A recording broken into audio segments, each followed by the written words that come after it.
Good morning. I hope you're all doing well. So tired. I just completely I forget how much rest you need after Burning Man. Man, I am beat to fuck. Octopi? Is it? Octopi is multiple. Octopus, octopi. It could be octopi. They breathe with their butts, my dudes. That's it. They breathe with their asshole. Sorry, Lizzo, you're an asshole now and we can't listen to you anymore. Um Octopode, is it octopi? You know what? Cephalopods. Let's go with cephalopods. It's not just octopus, my dudes. Cephalopods breathe with their buttholes. One of the major diversions in the tree of life is whether or not you developed a mouth and an anus or just a mouth anus. And cephalopods, they got the mouth anus. So everything that goes in their mouth also comes out their mouth. Because it's their ass. It's amazing. Fucking butt breathers, right? I know. It's fascinating to me. They do have gills somewhere in their weird mantle shit, but you know, I'm not an octopus specialist. I just think butthole breathing is funny. Good morning. Sunburn makeup is all... Oh my god, did you try to do sunburn makeup? I heard that's the new thing. I know quite a few people who are the exact same. Mouth Anus is a good brand name. Dude, we used to come up with band names. Do you want to know something crazy? So, because the polar ice caps are melting and polar bears are like being driven out of like Arctic areas, the warm weather and the poor nutrition they're receiving is causing their dicks to be so soft that they break when they try to fuck. So no shit, there is a Google email out there called polarbeardickbreak@gmail.com. It's mine. Animal facts. The global warming is breaking dicks. Crazy. I know. Good morning. What's more cursed? Thinking your mouth is also an ass or thinking your ass is also a mouth? I think my mouth being an ass just because my tongue can't taste. I mean, my butthole can't taste. So, like, if I had to eat with my butthole, that's fine. But if I had to shit with my mouth, I don't think I'm ready for that. Jesus Christ. I once knew a... I'm going to fuck you with Satan's cock. Thank you for summoning the class, keeping the classy alive, and giving any swings for 43 months. Kids Glue, I fucking appreciate you. Welcome back, and thank you. I missed all of you. I am so tired, but I'm here, and we're ready to go. Okay, but what I want to know is who decided a vagina was called a vagina and a penis was called a penis? Like, who came up with this? Actually, I don't know. I'm sure it's Latin roots for something. That's, you know, what's... For as much as I love a cock, I had no idea. I don't know. That's very interesting. I had no idea. I've never looked it up. Global Warming is Breaking Dicks is a good album name. It really is. Maintaining an erection in a sauna is probably not the easiest thing, to be honest. So, like, I get you, polar bears. I fucking feel that. I fucking feel that. Like, can you... I mean, I don't know if I can maintain an erection in Arctic weather either.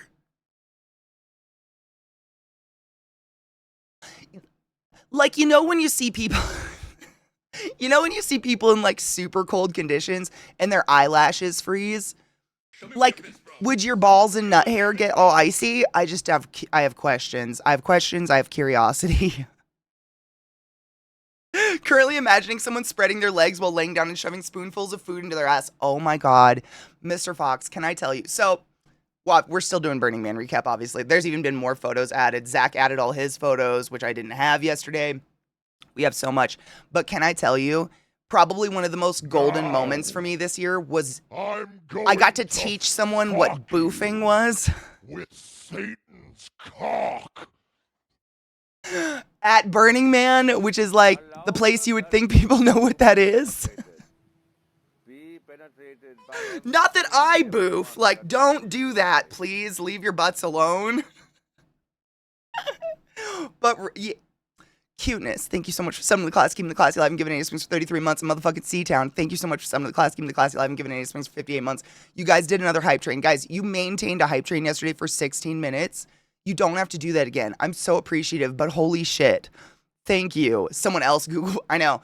I would, but I'm afraid that shit'll come up on stream. I had a very sober high thought recently. Like, what if your mouth and butthole both had teeth because they were the same, and then they mutated to diverge, but led to the same place, and they had to have a push battle to see who would have shit come out? Okay, that's kind of how slugs fuck, though. Like, you're kind of like, your butthole is basically a mouth without teeth and tongue. That's why you can feel spicy food on your butthole when you shit. No shit. No puns intended. You know what I'm saying? You're there. Like, that's how slugs fuck.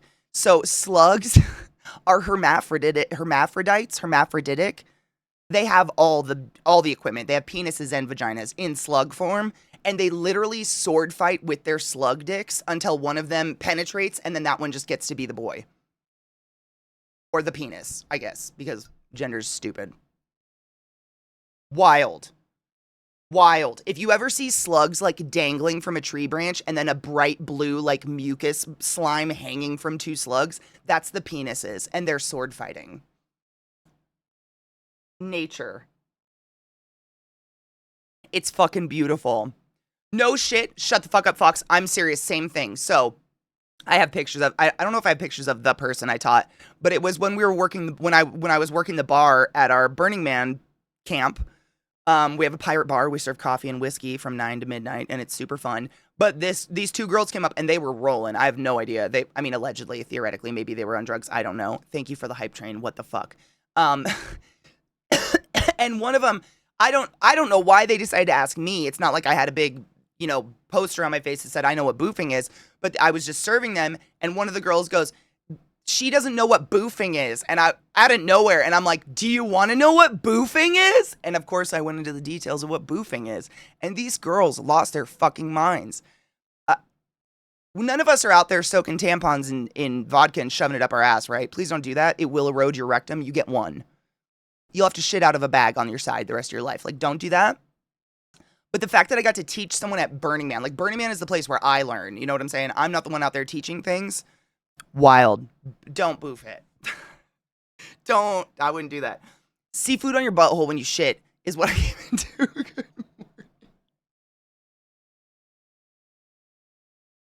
Good morning. Good morning.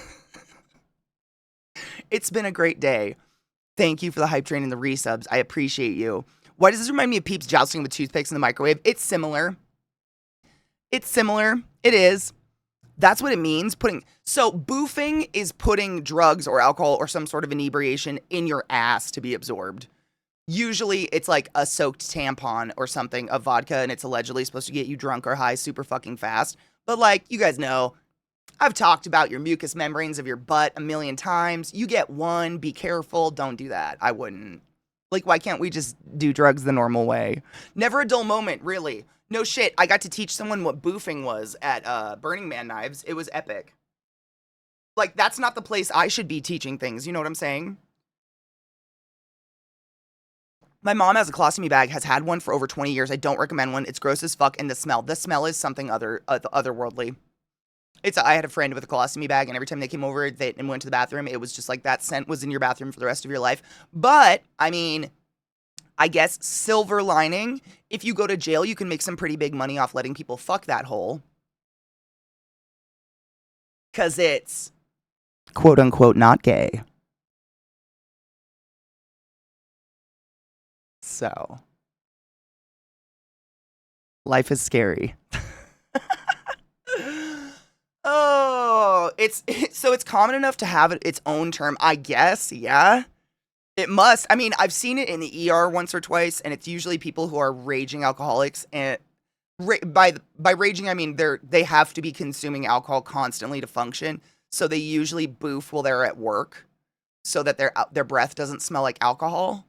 But if they fart, wouldn't it be a vodka fart?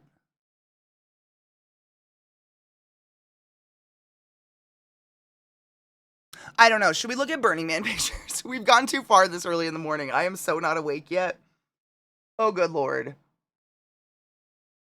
Dude, Z-Bot, same. Like, I don't drink, but if I did, I don't think that's the way I'd go. Speaking of shoving substances where they don't belong, recently there was a fad in Denmark, oh God, where the youngins put nicotine pouches. Oh, I heard about this. I heard about this via my lovely chat, of course, that there was a fad of putting nicotine pouches under foreskin. I cannot for the life of me tell you why, though. What I don't understand.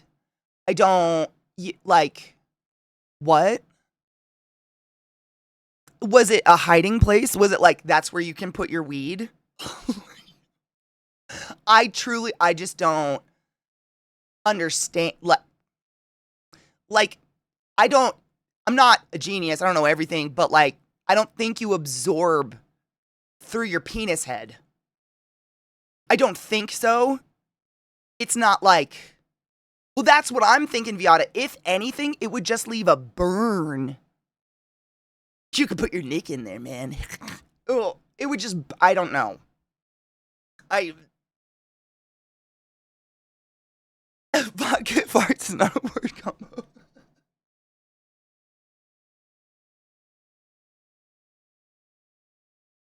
I honestly sit down. Like, it gives me like people who, think that smearing, things on their skin is going to make them be magical or something. Your skin is like one of the most magical barriers to everything in the world. And like in order for that nicotine to be absorbed, I think it would just burn your pee-pee. But don't shove things in your foreskin. Can we just make that a rule? Why? I think I can speak for all of us when I say we were all youngins once, yeah? Pretty dumb, full of cum, looking for shit to do. Never stuck anything in my foreskin if I had one. That's just not a board I've reached yet. Little vodka farts. Okay, but like Lil Xanny sounds like the human embodiment of Xanax. What would the human embodiment of vodka farts sound like?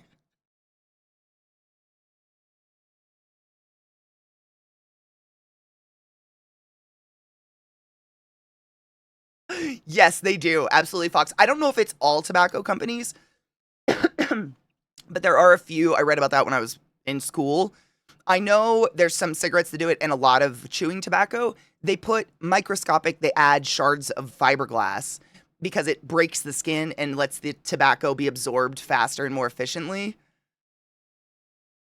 But that's not common knowledge, so I don't know. Would a youngin shove fiberglass in their foreskin? I don't. Kids are crazy. We all did crazy shit. I've told you guys we're dumb. We're dumb kids. Kids are dumb. Wait, side note on the boof topic. Would some form of cork be used to prevent leakage in vodka?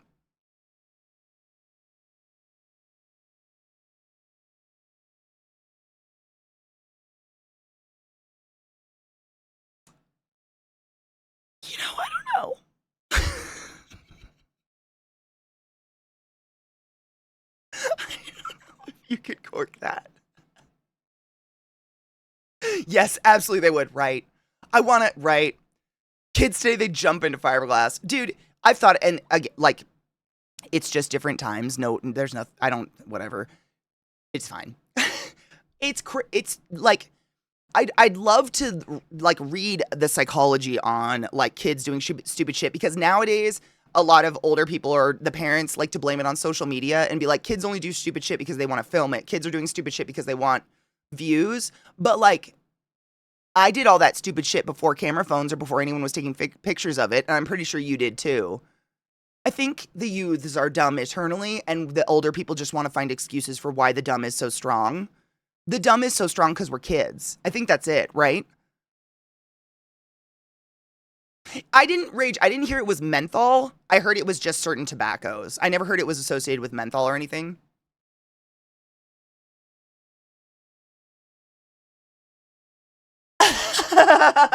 I just cringed so hard hearing all that my dick went so far inside my body. I now have a second belly button. He's just hiding in the dark. No!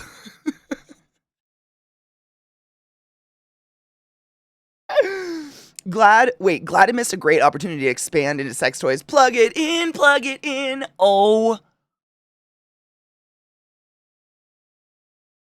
someone should do it. Come on.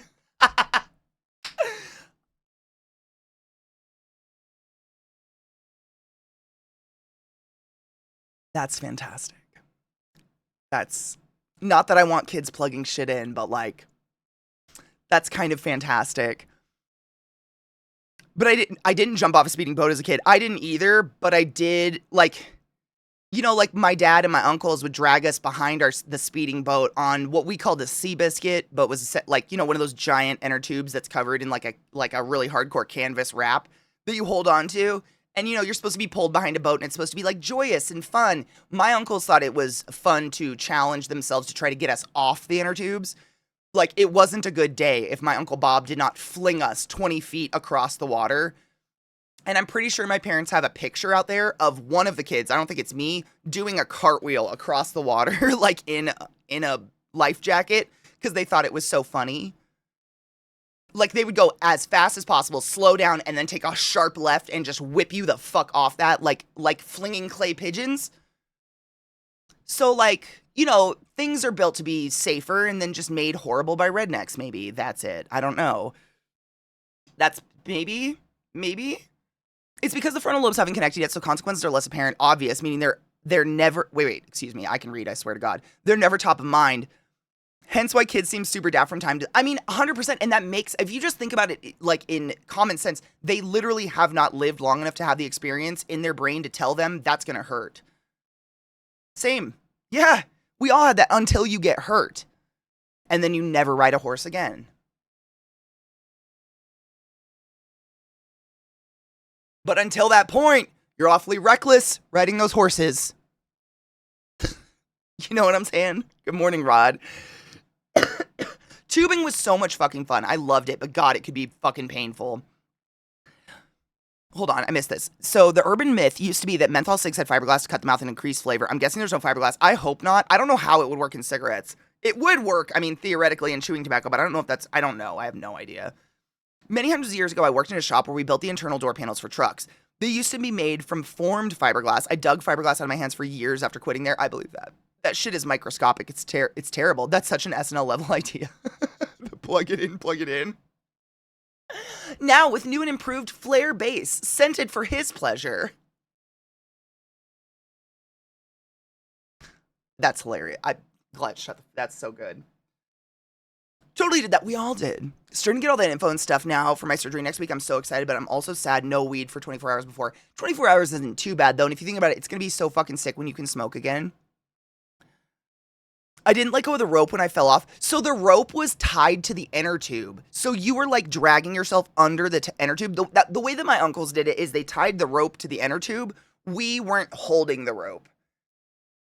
The rope was like tied to the inner tube and you held two handles on the inner tube. So like when they flung you, the inner tube and the rope went with the boat and you went the other direction. I don't know if everybody does that or did that or was supposed to do that. It was alarming. Hey, y'all, watch this. No shit, my Uncle Bob. That was him. Like, he is an asshole. And he was mean. No shit, I found a place in North Carolina where you can ride a horse for 2 hours down a trail and then down a beach. I always want to do something like that because I'm not terrified of horses anymore. Horses are fine. It was an incident that was totally like a freak incident when the horse did the thing to my face and everything when I was a kid. My thing is, I don't want to ride horses with strangers. But no stranger's going to just send you off with their horses and let you ride them without them. Like, I've seen so many of these things where they're like day packs into the mountains with horses, ride horses on the beach, ride horses on a beautiful trail. It's no offense to the people who run the company and own the horses. I don't want to spend time with you. You just are a very superfluous creature in my life. I'm here to rent your horse and have some alone time, in the woods and yeah. You do it with another person, but there's still those other two people there. There's always people that own the horses. And like, I don't know. It's like paying to spend time with strangers, hookers without a blowjob. If I'm going to pay money and be forced to hang out with a stranger, I better have an orgasm, is all I'm saying. Not from the horse. Don't be weird. You know what I'm saying.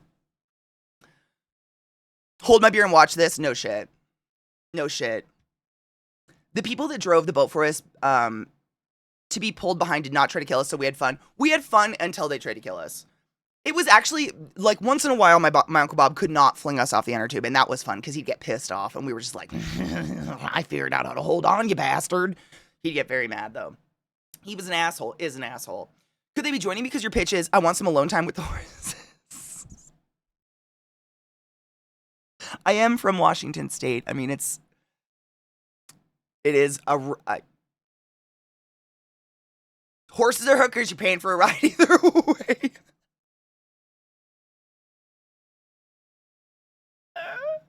Oh shit, I gotta check my gecko babies. Hold on. I woke up really late today. We're good. We're not hatched yet. Also, yeah, I am wearing a bathing suit. All my clothes are still in my Jeep and I have nothing to wear. It's been a day. Yesterday, no shit. The moment stream ended, I get up, take the dogs out, do the dog thing, and then I go to unpack my Jeep, and it starts pouring fucking rain. Rain. And everything of mine is covered in dust, so I'm not pulling it out of my Jeep in the rain. It would turn into insta-mud. Insta-mud. So now, and it's still raining, so I'm waiting. So I'm stuck. All I have is bathing suits and underwear and a hoodie. Everything's in my Jeep. It's crazy.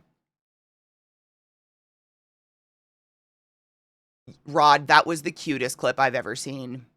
He does that to me, and then he starts to nose his head under the fucking mic. He knows what's up. He knows what time you're supposed to stop.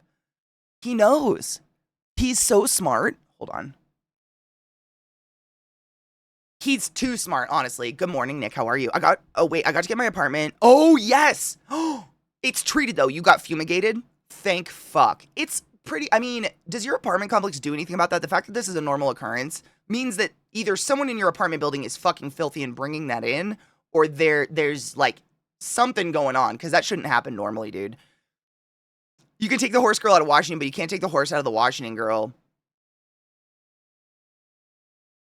Hashtag Mr. Hands. Who'd want a BJ from a horse? Have you seen them on? Dude, never. I didn't even like putting a bridle in a horse's mouth. Their teeth are terrifying. Yep, Colorado Life. He kissed the roof of my mouth and then punched me because he's the sweetest boy in the whole world. He knows when you owe pets, exactly. Crispy, have fun cutting grass. Do you feel older? I didn't get to do that to Knives because I wasn't here the day after his birthday, but I do love to troll people with that one. Ooh, DM me a Discord, but didn't want to. Oh, what is it? Should I check it right now? Hold on. I was so high during movie night last night. I was just literally while we watched movies, but I really liked the movies. The first one I'd never seen. Second one I'd seen. I love Equilibrium. It's so fucking weird. Oh, thank you. Glad, I appreciate you. DM Red. Noted. I appreciate you. Grammy, thank you so much for summing the class, keeping the classy alive, and giving any swings. Go forth and be consensual in all the ways, because nothing in this world is sexier than pure sober consent, and I appreciate you. Thank you. Kona, it's so weird because he knows what time we end. It's so adorable. And, like, he tries to herd us into the same room. Just called the morning with the property manager. They're hopefully coming. Good. I'm glad. I'm glad something's going to happen because that shouldn't be happening. Like, that has to come from an outside source. You know what I'm saying? Like, and it's usually existing on someone in your apartment building who's dirty. Someone needs to be checked. I hate all the cuts. Same. Like, the weird cuts of it, I don't know what they were trying to do. If it was, like, I don't even know what year the movie came out. If it was pre or post Matrix. But it's almost like they kind of tried to pull that. And it's like, I think it was Mish or Mike said it, like, it gives you a headache instantly. All the flashing cuts to try to make it look cooler than it is, just instantly a headache. And it sucks. Because it's such a good movie. I really enjoy it.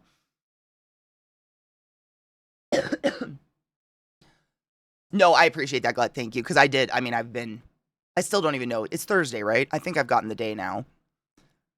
I missed yesterday's movie night because I was fucking zonked out for 12 hours from random exhaustion. That was me. Honestly, yesterday, like, I'm glad that we have this Burning Man stuff to go through. I don't even have the energy to play a video game. I'm so, like, I think it's, you know, they say you never make up sleep. There's no making up sleep no matter what. Like, you can catch up a little bit, but you don't actually make up all the sleep you left behind, I guess.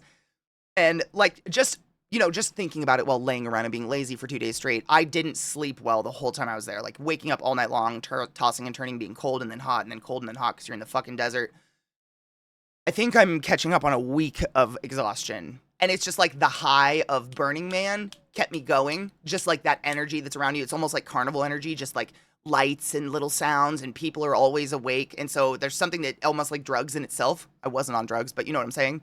Keeps you going. And now that I'm out of that atmosphere, my body's like, oh.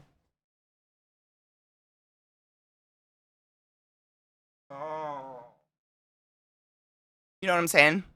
Oh my God. Crispy just left. But remind me to show him I got my fucking Matic. Banana Ham Hock tipped me right before I went to Burning Man to buy one of these things because I've been wanting one forever. And I know this is super weird, but I've been landscaping my fucking clay yard. And it's been a nightmare because it's clay. And it fucking destroys my body trying to dig it up. And so Crispy was like, you need a Matic. And I was like, what's that? And Banana Ham Hock was like, do you want a Matic? Literally gave me money to buy a Matic. And I'm so fucking, but look, I ordered it before I left. Yes. Oh my God, I'm in Crispy's ears. Crispy, I got it. It's so big and so dangerous. It's basically a very sharp, dangerous pickaxe. And I'm going to destroy my yard with it. It's going to be sick. This came in the mail when I got home and I was so excited, but oh my God, it's so heavy and scary. But it's literally designed to like break apart the clay and the rock. And I've told you guys about this. My yard is a solid. You couldn't dig in my yard without standing. I can stand on a shovel in my yard and I'm like 165 pounds, 6 feet tall, and it only goes down an inch. 2 inches, maybe. Like, I've actually used a mallet to pound a hammer into my yard to just try to get some dirt up. It's crazy, and I didn't even know these existed. So when Crispy told me, I looked it up, and I was like, bitch, I want that. So I got it. And now I'm extra dangerous. It's going to take literal years. I mean, it's going to give years of my life back. This thing, just being able to break up the dirt and move it, oh my God. My yard looks like the playa. Like, it looks like a dried out desert with the cracks going through it. That's what my yard looks like right now, all the time. Because it's just that fucking clay. I'm so excited for that thing. I'm going to go so deep. My arms, just from digging in my yard, I have so much crazy upper body strength. It's like I've never felt good about my arms before. Like, I normally just have my bingo wing, you know? I don't have a lot of upper body strength. I do a lot of squats. That's about it. And just working on my yard this summer, like, I'm getting this little baby gun. And she's so precious, and I love her, and I treasure her. I feel like not weak. Not strong, but not weak for the first time in my life, and it's kind of cool.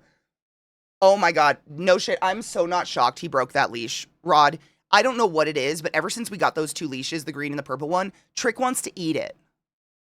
Like, he sucks on the leash and just chews on it. So I've just been waiting for it to snap to get a good one, to get a better one or something that he's not going to chew on. But for some reason, if I touch the leash, my dogs will go crazy. It's that paracord. He loves it. He wants to eat it, any of it. But he doesn't eat it. He just chews, like, just slowly gnaws on it. He loves that thing. It's gross. Oh, I'm going to knives. I've already marked out the 2 stumps. Because there's one tree that I managed to kill. That one didn't come back. The one that I showed you, the huge one that's like picking up my shed on one side and busting through the floor. There was another one busting out near the door of the shed. And I hacked it down to as low as I could to the ground and then covered it in a bunch of plastic bags. And that one managed to die or didn't come back. But that other one I'm going to get. Because I'm not kidding you guys. I have a shed in the back corner of my yard.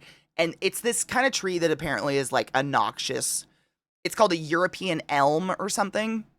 It's one of those trees where it grows a shit ton of trees out of the base like this and just like it just falls over and spreads out. And it's literally busting through the floor of my shed. Like, there's a corner of the floor of my shed missing where this tree has busted through it. It's kind of insane. But these elms, I'm trying to think of the word for it, but they're the type where they like have this weird underground root system. So they sprout up all over your yard, but it's part of the same tree. Do you guys know what that's called? Crepe Myrtle do the same thing. It's the exact same tree. I swear to God, they look almost identical. It just doesn't have the branches that are like this. You know how myrtles have like the windy twisties? It's just like straight out branches, but they all burst out of the ground and just lay down, and they cover all the grass. They kill the grass. I mean, I hate this tree. I love trees. I don't want to kill it. If it was a good tree that just went straight up, it'd be great. Magnissimo, it was fabulous. I opened up the photos. I have so many photos from Burning Man. We went through a fraction of them yesterday, and then a bunch of people went and added a bunch more photos. So I'm trying to scroll through them and find where we haven't seen some cool photos, because there's so many, and they're so epic, and I'm so excited to show them to you, but there's a lot. That's one. But it was a blast, Mag. Burning Man is just fun. It's a bunch of fun people looking at art together. It's the time of your life. It's so much fun. Don't be me and physically pull out. I tried. I honest to fuck couldn't even, no shit knives. So like, the way my yard, I'm trying to think, my yard is like 8 meters across probably. The shed's in one corner where that tree is. I was digging on the opposite side of my yard and pulled up a root from that tree. I'm gonna kill it. Kill it. I'm staring at the ones I need to trim. No shit, Crispy. And that's why I don't feel bad killing this one. I have 3 of these trees in my yard. One of them's in my front yard, growing out of the side of my driveway sidewalk. And so every year I have to go trim it. And basically I just cut half the tree away. So it's growing into my yard and not into my driveway. It's the same thing though. And I think noxious isn't the word, but it's some sort of tree it's just native, and it'll be wild, and it'll probably come back even if I hack it to 1,000,000 pieces. It's just one of those. How did it rate versus past trips? Honestly, I had just as much fun this year as I did last year. A lot of people, for some reason, the mud and the rain really kill Burning Man for them. But Burning Man for me is about hanging out with the people. It's more like camping, like eating meals together and playing board games and, we did crosswords together and shit like that. This year, not even during the rain, we did that during the heat. But I had a blast both years. I love both my camps. Like, I stayed with different camps each year. So last year I stayed with Bat Cave. This year I stayed with Second Wind Pirate Cafe. I had a fucking blast. Seriously, like, the rain didn't ruin anything for me because I still had the people. I still had the environment. I could still go out. There was still music. You could still go see art and stuff. You were just moving slower. And I could see if you're the type of person who goes to Burning Man, and no judgment, and goes to Burning Man to roll the whole time, the mud probably brought you down. I could see that because you don't have the freedom to just go out. You got to, like, prepare to go out because of the mud and shit like that. I could see that, but I had a blast. It was fun to me, honestly. Mag, same. I showed you guys pictures from last year. Like, the shittiest part about the mud is you can't go very far because you just start to sink literal feet into the ground to the point where you can't move anymore and your shoes get sucked off into the mud because it's clay. That kind of sucked. But I mean, there's ways around it. I'm not afraid of rain or mud. I think so, like, no shit, this year for Burning Man is the last year in the it's the first year in the history of Burning Man that it didn't sell out. Ever. First year ever. There's usually upwards of 75,000 people out there, and I think there was around 50,000 this year, or 65 or something like that. The first year it didn't sell out, and it's because people who their Burning Man is looking pretty, looking clean, and taking cool pictures, that's not going to work if it rains. So it's a lot of money to invest to go out there and possibly have half your trip killed. So none of those people came, and I'm okay with that.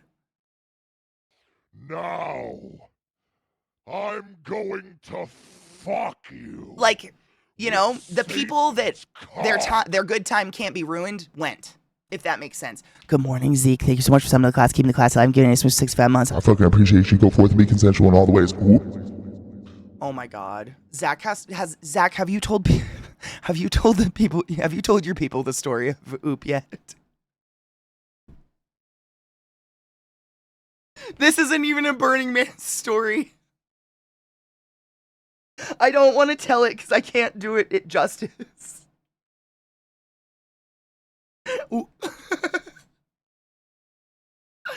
Okay, I'm going to try to do it. I'm going to try to do my best because Zach's in bed. So this is just a story I was told at Burning Man by Zach. This is not a Burning Man story, but it's probably one of the funniest, fucking nastiest things I've ever heard in my life. So Zach tells this story. He's like, I'm pretty sure they were in Billings. They're in Billings, Montana. He's at a bar, just sitting, having a drink. And he looks down the bar, and Santa is sitting at the bar having a meal. Santa, like Billings, Montana's Santa. Apparently this guy looks like Santa all the time, and every year for however many years is Santa at the mall or wherever they have their Santa in Billings, Montana, right? It's like the Santa. Everybody knows him. Everyone in this bar refers to him as Santa. Like the waitresses are like, how you doing, Santa? You need a new drink, Santa? Everything okay, Santa? Like, wow. It was at Outback Steakhouse. Thank you. At the Outback Steakhouse bar. So Zach and I think he was with a friend, I can't remember, are just like, wow, Santa's sitting at the bar with us. Like, this is having a drink and a meal. Like, this is so weird. And Zach is just like looking, and Santa peacefully eating his meal, sits up, takes a sip of his drink. Oh.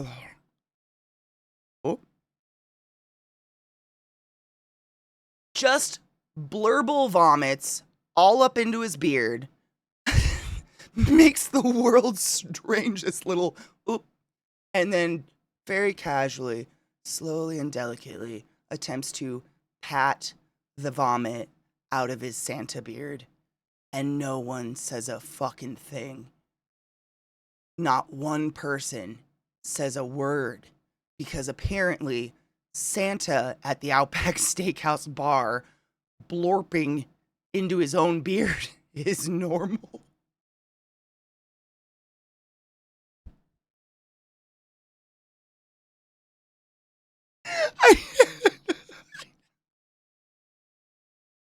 It's literally vomited, like just into his beard, into his Santa beard, and then goes, oh.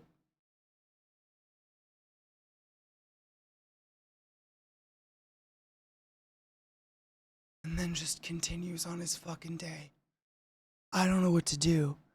I don't know what to do. Oh, that's just Fred. Knives, I said the same, like, imagine the children, like, vomit makes me think of Christmas, and I just don't know why. The smell of sour orange juice and pizza gets me in the mood for holidays. And I just don't know why. It's literally Bad Santa in real life. I'm not kidding, that's exactly what I pictured. But the part that gets me is the fact that there's just there's no reaction. Is there a human in the world who would just be sitting at a meal, vomit on themselves, and not get up? I think the first thing I would ask is, what the fuck did Santa eat and not order? Even Santa has a drinking issue in this economy. Oh my God.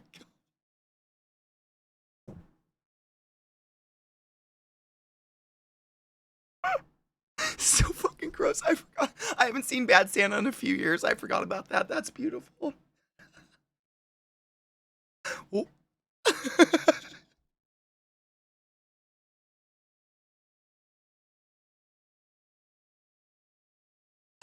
I would have been out the fuck. Me too. I don't know what I would have done, Gloom. I don't know if I could have gotten up and left, or if I would have just sat there. Like, if I get up and leave, Santa knows I saw what he did, and I'm not getting any presents this year. Like, I don't know what to do. I don't know what to do. Or is this like the ninth time Santa's been wrecked in at this Outback and they're just used to it? Mag, no shit. That's Zach's. I don't know I think that was Zach's theory. I don't know if he asked, but not like the bartender. No one. There was a lot of people there. No one said a fucking word. No one even acknowledged the fact that Santa was just filling up his beard like a fun bag of puke. Not a word. I mean, I'm an elderly person vomits in public. I'm going to ask if they're okay. That can be a signifier of a heart attack. My God, that can be so many things, an aneurysm happening. So many things, like random, just into yourself. But then it's the, oh. I'd be like, oh man, this happens regularly. This is something Santa just has to comb out of his beard every evening or something. I don't fucking know. No joke, I've thrown up like that before. Blurp and dribble, vomit down my front. That's exactly what he did. Literally, that's exactly how Zach described it. Just dribble vomit. Same. I'd be like, Santa, are you okay? I think he called it was it a vlurp? A vomit burp. Just a.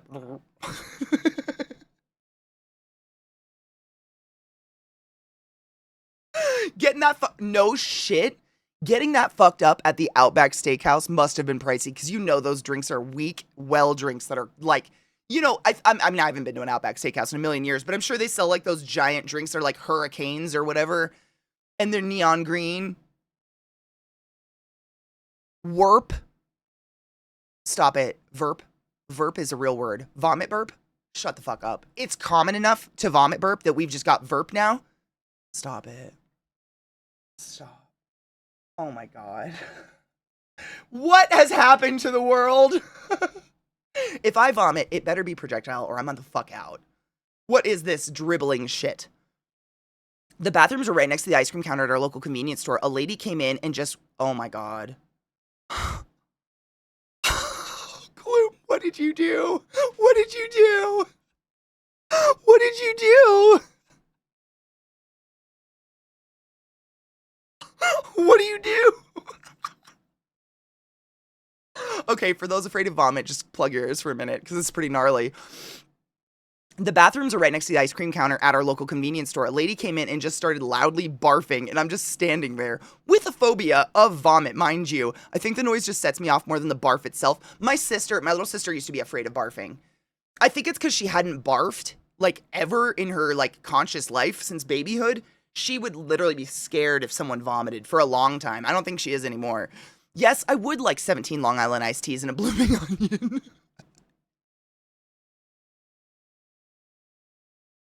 A Gatorade? That's exactly what I was talking about, Rage. Those fruity fucking drinks. I'm sure it depends on the bartender how strong the drinks are. Do you think so? I would just simply because it's an Outback Steakhouse, I would assume it's like a Starbucks where like their thing is that you can go there and be guaranteed the exact same food, the exact same drink, no matter how many times you go. So it's like a crazy sick science. I don't know though. Like, do bartenders kind of have the freedom to do what they want, regardless of who they work for? Because I know Starbucks is like that. Like Starbucks, you have to go through some crazy intense training program, and drinks must taste identical every fucking time you make them, and that's how they get people to go back to Starbucks because the coffee tastes like shit. There's like a thing to it, like a psychological thing to it, right? Vom talk done. I don't know what. I don't know how to signal that. Blah. This is my signal for the Vom talk's done. I'm just gonna. Oop. Does this work? That means Vom talk's done. We're cleaning it up. We're cleaning it up. I don't know how else to do it, but that'll be it from now on. Yes, picture time. So like I said, Zach added a shit ton more photos, and so did a couple other people in our camp. So I'm starting like back further again, just so we can go, because there's so many more art cars. Like all of Zach's pictures of the DMV, where all the art cars were during the day and shit are in here. So I'm jumping back a huge chunk. So if we start hitting pictures that we've seen before, and for some reason I'm not remembering, please just tell me and we'll skip forward again. But I had to. There's a lot. I don't have to do shit. I just want to see them. Chain places usually have to stay below a certain alcohol level. That's what I would, think, but I don't. You're not wrong, Mag. Should I be concerned that I understood that was a signal? No. No, I think we've hung out enough at this point that, like, the weird body language should... We're cleaning it up. Fucking poor Santa. Okay, let me see. This, I think, is where we start. Literally, it's almost at the beginning. So I'll start off with the best. Let me see.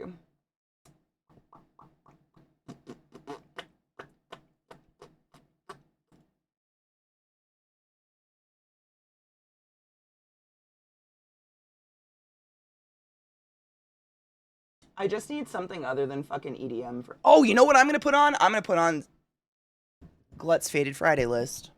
That's what I'm going to do for music in the background, because it's not fucking EDM. I don't hate EDM, Burning Man made me I just don't ever want to hear it again. Burning Man really kills it, let me tell you. Where are my playlists? Playlists.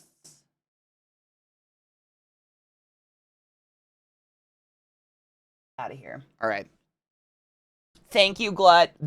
Glut's been literally for like weeks now, just been slowly building this really good Faded Friday list that's like backups for Faded Friday when we don't have anything to watch.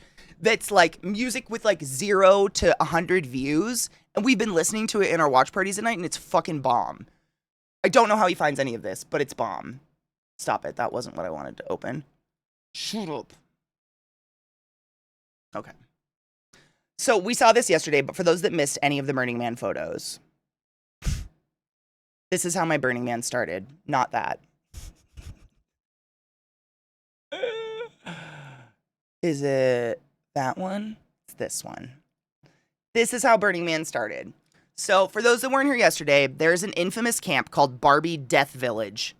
And Barbie Death Village is literally constructed of dismembered Barbies of all different varieties. And every year they have something new they've added. And this year they added R-Tax. Motherfucking R-Tax. And I cannot tell you, every day the camp went out and wetted the dirt around the horse just so it made sure it looked like it was sinking in mud. They did this on purpose. You have to fight the sadness! Don't worry, we screamed that and this was the road home. So like behind me, if we're facing this road, behind me is the playa, forward is home. So every single day I had to pass that goddamn horse. Every day. And every day I go, R-Tax, you have to fight the sadness! Every day. I know. That's how it started. We'll continue. We saw the teapot. We saw the camp. There's art. We saw that one. I think this is just Burning Man in a nutshell. I don't know. This was just somebody's camp. It's just fantastic. The team effort to keep the horse moist was real. I never saw the sand dry, Mag. I'm not kidding you. I never saw it dry. And it's hot. It's 100. It's Arizona out there. You know what it is. It's disgusting. It was never dry. They were doing it on purpose. They absolutely moistened that soil. Oh my God, Zach, what if it was gray water? No, you can't do that. You can't pour gray water. It is a clever way to get rid of excess water, but like you couldn't pour gray water. You're not wrong.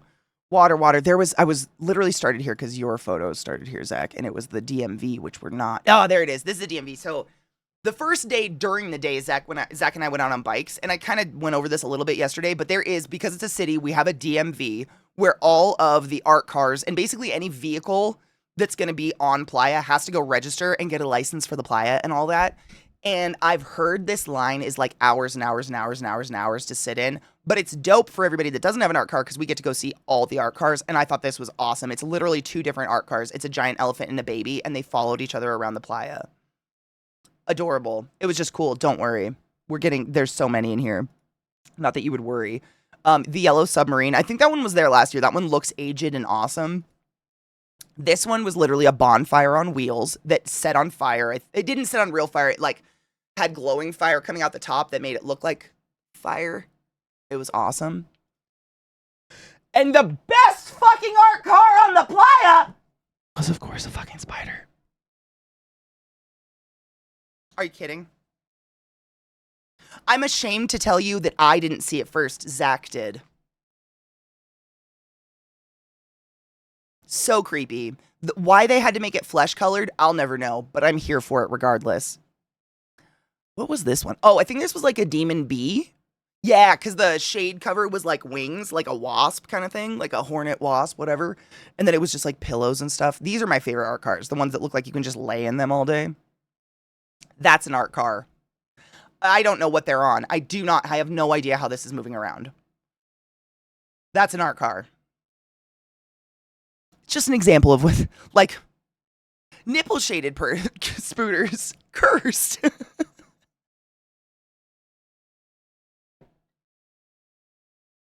It is. Sexy! I missed you. How are you, my love? But how? I don't know. There's 2 of them. I think we're going to see another one. Oh, we didn't get a picture of the other one. There were literally 2 cupcakes just moving around, hovering, and there was a person in them. I have no idea how they were moving. A little bike, like a mini bike or like a tricycle in there or something. I have no idea, but they were just cupcakes soaring across the playa. And this is the kind of shit that I'd love to see someone tripping see. Like, what does someone allegedly maybe on drugs see when they see this? Just across the fucking playa? No idea. No idea. Oh, Burn was incredible. We're literally going over the photos now. Person hasn't hit me back yet, but I will check on my break. The itty bitty titty spitty. Oh my God. You're not wrong. The flesh spider. I have more pictures of the flesh spider. Don't worry. That was a skull. I mean, these are some of the smaller art cars, but they're so fucking cool. They do, like, yesterday I showed you guys those enormous art cars, like the dragon one that plays music. These are like just personal. These are just people who wanted to make an art car to go across playa, and they made something dope. Like, they don't have to do this. They're not, it's just amazing. They do such a fucking good job. But thank you for hitting me up about that, seriously. I might know a couple people, actually, if this person doesn't hit me back. We've seen these ones. Let me see. We've seen, oh, this was one of my favorite things we saw. So this was called, did we get a picture? I hope we got a picture of it outside. Did we not? Oh my God. So this art thing was called the Acorn Village. And it was literally like, I want to say 3 enormous acorns that looked like they were hollowed out to be a house inside. And this is what it looked like on the inside. Like, there was a typewriter and there was a shit ton of books stapled to the ceiling. And it was just so bizarre. It's just one of the weirdest. Of course, I had to take pictures of Zach writing in the fucking typewriter. But it had all these books stapled to the ceiling. And when the wind blew through, I really hope we have a better picture. It's when you're out there, you're just in the moment. So I kind of forget to take the big picture of it. The wind would blow through and just so delicately rattle the pages of the books. It was magical. Like, I quite literally would just be like, Zach, shh. And just sit there in it. It was pretty cool until you start reading the books, and it was pretty dark. It was pretty dark up in there. It was like original witch trials and shit. But this is the kind of like interactive art that I love out there. It's just in the middle of the playa. No one's in it. It's just there. But it was so, oh, there you go. That's what so this is a view from the one that had the book stapled to the ceiling out the window. And then there was this giant one. And then that one over there, I think we have pictures of me in, which you're going to love, has a swing in it. The far one. And this one right here, that's just a person napping in it, but it was covered in all these cushions. And I swear, when we climbed out of this acorn, that person was gone. So I just dove into those cushions and laid there. Acorn Village. I have no idea who made it, but it was so cool. I would live in one of these. Like this, I think this was one of the first things we saw out there, and I was in love with it. This is the swing. This is the other acorn, and it had like fake grass. And that's the DMV. They're all out of order. Please excuse. Okay, now I have to go back. Is this the lamplighters? Oh my God, I was talking about this yesterday. Zach, I talked about all your pictures without having them yesterday. So we saw a picture of like the lamps hanging in the sunset and everything. So this is the lamplighters. So it's a group of volunteers that are, a lot of them are part of a specific camp, like the lamp lighter camp. And then there's a lot of people that go in and volunteer. And every night they do this, where they solemnly march across the entire playa and hang lamps across the playa in their like flame robes. It's crazy. It's so cool. It's literally like watching a monastery thing. It's because they walk really slow. They've got the yokes on their shoulders with the lamps on them. And they do this slow, very solemn walk all the way to the man, and they light every single thing. It's really cool. It's one of my favorite. I don't know. When you get to catch it, I've only caught it twice, and it happens every day. It's just, that's all the lamps. And you can see the people with the hooks. They're the ones that take the lamps off the yokes and then hang them. It's one of those, like, it doesn't have to happen, but it does, and it's regular, and it's normal, and it's awesome. I don't know. It's just, there's like, I don't know how to explain that. There's almost like no point, but it's wonderful, and that's why it happens.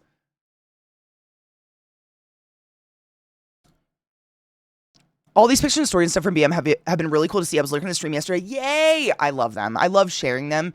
Normally what burners do is a lot of burning groups, they live near each other. So like our group is all in New York for the most part.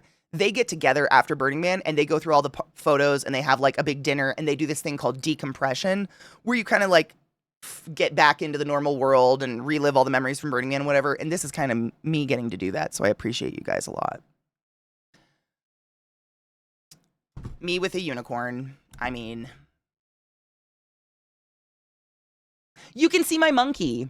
I have a monkey strapped to the seat of my bike, and his head sticks out between my legs, and his tail sticks out between my butt cheeks. It's hilarious. Sometimes you can see him.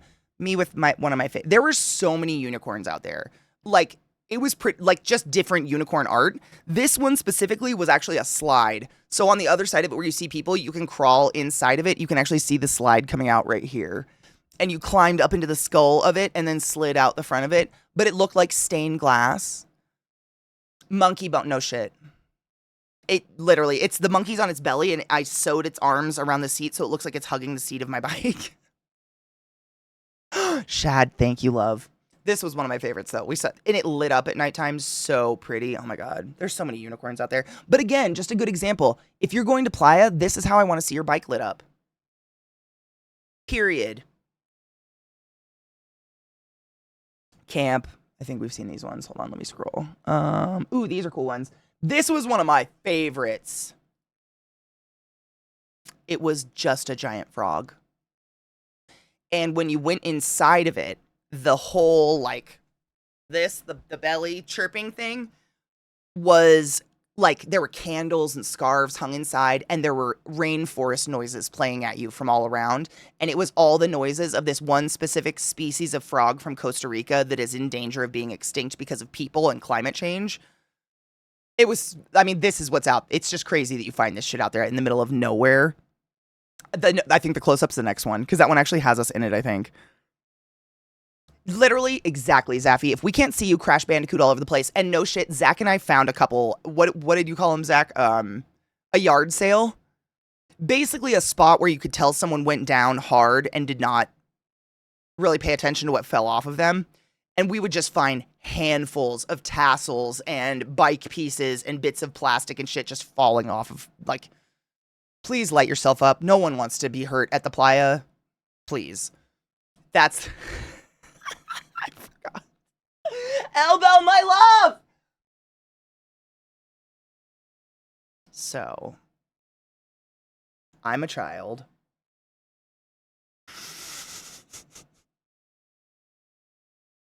This is the eyeball of it, and me showing you the full moon of the eyeball. I pulled my pants down a lot at Playa. So if there's butts in here, I apologize.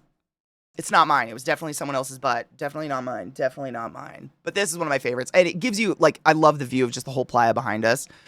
Hatari, how are you? I know, I've been gone. Thank you, Elle. Elle, did I tell you that someone on the Playa complimented me and said I had the most beautiful booty they'd ever seen, and then asked me if I worked out? I feel like I'm going to live the rest of my life off this compliment because I've never been complimented so kindly. And this woman was so pretty. I'm going to live off this. Easily one of the most gorgeous humans I've ever seen in my life stopped in the middle of fucking nowhere on the Playa to ask me if I worked out because my booty was the most beautiful booty they've ever seen in their life. And I'm never going to let that down. I know. No shit, Pitsy. Literally, it inspired me so hard to work because it wasn't just a compliment. It was someone acknowledging the fact that I do work out really hard. I'm never going to stop squatting. And this is inside the frog, and me inside the frog. But down below the photo, there was actually a group of people doing, like, someone was reading tarot, I think. And we do our best to try to keep strangers out of our photos as best as possible because we don't know if they want to be in our photo albums or not. So we try. You know, there's going to be people in our photos. I do my best to keep it anonymous, though.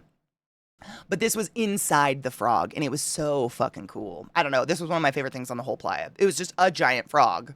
And I love frogs. Talking about that there was accessibility support people and people on crutches and in wheelchairs. Oh, literally the mobility is off the chain. I mean, last year, I think really exemplified how much mobility and being able to get across the Playa when you don't have a perfectly functioning body is so fucking vital. Because it's one thing when it's dry and it's perfect conditions, and then the mud hits, and it's like, no, there's people who literally can't leave their homes now and have to piss in jars and shit in bags. We listened to the radio the whole time, 2023 during the rain, and listened to all the information about the mobility camps. I feel like we were surrounded by mobility camps this year. Surrounded. And I think it's they've been starting this for a while, but they have what they call mutant car bus stops all over now, everywhere. Where literally it's like a bus stop. It says mutant vehicle something, and you just wait, and an art car will come by and pick you up. Art cars just go around those, and there's mutant vehicles. So like there's a cat bus. Like I saw a cat bus out there. There's so many different ways they've made mobility accessible across the playa now. It's truly astonishing, because I think that was one of the last like barriers for a lot of people to get out there. Was like, most of us are all on bikes and killing ourselves. There's a lot of people who don't have a body that can do that, and that's not fair. It's truly fucking cool. There's a cat bus, and their gift, it's a camp who built a cat bus, and their gift to the playa is they drive the playa all day and just bring people places. That's their gift to the playa. That's how they want to be part of the community, is they're a bus driver. And they just do this. They just do it. They do it because they want to, and I just think that's the fucking most badass shit ever. There's camps that rent, well, not rent, but their gift to the playa is they supply golf carts. There's camps with the chariots, like Zach was talking about, where it's literally like a trailer with a chair connected to it that you can pull behind your bike. So if you have a friend who can't ride a bike, hurt themselves, et cetera, et cetera, et cetera, you can still bring them out on the playa and have just as fun of a time. They've done so much.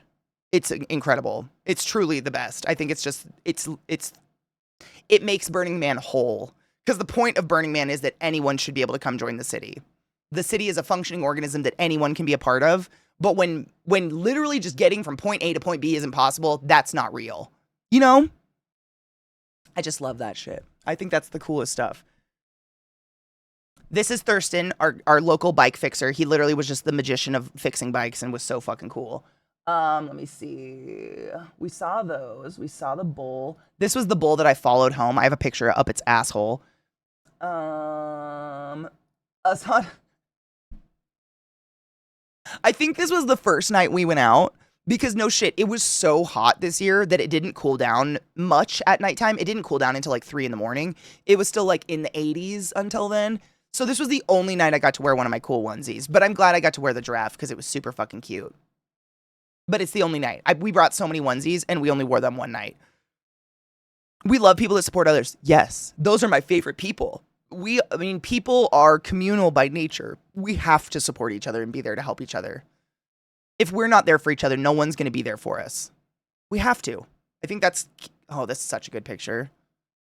That's Chetty. That's Jeff's wife. That is a really beautiful picture. This is her first night on the playa ever. This was her first burn, and it was her first night going out on the playa where all the art is, basically. And Zach and I made them promise they would take us. I was like, I have to see Chetty's face. I have to see her face melt off when she sees all the art. This is the face. This is the face you have for the next 9 days of your life at Burning Man. It's just amazement, awe, and happy. It's crazy. You just feel this the whole time, and it's so fucking magical. Is it hard to sleep out there with it being so hot? So it's hard to sleep depending on when you want to sleep. So for me, it's hard to sleep because I'm more of a day burner. So I like to get up early in the morning before the sun comes out and ride the playa, go see all the art, and then by noon I go back home because it's way too hot. If you're a night burner, like you like to stay up at night and go do all the dancing and all the music and everything, it would be really hard to sleep if you can't sleep when it's hot. So it depends on what kind of burner you are. For me, it was hard because I just get freezing cold. So nighttime in the desert is freezing cold. But it just depends. A lot of people literally burn a specific way, i.e. they burn at night or burn during the day just based on how they sleep. Like some people can't sleep in the cold, some people can't sleep in the hot, so they kind of flop like that. But I didn't, it really didn't get blazing hot until 11 or noon-ish. That's when the sun really started hitting really hard. So I could sleep, if I stayed out too late, I could sleep until about 10:30 before I was just, the sweat was just rolling off my skin. And I was like, nope, no more, can't do it, too hot. So it depends. But if you're a day burner like me, you'd probably sleep like a fucking angel because it's freezing at nighttime. And most people love that. I like a cold room. It just, the desert gets really cold. What up, Mac? How are you?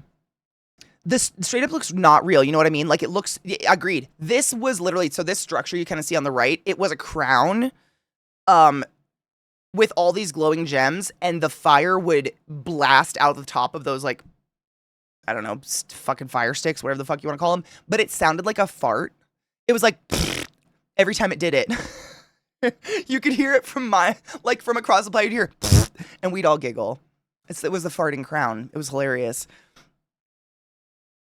Cold outside, wrap like a burrito, perfect sleep for me. You'd love it. Yeah, a lot of people sleep in hammocks out there because they love that shit.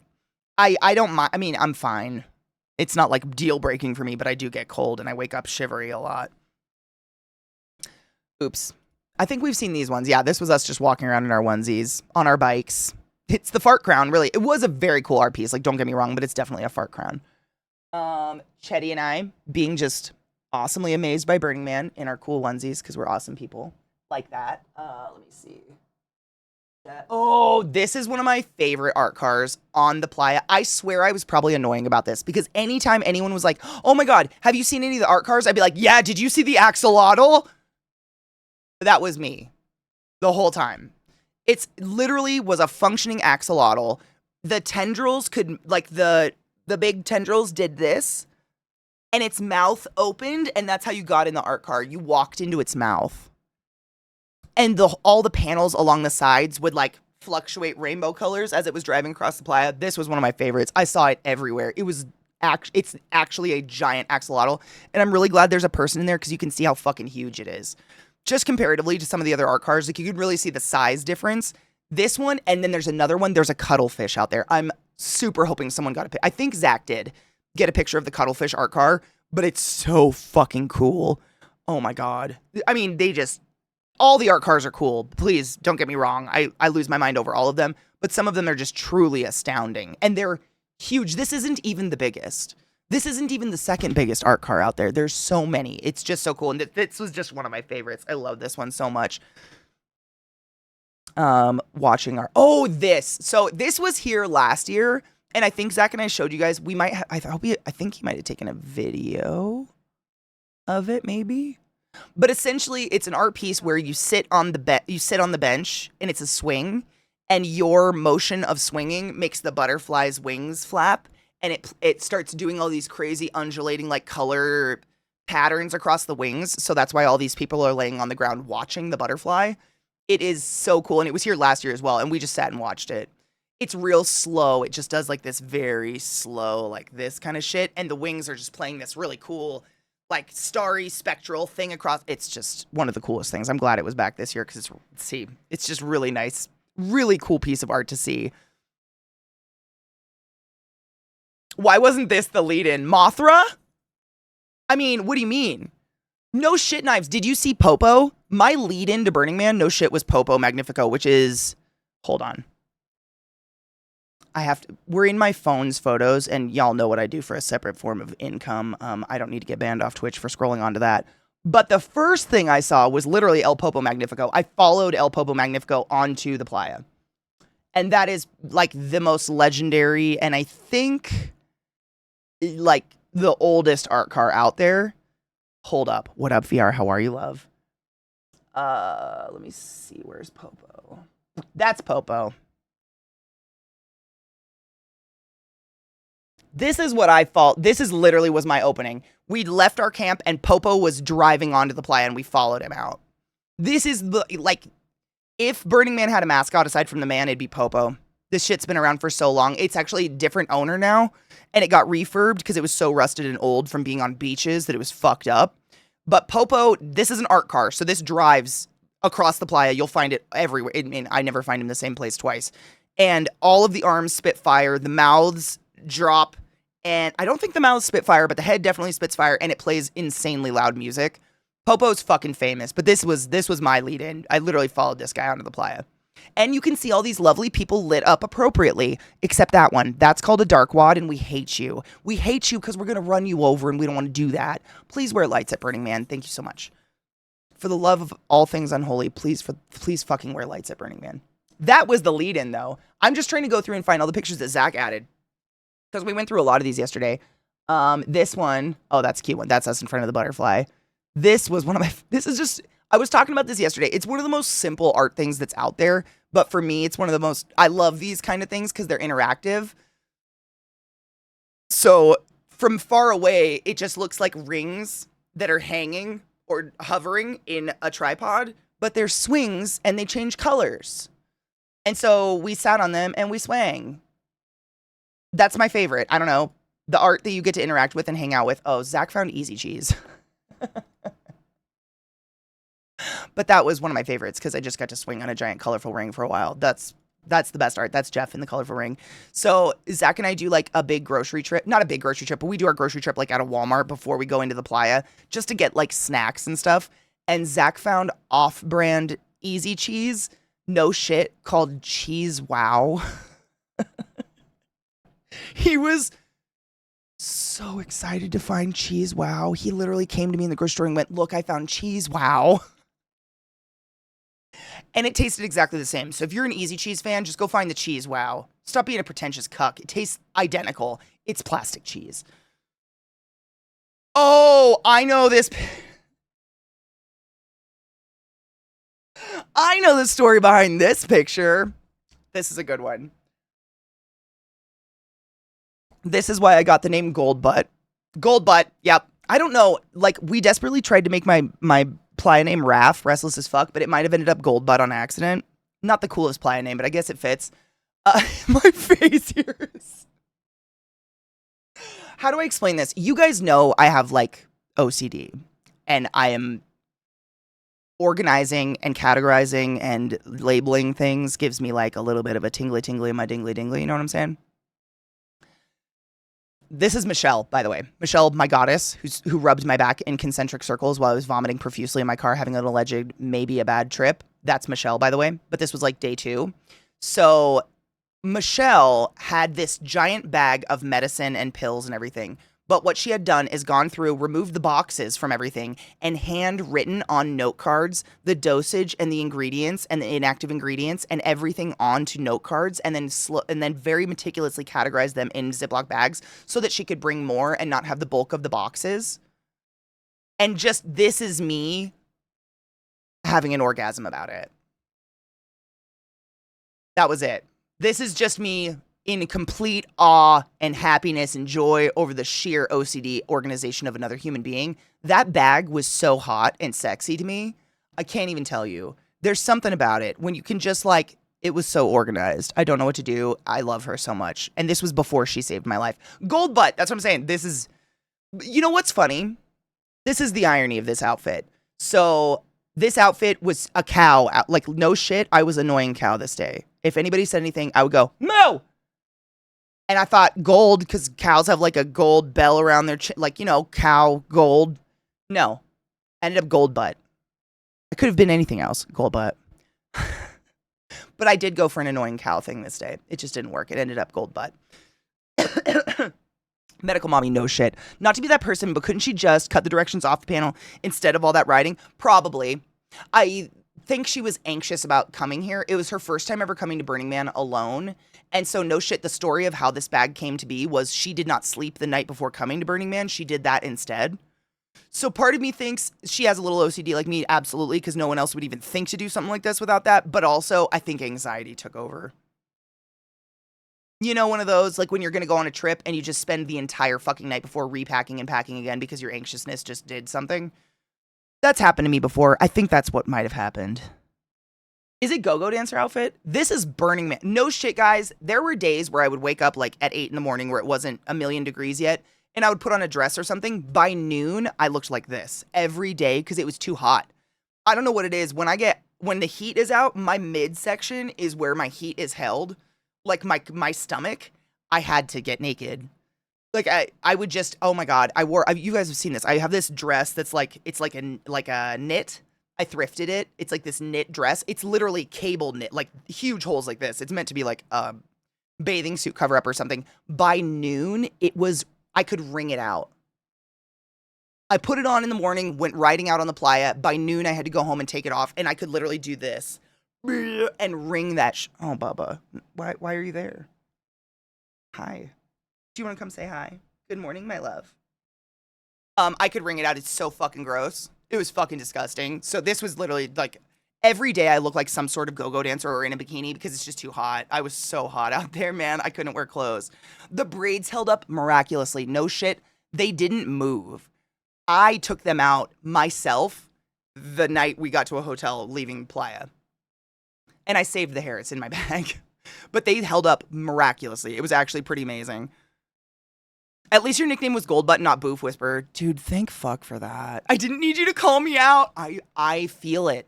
That's the only reason I can see what's happening here. I know it. I know that feeling so hard, that anxiety of like, well, I'm either going to lay here and not sleep and be anxious, or I'm going to rewrite the drug information for every medicine I ever need in the world. I'd rather rewrite the drug information, you know what I'm saying? Anyways, there's going to be probably a lot of pictures of me in short pants. I apologize if anyone's offended by nudity. That's the Recycle bitches. They're the best. Let's see. Where did we leave off? I'm trying to get... Oh... Jerky is necessary on the playa. Let me see. We've seen these ones. That's a box of porn you're not going to get to see. What is that? You know what?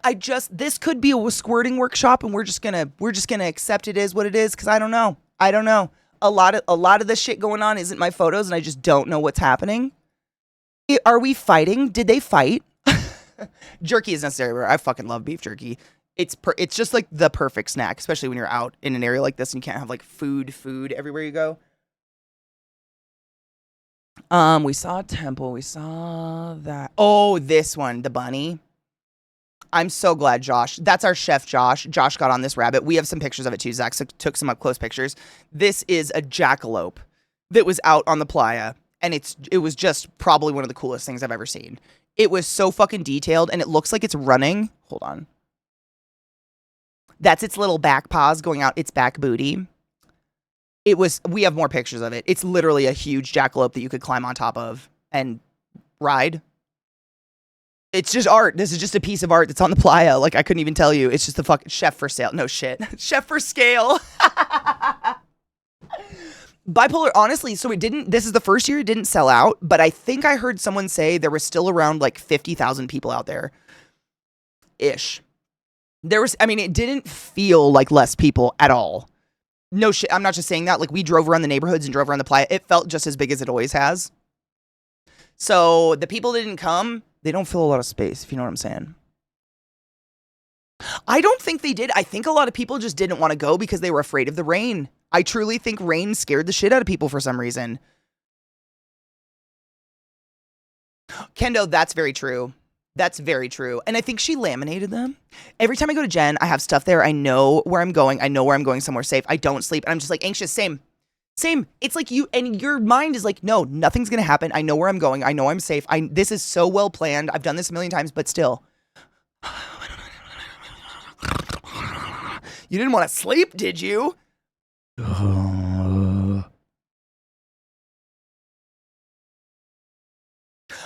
Trouble, that's me. Like, I don't want to be a pretentious cuck over here. Like, oh my God, you guys are all afraid of rain. Like, rain can suck, and the mud truly did kind of suck.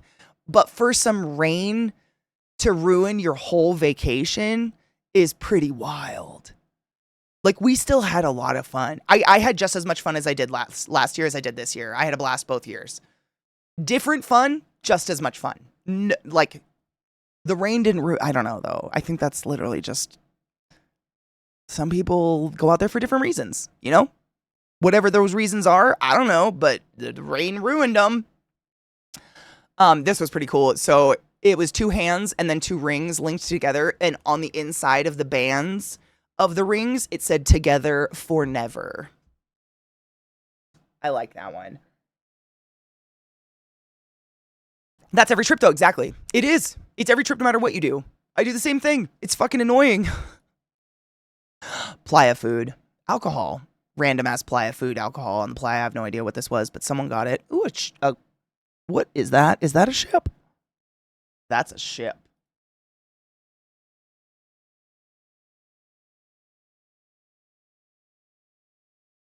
I didn't see this one. Not my video. I do too, Funk. My best friend's allergic to a lot of preservatives. Good on your campmate for labeling everything. 100%. And that's another reason why they do that is because, I mean, I'm sure I've fucking flapped my lips enough about it, but the giving, caring nature of the playa is that if anyone in your general vicinity is like, man, I have a headache, chances are someone's going to be like, I have something. And it's a lot more safe. It's so much more safe when you're sharing painkillers or you're helping someone on the playa, which everyone's helping each other all the time. Like it's constant to have all that information so we're not hurting each other. And as far as I know, there's never been an incident like that on the playa. Ever. But like that is a big deal. People are very serious about that stuff. Like I feel safer on the playa fucking with drugs, allegedly, maybe if those existed out there, than I do anywhere else in the world, because people there take it seriously. They're like scientists. They don't want a bad time and they don't want to die. They're not there doing, addictive, horrible drugs like heroin or anything like that. They're doing some party drugs to have a good time. So everybody's got test kits. Get test kits if you allegedly, theoretically, ever want to fuck around with drugs. Test kits to make sure there's not meth in it or fucking fentanyl or something like that. Like, be responsible if you're going to have fun. And I feel like everybody does that, and that's fucking great. It just makes you feel so much more secure. That's the eyeball I was talking about. So I have pictures of this actually happening, like the eyeball in function. But this is it before it was working, and it's just a monster. This is really cool. I love that people took this. So this is that sunken ship with the serpent before any people are out there. I don't even think this was open yet. This is one of my favorites. I think this is the pictures Zach took. Let me see. I think these might be the ones Zach took, but this was just a giant fucking metal statue in the middle of the desert. But what got me about it, and I just couldn't stop staring at it, was the reflections on it. Like, as you moved around this statue, the reflections of the playa and the sky and the mountains morphed across, like, the curves of the statue.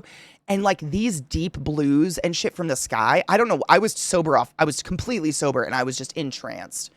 The reflections were just so beautiful. I don't know. I'm sure it means something, like the Statue of Liberty reflecting the state of the world. I have no idea. There's probably some spiritual meaning to it, but I was just like, look at those colors. I know Zach got more pictures of it, so we'll see more later. I just don't know whose pictures we're going through right now. There's the I'm Fine. So for those that missed this yesterday, this is one of my favorite pieces. Actually, is that me? That's me.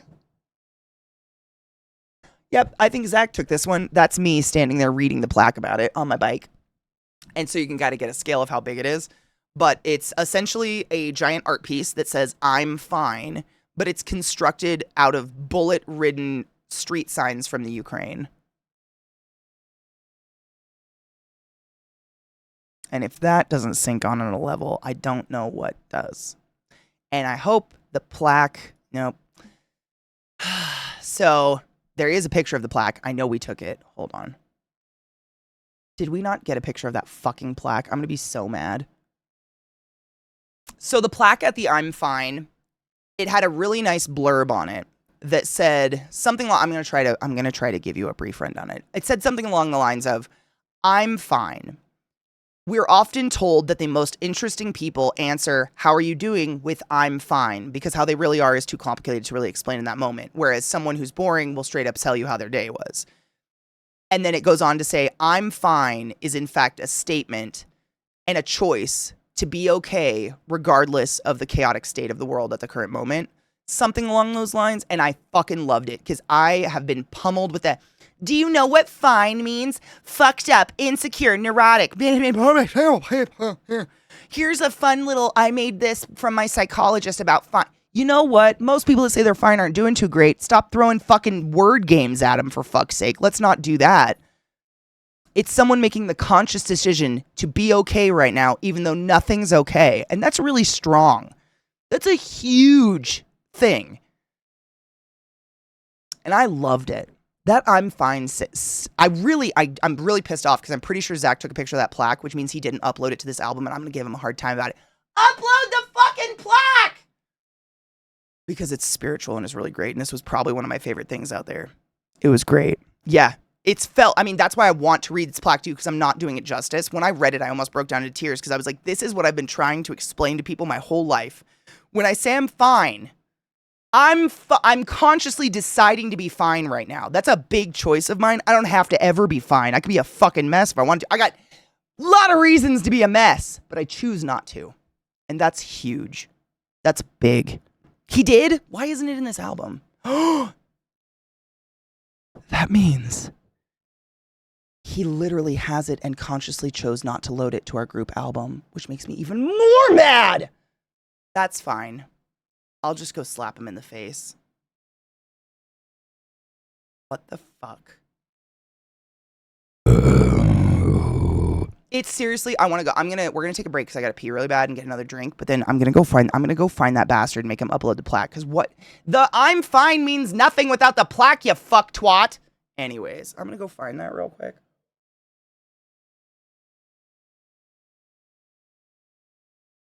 It's a big, I mean, all of this art makes you feel like it's crazy. The vast majority of the art out on the playa is very personal. And you have no idea who made it. You don't know whose art it is. You're just there experiencing it, and it's pretty fucking magical. It's pretty wild. Seriously, I have to pee really quick. Quick break, and then we'll look at more photos. Stretch your dicks, load a bowl, do what you need to do. I'm trying to take it easy because I got so fucking violently high yesterday I could barely function. BRB. No shit. This was gonna bother me. I messaged our group. Oh my god, my camera. What the fuck? Hold on. Why are you being an ass? Okay.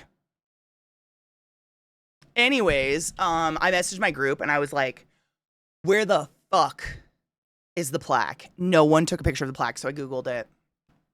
Because it's so much better than what I just said out loud to you guys. I need to read it to you. This is the plaque for the I'm Fine. Hold on, let me pull it up. My sand, no, not that. That's been gone for that's so, I don't even, someone took it. Someone's got it. I'm never getting that back. That was a donation. I don't need the sanity. That's gone now. So the plaque that I am literally reading in this photo, this is what it says. You know how they say that a boring person is the one who, when asked, how are you, starts telling you how they actually are? And so the interesting person would just say, I'm fine, which allegedly would be a lie. But what if it's not? What if that I'm fine from someone who is clearly not fine means something deep and true for them? It doesn't mean things are easy. It doesn't mean they stopped caring. And it doesn't even mean things are how they are supposed to be. It means something more profound and important. It is a statement, a personal decision to be fine despite the really crappy circumstances.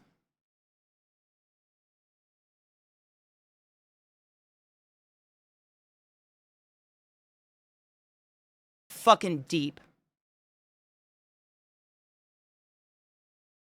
It's just, it hits so hard. It is huge, obviously. And then it has information, it has like the details of what it's made out of. These letters are clad with parts of war-damaged signs, solar panels, fences, roofs, and road signs from various parts of Ukraine. The materials were excuse me, I can read, it's really small. The materials were collected in Kyiv, Donetsk, a bunch of cities I cannot pronounce because that I'm just not even gonna fucking be insulting. There are a lot of cities in the Ukraine. Regions, sounds of air alarm. Okay, so there's an air alarm. I forgot about that. There's actually a light that blinks, and it's right next to the sign. And every time that light blinks, there's an air raid going off in Ukraine, and it goes off every 15 seconds. It's horrible. That's a survivor, right? Like, this piece just hit me so hard. It's so profound and powerful. And that the light blinking, telling you like air raids are going off every fucking 15 minutes in these areas is just wild. But wasn't that so perfect? This is why I really wanted the plaque. I'm sorry I obsessed over it for a minute, but it was just like, I loved it before I read the plaque. I was like, this is mine. I'm fine. Like, I say that all the time. This is my thing. And it was just moving. There's a lot of good art out there, but that one really hit me really, really hard. And I'm glad I was able to find that and share that with you because it was special to me, I guess. And of course, there I am on my bike. It looks like I'm on a unicycle. Anywho, so this one I'm not going to bring up really big, this unicorn. I'll bring it up for 2 seconds.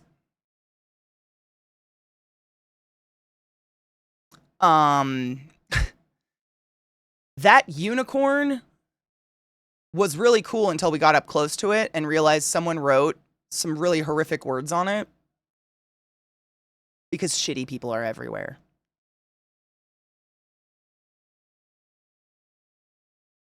Dude, Quill, right? Same. When I read that plaque, I was like, this is what I'm going to tell people every time someone tries to come at me with, fine means beep, beep, beep, beep, beep. Yeah, VR. Yeah. See all the writing? I'm not even going to say those words out loud. That's the kind of words that were written on that unicorn. What the fuck? Like, there's a lot of art on the playa that's very clearly meant to be interacted with and written on and left things in. This isn't one of them. Fucked up.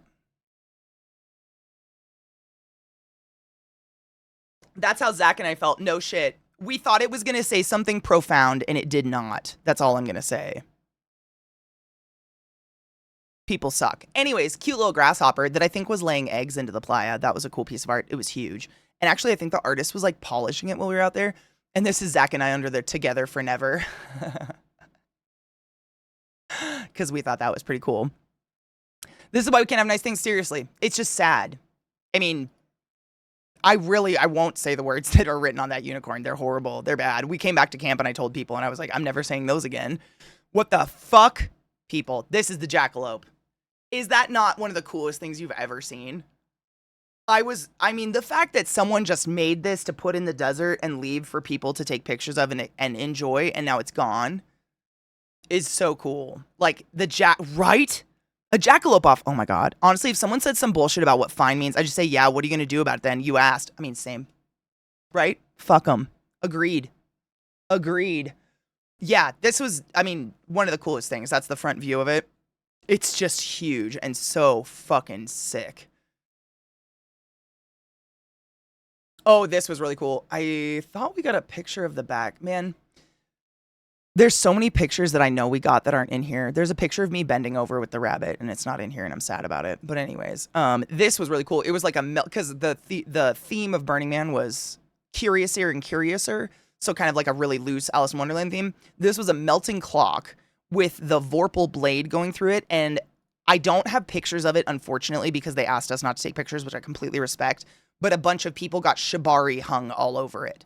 Like 9 beautiful women clad in, festival gear were shibari hung. You can see the hooks. There's a hook. There's a hook hanging off the Vorpal blade. It was so cool.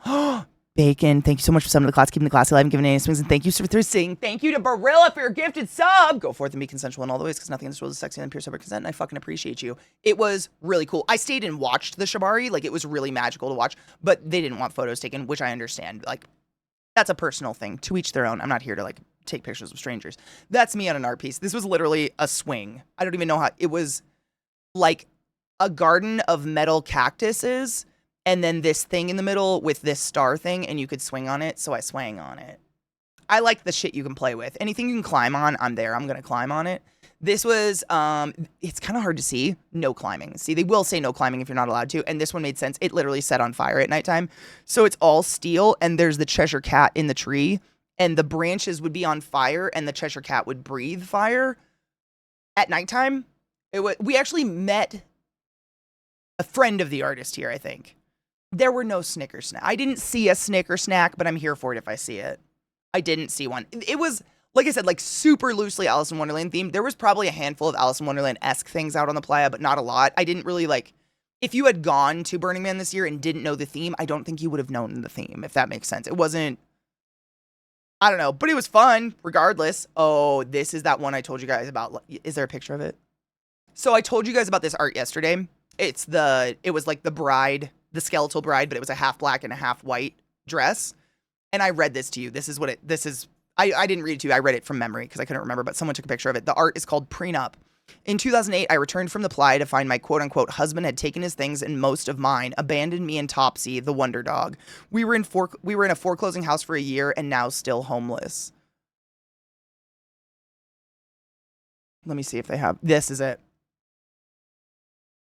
That hit hard. Like, wow. Prenup.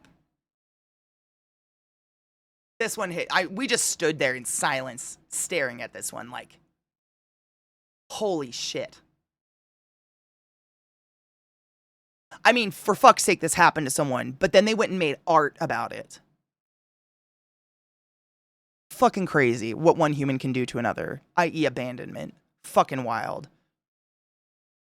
Through the looking glass, Vorpal went Snicker snack and cut the head off the creature, right? And I think there is some through the looking glass symbology in here because there's a lot of mirrors.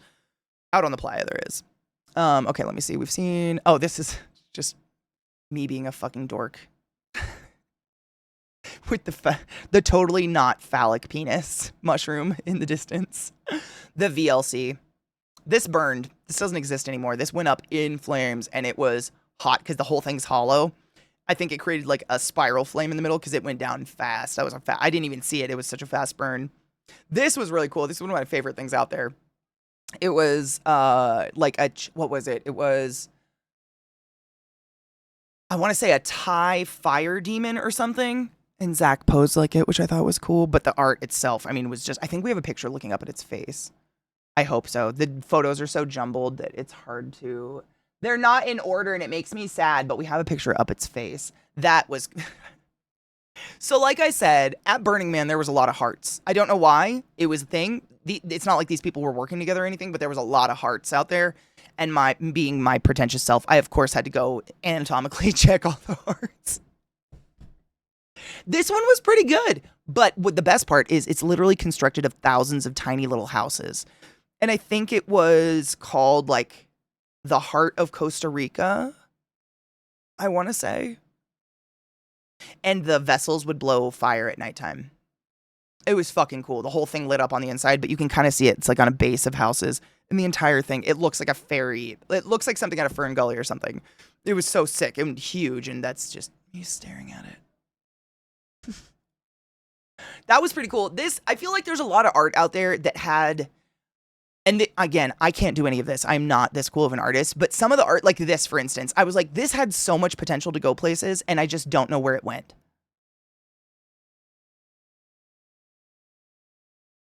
I don't, like it just had a bike light where the heart is. I just don't know where this was going to go. You could try to pull some symbology out of it, but I feel like symbolism. I feel like, I don't know. There was just some art out there that I was like, I like it, but I don't know where it's going. I liked this. Obviously I did. This is why I took, I mean, anything like this, same. Like, I like the kind of morbid, gross things splitting open their chests and stuff like that. Like, that's my jam. But, like, she has, what beautiful things she has to show us. I just don't know where it was going. A lot of them, I kind of get the meaning. And this one, your heart is the bike light of the playa. Your heart is the light of the playa? I don't know. You could go places with it. It was cool. It was, regardless, it was really cool. I think we saw this one. This one, yeah. Again, me walking around the butterfly. But this was literally a giant statue of a woman constructed of what looked like thousands of little steel butterflies. And the butterflies get bigger and bigger as they go up until they're like the huge ones between her arms. And it lit up at nighttime. I don't think it was on fire. I love Boondock Saints. You know what, Quill? That's a really good point. Literally, I think that's the point of art, right? Like, I think sometimes we're fed too much description of an art piece. Like, that's why I really, really identified with that I'm fine art piece, I think, because before you saw that plaque, it was completely just, you could see it from such a distance that you had a good quarter mile to take in that piece of art and interpret it in your own personal way before the artist told you what it represented and what it was. And I think a lot of the time we're fed too much of that to the point where we look for that and we don't just sit back and accept that, like, we get to interpret this the way our soul interprets this art. Right? I think that's something we should do more, is like not look for someone telling us what we're seeing and just see what we see. I think that's kind of beautiful. That's kind of art in itself, right? Yeah, no, I totally get that. I agree with you. Hot dogs. Everybody's, I don't know, red? Group, we saw those. What are the, oh. This was our dust hammocks. So, the camp directly next to ours, I talked about them yesterday, Niet PR. They're like a pun off of NPR, Niet PR. They had a row of hammocks that people could they were just there for people to swing in. I spent so much time in those damn hammocks. It was comfy as fuck. And it was quite literally like the best way to beat the heat, because we had chairs and stuff and we had blow up furniture, but the ground was hot. Like, the playa is hot. So being in a hammock, you have that air below you and above you. You've got two breezes going. It was the best way to beat the heat. 100%. And we were obviously stuck in a dust storm, hence all the gear. Dust storms suck. Sucking a pickle. We've seen that one. I'm jumping around now because we've seen a lot of these. There were just more added, and because they're in chronological order, they're shoving them into like the middle of the photos. So I'm making sure I didn't miss. We saw these ones. We saw Well, that I don't know. Obviously, I didn't take this one. I lived there. Same. Mish, I could have lived in. I did bring a book. I did read a book. I don't know. Me. Someone took it. I don't know. It's cute as fuck, right? But I don't. Oh, this is what day of the week? I know what it is. It's Catter Day? Yeah, they're all out of order. This is Catter Day. That's what this is. So, like, each day of the week, they have like a loose theme that you could follow if you want, if you so wish. It's nothing major. Like I've talked about, like White Wednesdays, where you're supposed to wear all white and then go get it fucking filthy in the dust. Tutu Tuesdays, something. I don't know the rest of the days. But Catter Day on Saturday, and I had nothing. I didn't even remember Catter Day, and I had a fucking leopard print skirt. That's what I had. That's what that is. No, you can objectify. I look fucking banging here. Are you kidding? I think you can see a semblance of an ab. I work out all the time. It's fine.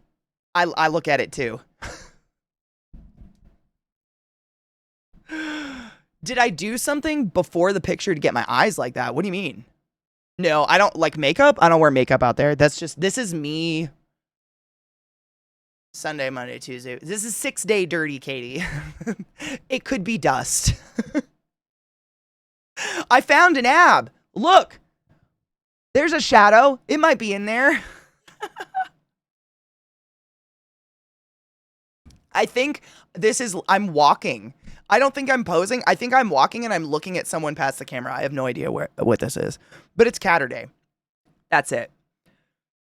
Makeup's disgusting out there. Yeah, I don't know no shit. The only people wearing makeup are first timers and they never do it again. It's not their fault. I heard a couple people being like, I brought out glitter and it just didn't stick. Don't bring glitter to the playa. Makeup's so pointless. I still have some of them on actually. We do like tattoos, temporary tattoos, but they have gold and silver ones. We put those all over ourselves and that's like the makeup because then you can just wash it off and it's not shedding. But no, that's just me looking really dirty, I think. But thank you. I looked cute. I don't know. I think I was just walking. I think that was just Catter Day. Oh. There's more pirate. Dude, she's so hot. I wish there was a better story to this, but Chetty said, can I please put my face in your boobs? And I said, yes. That was it.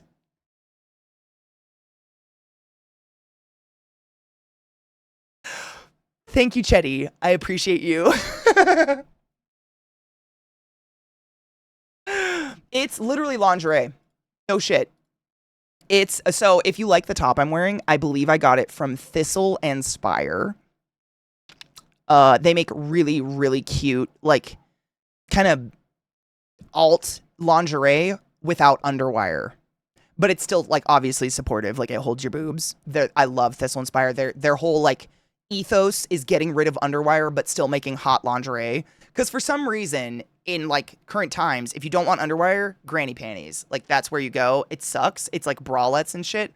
But it's totally you can make this shit. You can make hot lingerie without underwire because underwire is horrible and hurts and stabs you in the chest. Thistle and Spire. Thistle and Spire, not Thistle and Spire. I'm sorry if I talk too fast. Thistle and Spire, they're great. She did. That's all the story you need, right? I mean, seriously, that was it. I think literally that last picture, I was walking through camp. Someone took that, and then Chetty was like, can I put my face in your boobs? I was like, yes. Fuck yeah, engineering, for real. Seriously, the amount of time, I couldn't even tell you. It's actually a real thing that a bra, so like where the cup is, that's usually where the underwire is, under your boob. The inner corner will bust through and stab you in the chest, and it's just wire. The sheer amount of times that happened to me in my youth before I knew you could find things without underwire was asinine. It busts through and stabs your ribs. It's a wire just straight into your sternum. It's horrible. Underwire's dangerous. Like, it's the worst. I'll be underwire free the rest of my life. Fuck that shit. It's the Titanic face. I'm very awkward. I'm an awkward person. So why wouldn't they just fortify that area to avoid it? Because money. They know, this is just my personal opinion. We never had another choice. there was no bra company out there like, hey, we actually protect you from underwire, so no one had to do it. It was just accepted that at a certain point your underwire is going to bust through and stab you in the chest. And that was time to get a new bra. But like, when there's no underwire to fucking stab to your chest, your bras are fine. And they last quite a long time if you take care of them.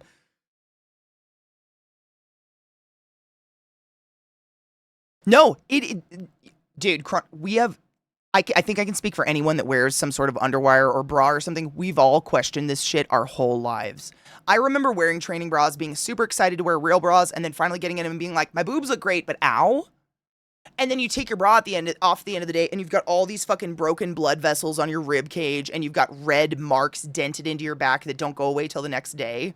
Because, like, I could get into it. I've literally, like, watched and listened to podcasts on the history of undergarments. And, like, the way that corsets and shit were designed was to hold up your boobs by creating ribbing down your body. The ribbing wasn't originally meant to nip in a waist or make you, like, look anorexically thin. That was not what that ribbing was there. It was there to hold your boobs up. And when we removed all that, there's nothing holding your boobs up. So now what holds your boobs up is the straps, and that's it. So, like, for someone like me that, you know, I lay on my back and my boobs disappear forever, straps are nothing. But for someone who has any semblance of boobs, they literally just have strips of broken blood vessels down their shoulders, and they live that way. Because we eliminated all the real support from what brassieres were originally supposed to be, because the whole rumor of corsets are killing people started. Like, tight lacing, when corsets were the thing, was about as popular as getting lip injections bigger than your ass cheeks. Yeah, some people did it. Did everyone do it? Absolutely not. Was it the best thing to do? No. Fashion is always taken too far by somebody, and to define all of history by 3 people taking fashion too far is unfair and stupid, and that's how we ended up with underwire. Cliff notes. It upsets me. I could also tell you how we ended up without pockets. Wow, there's a lot of pictures of her in my boobs. I didn't realize. I was clicking. There was just a lot. I don't know who took those. There's our bar. We've seen these ones. Let's see. More bar. Oh, that dude. Sandeep had the coolest jacket. This is Sandeep. This is a jacket he wore for Pirate Night. We all told him he just needs to wear this jacket. It was just like the coolest fucking it looked embroidered. Like the whole thing looked professionally embroidered jacket that he thrifted in New York.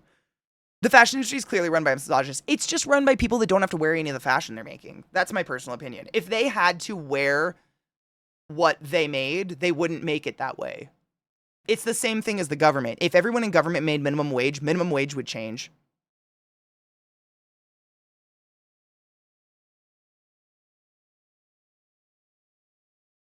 Having big tits is the worst in modern day. It's constant pain. I have so many friends with big tits, and like, as jealous as I am and as how much I would love to have big juicy boobies, the pain I hear about is so not back problems. The fact that the big, beautiful mammaries on your chest that I want to smother myself in literally are killing your back is disgusting. Now, you think about it, if you had a corset with all that ribbing down to your hip bones, that would hold all of that up. It would actually support your back at the same time, and we wouldn't have back pain. But you know how it goes. Dude, we love boobs. We love boobs. It just sucks that they literally are hurting people. Like, because we destroyed undergarments and they don't work anymore. Like, bras are meant to make boobs look appealing, not to be a supportive item anymore, and that's really sad. I'm grateful I don't have very many boobs. I only have 7. Let me see, where are we? Zach was someone. Oh, I think this was Adam. That was someone that came to our camp a lot and hung out with us, but I cannot remember. Just the very delicious hot gays of my camp. They're so hot. You're welcome. I don't know. Us? What were we doing? Was this tequila day? What's in my hand? This might have been the day I got fucked up in 15 minutes. Yeah. The faces on all of us say that. I think this was tequila day. I like tequila. Don't get me wrong. Tequila is probably if I drink, I like tequila. It's my favorite of the alcohols. It doesn't taste as much like fucking bleach to me. But we went to Barbie Death Village, and they had a tequila tasting bar, which I did not understand was just walking down a conveyor belt of shots. And I just wanted a lime. I was like, I just don't want scurvy on the desert, but I guess I have to get through this first. And so I had like 5 rapid fire shots, and then they gave me a lime the size of my clit. I was like, what the fuck is this? I was so drunk. I think that was that. Party Katie? I don't know. You'd have to, there's a lot in here that could be a Party Katie emote. We'll have to go through them. It was a lot. I don't drink. Like, you guys know that I really don't drink regularly. So 5 rapid fire shots at like 11 o'clock in the morning. I was just, woo! Gone. That was, yay Barbie Death Camp, though. This was our ice day. I already showed you guys these ones. We iced. We volunteer. So camps usually volunteer to like do ice stuff, I guess. Or they'll volunteer at like the first aid camps, or they'll volunteer at the mobility camps, or they'll volunteer at center camp and like run a show or something like that. Our camp volunteered at the ice camp and we sold ice and it was super fun. Did we see this one? Oh yeah, that's the chess piece. We saw that one. We saw, what is this? Dude, just link. That's my camp captain. That's my camp captain.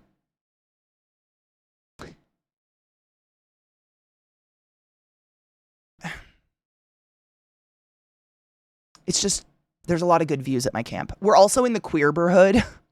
I think I showed you guys pictures of it yesterday. The queerborhood, they kind of group camps based on themes a little bit, very lightly. Like, there'll be like a street that's all science camps, like science puns. There'll be a street that's all something else. We happen to be on the queerborhood or the gayborhood, which is just like super LGBTQI plus positive.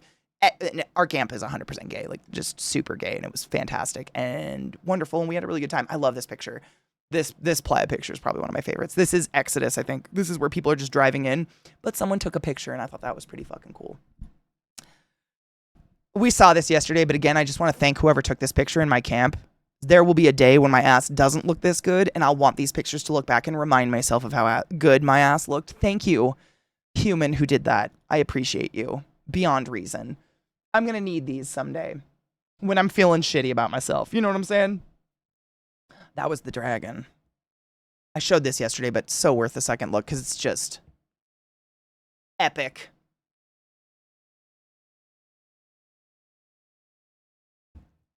Epic art car. I think it's American. No shit. My camp started saying best ass on the playa. I'm not a confident person, but I have had so much butt love in the last week. Wow. You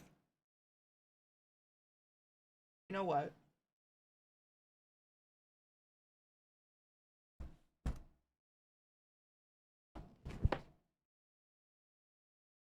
Yeah. That's...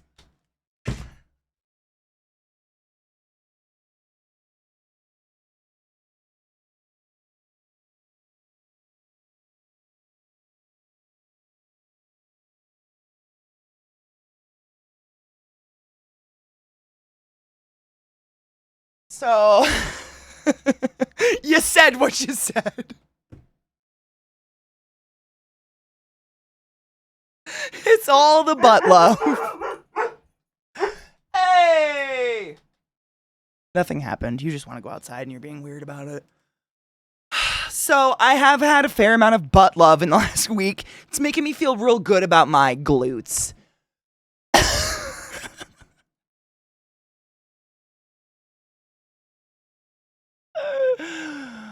Butt love. Why did the things come out of my mouth that come out of my mouth? I don't know. I don't know what this one is. A video?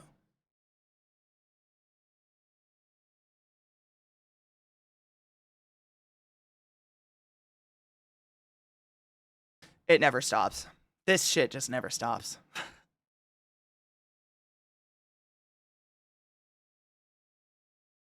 You know what's crazy, actually? I had to go to sleep with a show on last night. I had to go to sleep watching Supernatural because I'm so not used to the quiet anymore. That's what Burning Man did to me. It's going to be that bit for a while. You get, like, the first part of the week, that, like, dunk, dunk, dunk fucking drives you nuts. And then by the end of the week, it's almost like a lullaby to go to sleep to. It's kind of creepy. Like, the silence gets me now. I'm proud of the work I put into my butt. Real talk, like, anybody can be blessed with something. I truly work out. I fucking work my ass like crazy. because no matter what I do, I've been very thin and I've been very heavy. I always have a fat ass. So I'm going to make it look as nice as I possibly can. That's my personal theory. So really, when I get a compliment on my butt, I see it as I'm getting a compliment on the fucking hard work I put into it. Because I do put a lot of things into my butt.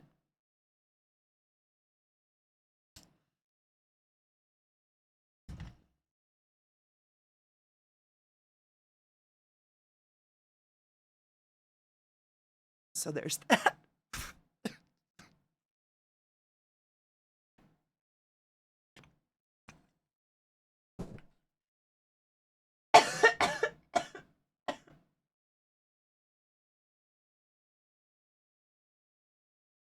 And that's just facts. What is this? I love how I need a warning to see my... What did I... Wait.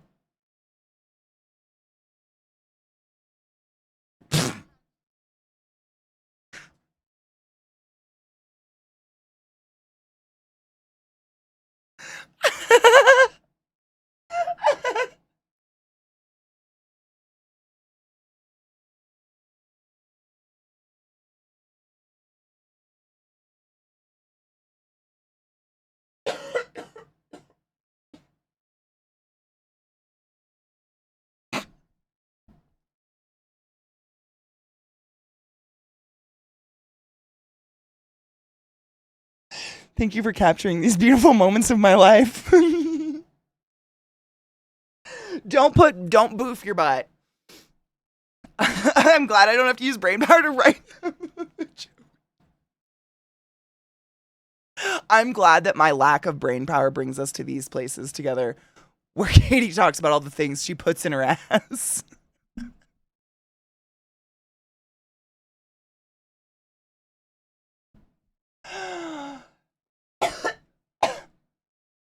Thanks for still being my friend, even though apparently I've got the world in my ass. You know, that's a song. Oh my God, hold up.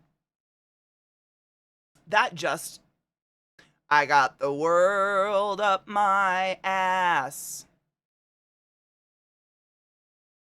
Wouldn't be the first, won't be the last. Oh my God. Is that Pucifer?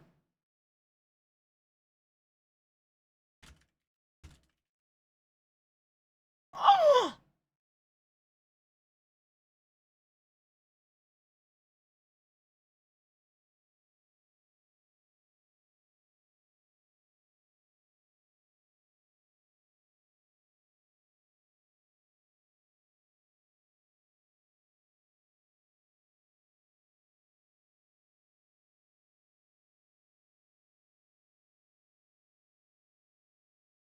Yeah.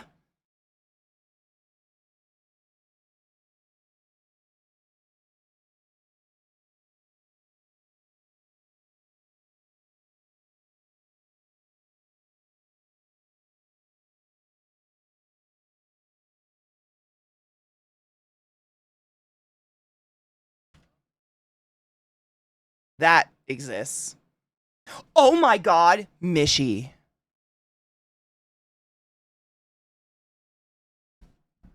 Do you want to know the last place in my entire life I thought someone would casually bring up anal railgun? Where the topic of anal railgun was casually brought up? Burning Man. Not a joke. No shit. I have no idea what we were talking about. I think someone in camp found out I was a nurse, so of course the camp was like, nurse stories now! What do people put in their butts? And one of the men in my camp goes, I think the weirdest butt story I've ever heard was anal railgun. And I was like...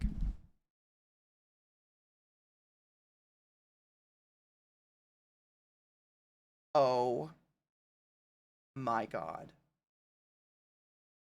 Crazy. Fucking crazy. Like that, they knew about it. Like they had seen the story, which is insane. Oh my God. Anal railgun? No shit. Okay, one moment. It's the scariest thing I've ever seen. Don't worry, we're not getting graphic. I mean, you're going to see an x-ray. Long story short, someone decided to go get an MRI done with a butt plug in. not realizing that that butt plug had a metal core.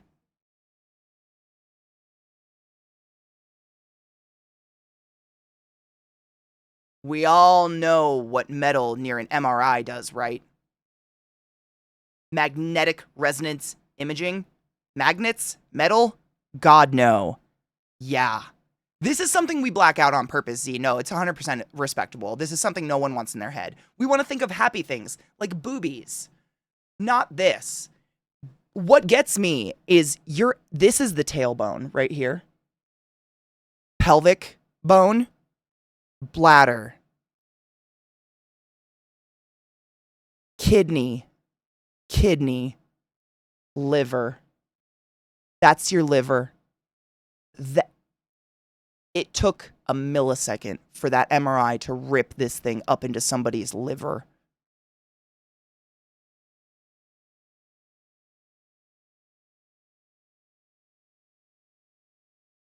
There are no words. Don't do this. I know there's a population of people, and no shame or shade, we do not king shame here, who just plug all the time. People who like to wear butt plugs daily, like as an accessory, it's just part of their daily life. Not here. They did. This is what it says. Greatest personal injury case I've ever heard. Chris Goodnow, an estimated Valley attorney, has picked up a client who is suing a sex toy company. Said client purchased a butt plug that was advertised as, quote, 100% silicone, end quote. Client wears butt plug to MRI appointment. Much to the client's dismay, butt plug in fact has a metallic core. Butt plug is accelerated at the speed of sound. That's not real. Very exaggerated, but very fast. Into the client's chest cavity, described in memo as anal railgun. Client survived with major injuries. 100%. That's me too, Knives. Like, it's hot. I love when someone has a kink like that. That's just like part of their everyday life. Like, some people wear like collars that have a lock on them or something like that, but it looks like a necklace. That shit is hot as fuck. This ain't the place. This is not the place. Yeah, not the place for any of that. Oh, 100. Yeah, this is just one of the worst things I've ever heard in my life. Like, I can't even laugh about it. It's so fucking horrific. They didn't know. They didn't know. It was literally advertised as fully silicone and had a metal core. Like, this person wasn't going to test things or be a fucking asshole. It's just was horrible. Horrible accident. Horrible. On one hand, advertised 100% not metal. On the other hand, why to a medical appointment? That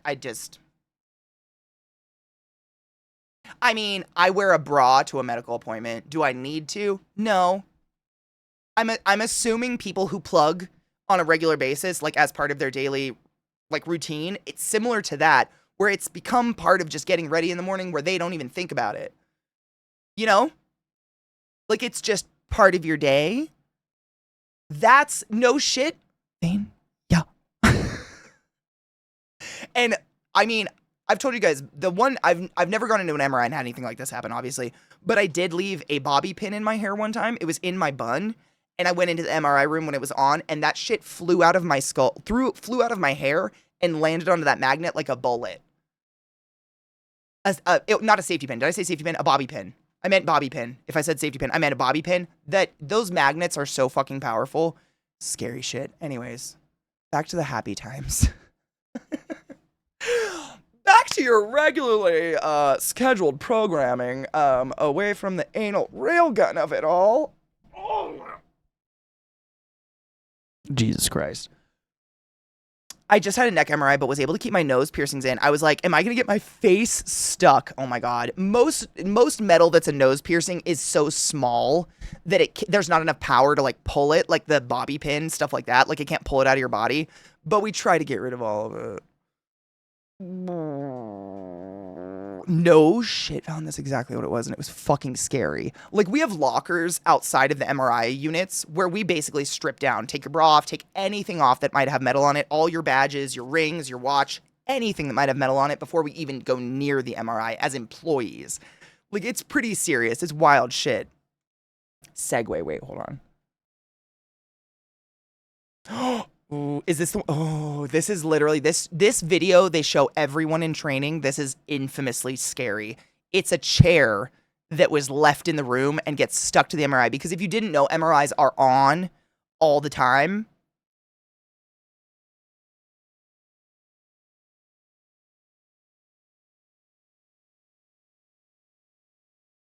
That is so scary to me.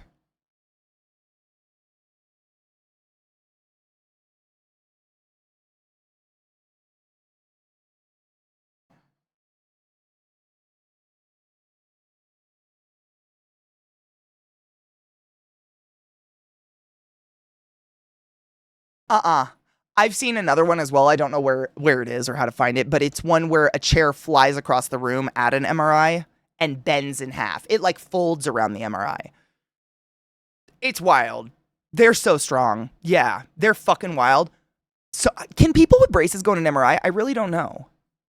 I would imagine. Probably. Yeah, the chair's dead now. The chair just gets to go. I agree. This is, I believe, inside Temple. Yeah. Temple's a pretty emotional place to be. Usually it's very personal. But inside, I've shown you pictures of Temple outside and how it looked like the wicker. This is the inside with the structure on the inside. And this birds as well. And this is more of the emotional part. It's gorgeous. Temple was astoundingly pretty this year. But you can see people, they put, you know, memories, people who have passed, et cetera, et cetera. Like, it's pretty fucking emotional. And then this is directly outside the temple all the time.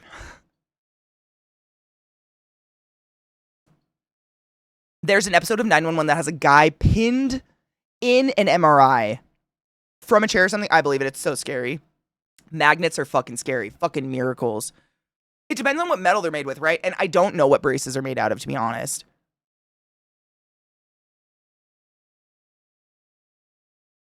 I haven't removed my tip piercing in years, but oh my God, I had to do that. No shit. I had my nipples pierced when I was like in my 20s, and I had to go get an MRI for my shoulder or something. And my mom was with me, and the biggest fear of mine was not that my nipple rings were going to get torn out by an MRI, but that my mom would find out I had nipple rings. I remember that so viscerally. You just awakened that memory in my mind. I was seriously like the whole ride to the MRI panic attack in my brain. Like, my mom's going to know I have my nipples pierced. Like, that's all that's going to come out of this today. And that's going to be a fucking weird moment to discuss. She didn't find out. I was able to have my own private room to like take everything out and everything. But man, my mom, for some reason, hates tattoos and piercings. And my whole life, like, she has equated tattoos and piercings to druggies and burnouts, and you look dirty. Like, my sister and I are covered in tattoos. You guys know this, like, from head to toe. We got a lot of tats. And my mom will straight up, with us, right next to her, point out someone and be like, don't those tattoos just make them look filthy? I don't know what the fuck it is, but she hates them. So it's like, of course, we love them. Yeah, it's just a body, and if a piercing changes who you are in here, there's something else going on, in my opinion. You know what I'm saying? Up here is what counts. This is your flesh sack just carrying shit around. You're a soul, not a body, in my opinion.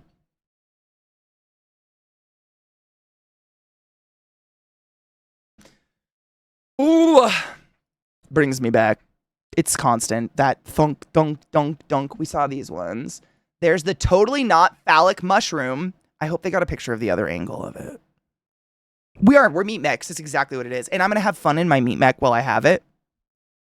Because it's not going to work forever. Fuck that. I'm going to have fun in this shit. Totally not phallic penis. We saw that one.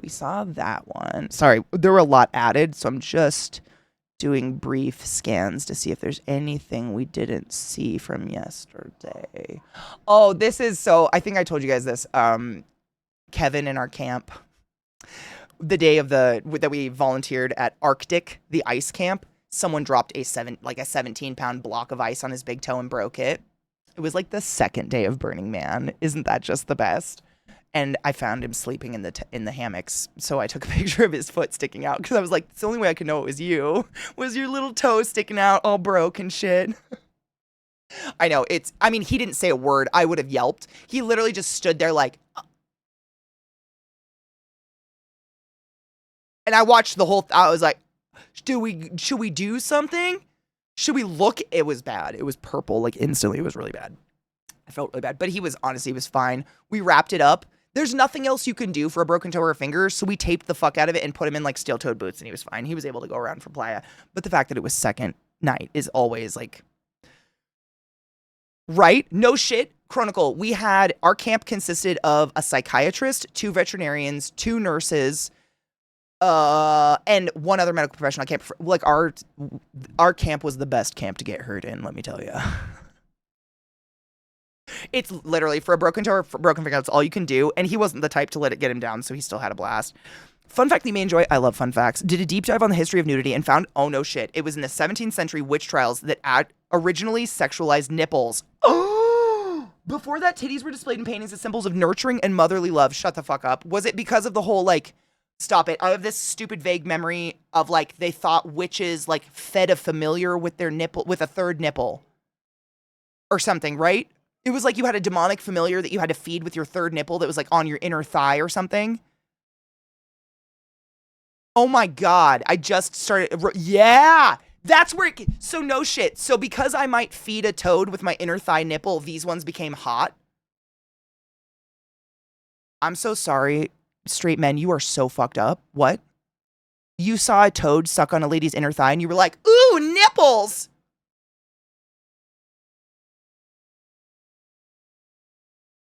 What's happening?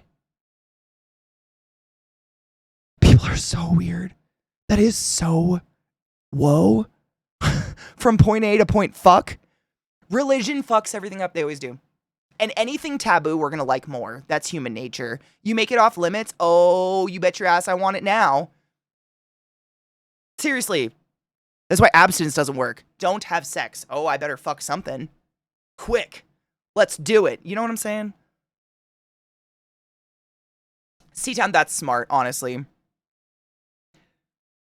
Suckling goats on your titties. Oh, yeah. I love watching her put that possum right on that little toe nipple.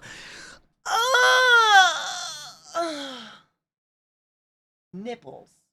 I love me some nipples, but what? You know what it is, Kona? I think it, I mean, I say this too much, and at some point I'm going to be wrong, but it all tends to dribble back down to control of a thing. We want to own a thing, and we want it to be mine, and no one else can touch that thing. Humans, we suck. I can still have plenty of fun with a dick if someone else touched that dick. You know what I'm saying? I can sometimes have fun with it while they're touching that dick. I'm versatile. I don't get it. It really, but it's a funnel, obviously. There's a lot of shit that goes into that, but it almost always funnels down to, I'm going to control that thing. I'm going to control that land. I'm going to control that group of people. I'm going to control that person, and I'm going to own it. And religion's an easy way to utilize to do all of that. So people fall into it because it's easy. It's sick. It doesn't make it right. It's very sad, and I'm glad none of us act that way. We're right. Don't you dare think about sex. Don't you dare even conceptualize the thought of burying your face in those warm, unnaturally soft, milky, jiggly fat sacks connected to that person's chest that are there to feed babies. Don't you dare think about doing that. Don't open your mouth when you do it. Don't do blah. Don't you dare. Oh, don't put your hands on them. Don't squeeze them around your face even more. Can you breathe? You probably should. Don't do any of that. How come I just super want to suck on titties now? I don't know. The world is so weird. Anyways, there's a lot of titties in this album, so we're not necessarily, oh, look, Slut Garden. That's a camp. Slut Garden. And of course, I literally stopped my bike in front of it and said, take a picture. And all of these strangers rolled up and go, we love sluts. And that's that picture. Everyone's just screaming that they love sluts in the road. That's it. It was great. It was a good time. Slut Garden was great. That's the sunken ship. This is a really good shot of how the sunken ship was like stuck into the playa and then had the serpent behind it. It was so fucking cool. Hudson Hawk was super fun. I'd never seen that before. I really enjoyed it. Are we both ovulating? It might be happening. If there was a fully sensitive nipple on a person's inner thigh, it'd make oral far less like a game of Twister. 100%. I've thought about that. Like the way that we spaced out all the fun zones, it's kind of like an extreme sport at this point. Like, or, you know, like the Wizard of Oz's wizard machine. You're like, I got to turn this and pinch this and like, but also, you know what I'm saying? We made it weird. We made it weird. People are weird. We did everything wrong. I mean, C-Town, hard same. Don't you dare snuggle. Don't you dare think about that soft, wonderful, squishy body and maybe boobies that you're cuddling. Don't dare think about those. And now we're all thinking of it because we can't not think of it. Taboos are the taboos? Is that what did I just try to say out loud? Taboos are the inverse of are the inverse to getting told to do a chore you're about to do. Oh my God. What is that? That obstinance disorder shit? Oh my God, I have that so hard. Like, I could be so excited to do something, like legitimately stoked to do it. And the moment someone says, hey, did you remember to do that thing? My body's like, you mean that thing that I wanted to do, but now I don't want to do, and I'll do anything not to do? No. But now I have 5 million excuses never to do it again. Why did you have to speak out loud? Can you stop talking, please? Shut the fuck up. You're ruining my life. Fuck! Anybody else? Just me? It's so hard to explain to someone, like, I try to stay away from people because they don't know it, but they ruin me on accident. Like, someone doesn't mean to send me into an existential spiral that's going to throw me into a manic state for the next 3 months by saying, hey, we need to talk later. But they did it anyways. And here we fucking are. It's exhausting. But, like, how do you explain that? Like, there's nothing wrong with you personally. You just might accidentally say something that's going to put me in a state I'm not emotionally prepared for right now. So we need to not be around anyone. It's fucking brains, though, right? They're the worst. I hate them.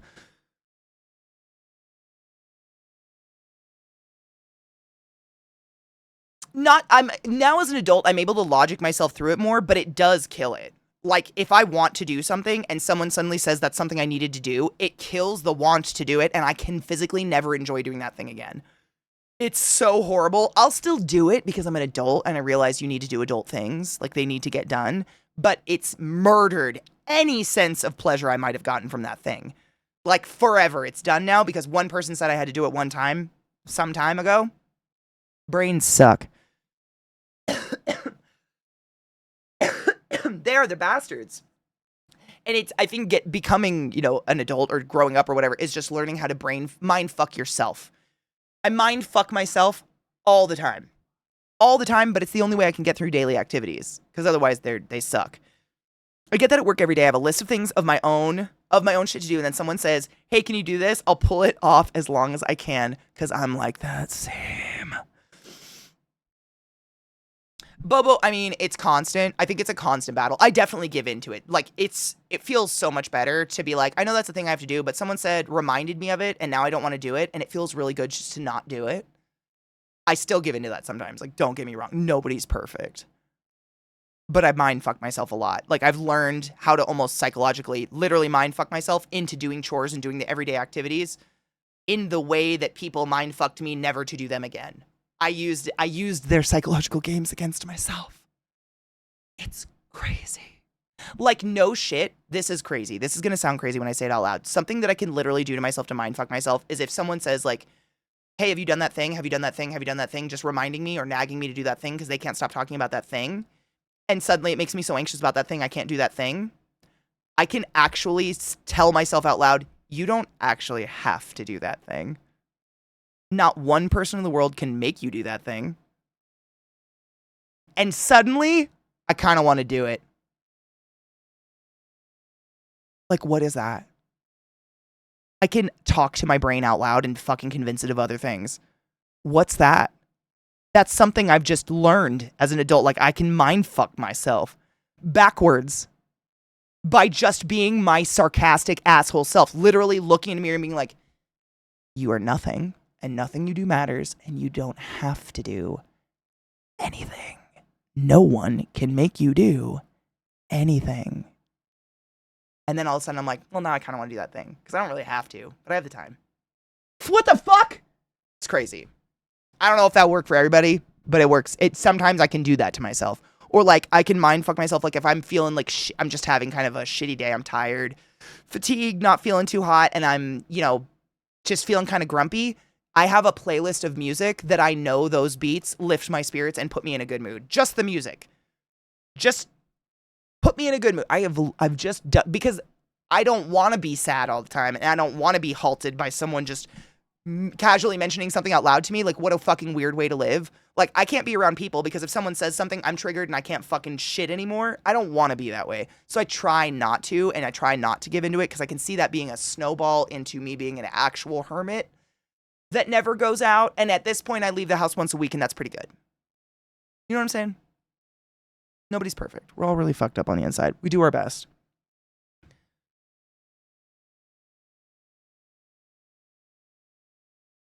Oh, the I'm in a mood. I haven't got to I'm in a mood yet. But I was informed by stream yesterday that if marijuana is involved and there was an accident and I was there, it's automatically my fault. Because I'm supposed to be the mature marijuana person.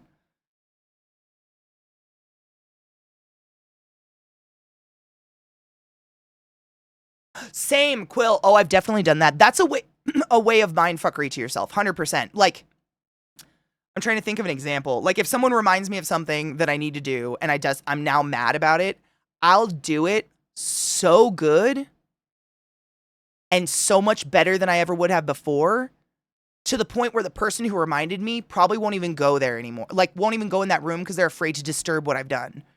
Like, it's almost of payback. Like, I can't, like, oh, hey, remember you were going to do the dishes? Oh, I was going to do the dishes, huh? Well, now I'm going to spend 7 hours cleaning every surface in the house so you can lick my floorboards. And now, you know, we're walking on eggshells because everything sparkles and smells like bleach because Katie went insane.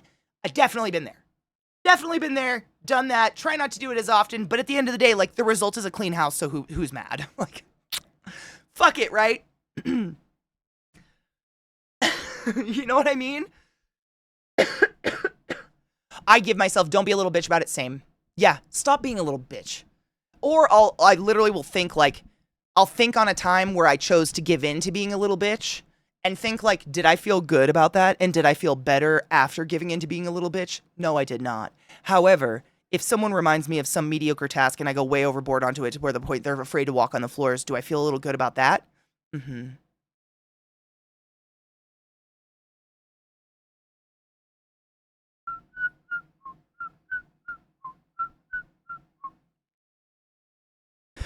She's unstable. Oh my God. I'm so afraid to accidentally click on something I do not want to click on in here. I get scared sometimes. Oh, this was so at the ship. These are just pictures of, I think, was Zach, I took pictures of him climbing into that bird's, which apparently someone fell out of the crow's nest, which I didn't hear about. Very scary. It swayed in the air and it was really high up there and I wanted nothing to do with it. So I stayed the fuck out of this thing. Wait, are floorboards your feet or your ass cheeks?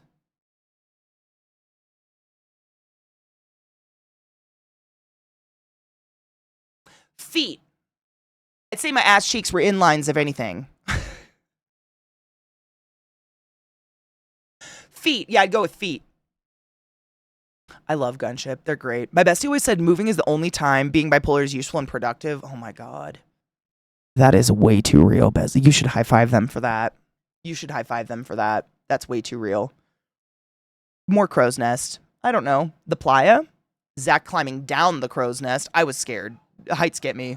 This is the dress I was talking about. This is the thing I told you I wore for one day and could wring. I wore it until noon. And then I took it off and did this and wrung my sweat out of it. This dress. That's how hot it is. You can wear a net and get hot. It's insane. I just needed my midsection empty. Like, I had to be open in the middle, otherwise it was too hot. Cheers.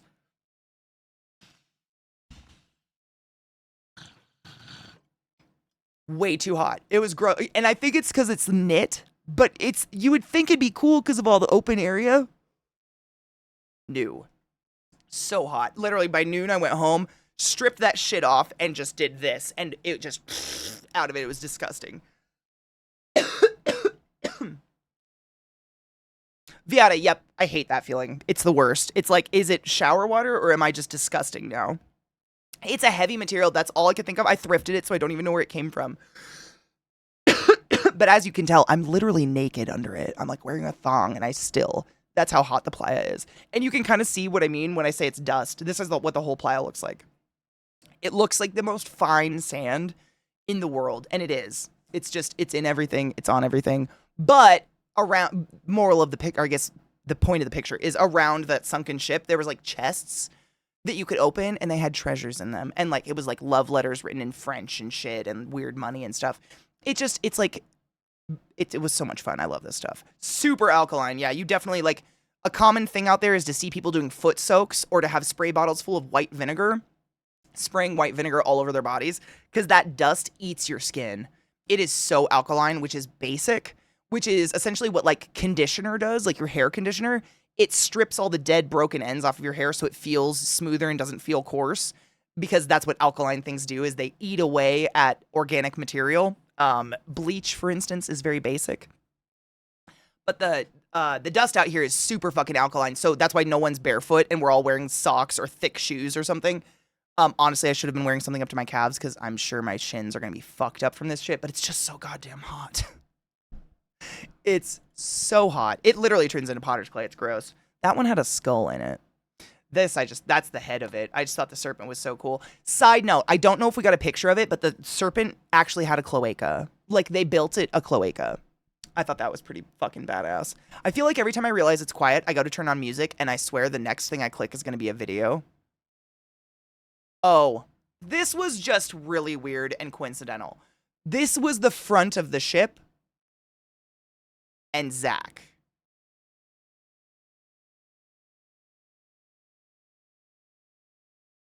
The creator of this ship didn't know Zach. I thought it looked so much like him. It was freaky. And then, I'm not kidding you, a group of strange people started gathering around and taking pictures of Zach with this thing, all thinking he was the artist and or the model for it. It was very weird. The profile especially, down to the fucking nose. And what we learned, I never got to meet the artist, but we learned that the artist did base this on someone's actual face. So there's someone out there that looks just like Zach. I just don't know. It was very creepy, right?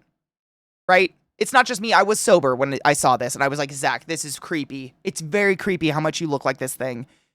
The brows, the brow line, that's why he's doing the sad face, the eyes, the downturn, everything. We never met the artist. We never met the model, but apparently they're out there. Creepy. Very creepy to me.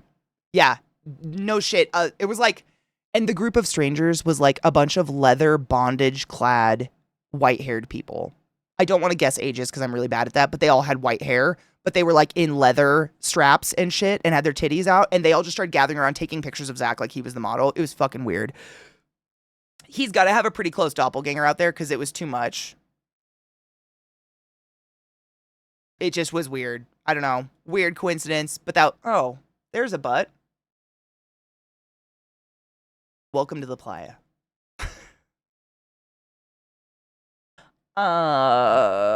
Anyways. This was our, right? Look at them mountains. Isn't that range just stunning? Though? I don't know who took this. I think I put this on Twitter. I don't know who took this though. This is just in our group photos. But the mountain range truly is pretty, and that, I think that, where am I looking? I think that's where the eye went. You'll see the eye later. It's a giant fucking eye that's on the trash fence that we went to. Way the fuck out there. This is literally the dress I was telling you about that I was wearing nothing under because it was so hot. Great dress, but a little cheeky, if you know what I mean. Haha! This was probably my least favorite art installation. I'm so sorry if the artist is mystically in my chat. It looked like they hired some kindergartners to paint cardboard horses on only one side. Because all the horses had the eyes on the same side of the face, and some of them had an extra eye, and I just don't, like, this is a good example of, like, some of the art out there, you're like, wow, that jackalope we saw, like, can you imagine what that was to create that jackalope? And then you find this one, and you're like, huh.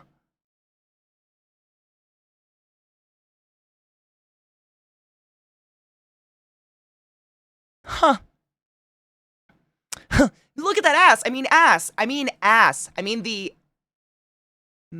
ass. The mass.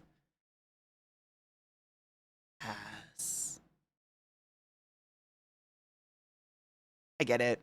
I can't. I'm the person that people have to be like, Katie, stop staring. And I'm like, boob. It's a problem. It's fine. Right? There's nothing wrong with some simple art. It just was, it didn't, I don't know. Simple, and then there's this. And I just don't. To each their own, though. Someone loved it. I'm sure someone did, just not my favorite. I like art you can interact with, and this was literally cardboard on sticks. I couldn't interact with it. I didn't understand it. But to each their fucking own, you know what I'm saying? I ain't here to judge. VLC, always looming in the background. That's Temple. So this means, if that's Temple and that's VLC, so where we're standing in the playa right now is like 8 o'clock on the huge clock of it. Because the Temple goes straight back to the man. The man would be like over, probably like right here. And then camp beyond that. But that was, I don't know. Someone loved it. Oh, there's the D&D camp I told you about. So this was probably one of the coolest things I saw. I almost peed a little. This is literally the entrance to their camp. And I think someone got pictures of it at nighttime. I'm pretty sure someone got pictures of it at nighttime. The entire thing illuminated in all these crazy designs and light configurations in a rainbow undulation across it. For those just listening, it's an archway made of giant D20s.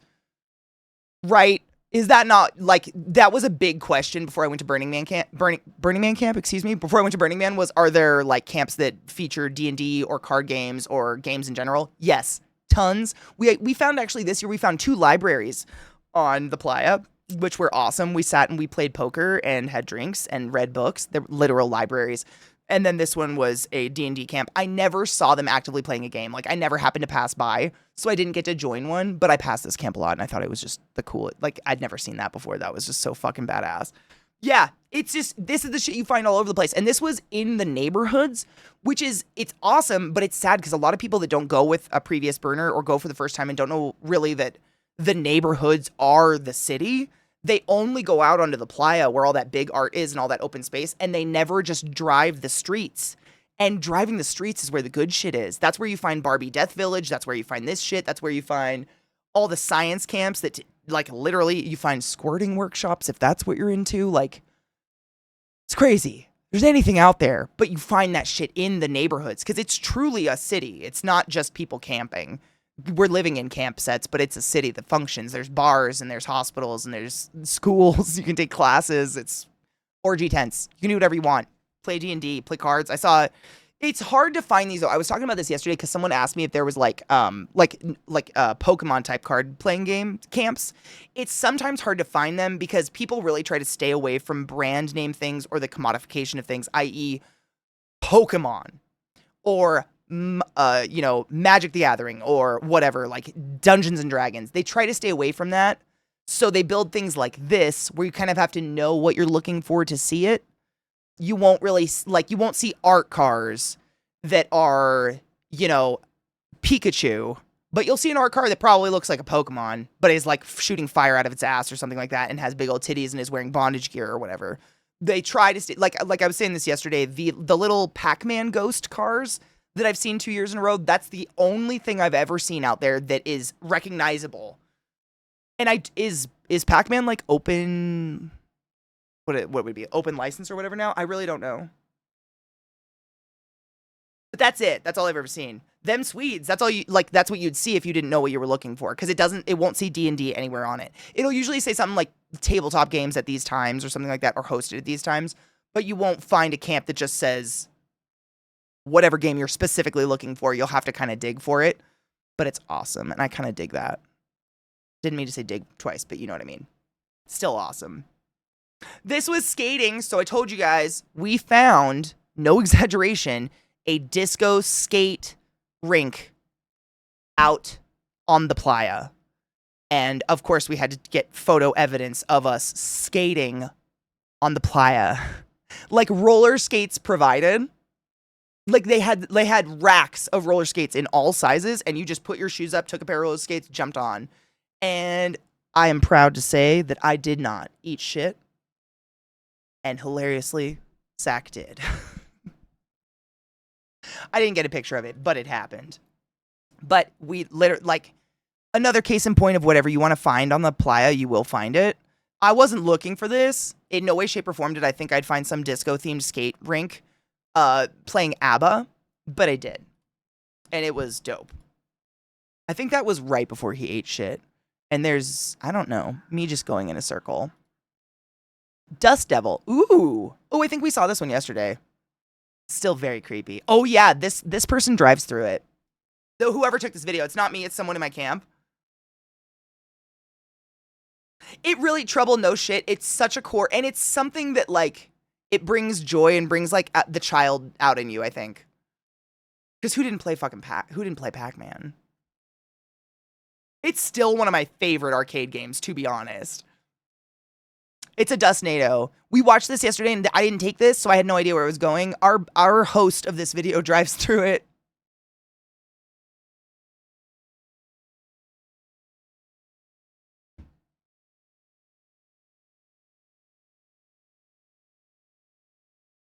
Reasonable. There's actually I saw a lot of pride flags out there, but you'll never see there. I have yet to see anything religiously affiliated, but you'll see some flags and things out there. Like, for instance, there's pride flags, like in the gayborhood or the queerborhood, as it's now called. Shit tons of pride flags or pride themed things all over the place, but you won't see like political anything. I've never seen political anything. There's AA groups, there's NA groups, there's AA meetings every single day. There are queer AA meetings, there are just all-inclusive AA meetings, NA meetings, there are female-focused AA meetings, there are family-focused NA AA meetings. Like, anything you can think of that is something that is necessary to exist in today is provided out there by some camp. It's fucking wild. That's all over the place. So you'll see flags like that, like AA camps or NA camps, because they want it to be recognizable. And I think the same thing goes with a lot of pride flags. Is like, as great as it is out there and as loving and caring as it is, there are still a lot of people who are freshly coming out or freshly identifying as queer in some way, shape, or form, and they're desperately looking for an area that identifies as safe. Because, and I'm sure I'm preaching to the choir, a lot of you live in places that are hella not safe, as safe as where I live right now, where we have places in America that are still very vehemently, openly anti-gay. And you don't see pride flags all over the place. You see fucking blue line flags all over the place and Trump flags and shit like that, where it's not just safe to be a gay person on the street and hold the hand of someone you love, or a queer person, I should say. And it's something, I think there's something to that where it's like, you kind of start there. Like, there's a queerborhood, there's a gayborhood where everyone there, it's a safe place where you are not going to be judged to just be who you need to be. Like, there are furry neighborhoods that for the same reason. Because, yes, you and I could care less if anyone's a furry. You do you, boo-boo. As long as it's consensual with adults and it's all above board and no one's getting hurt. Fuck it. Wear what you want to fucking wear. I don't care. What's up here is more important than any of this to me, and I think that goes for a lot of you as well. That's what makes us good people. Wow. Big flex. Crazy. It's like it's asking a lot or something. But I think and that's a Burning Man to a lot of people, it's this place where they can just exist and they're not spending the first 2 hours of their day like, okay, what do I cover up and how do I mask this part of me that is unfortunately the part that makes them interesting and beautiful to us, but to the rest of the world it makes them icky and weird and different and off and other. At Burning Man, nobody's other, nobody's off, everybody's fine. Like I was saying yesterday, you can walk around in a cock cage all day, you can walk around in khakis and a t-shirt or a Hawaiian shirt, it doesn't matter. You're a person and no one cares. You're just a person and everyone's looking for what's up here. And a lot of this is just, it's an outward expression of like, this is safe, like the pride flags and stuff like that. That's what I think. That's what I've been led to believe, but I've never seen, I know there's a girl in my camp who is Jewish and she went to a Jewish ceremony out on the playa. Like, they have stuff like that. Absolutely. Like, but I think it was more of a meditation or something. But I never saw any flags for it or anything like that. And I think it's because a lot of that just they don't want to make anyone feel uncomfortable. Bless the people doing what I would do and running through the alkaline dust tornado of shredding. So no shit. When I was a kid, I got stuck in a dust tornado, like a dust devil in Arizona, and a rock knocked me out. So I have perpetual fear of getting knocked out by dust tornadoes. Otherwise, I'd be there. I've stood up against a hurricane, which was probably the dumbest thing I've ever done. Like, stood and leaned against one and let it hold me up. I wasn't like, hurricane, you bitch. I was like, watch this. How far am I bending over right now? You know what I'm saying? Like one of those. I've done that. But I don't, like, I really got hit in the head by a rock and it was really scary. So now I'm literally watching this yesterday. I was like, this fucker's gonna get hit in the head by a rock. They didn't, obviously. But you know, it only takes one rock to the noodle. And waking up in a stranger's yard and being like, where's my mermaid? My mermaid Barbie I had in my hand. What happened? And they're like, the dust devil took it. And you're like, well, life's over. True story. Still remember that. I think I was like 6. Right. There are people that don't get hurt. And then there are people who hurt comes to them. Although I don't think I got hurt at Burning Man this year. Knock on wood.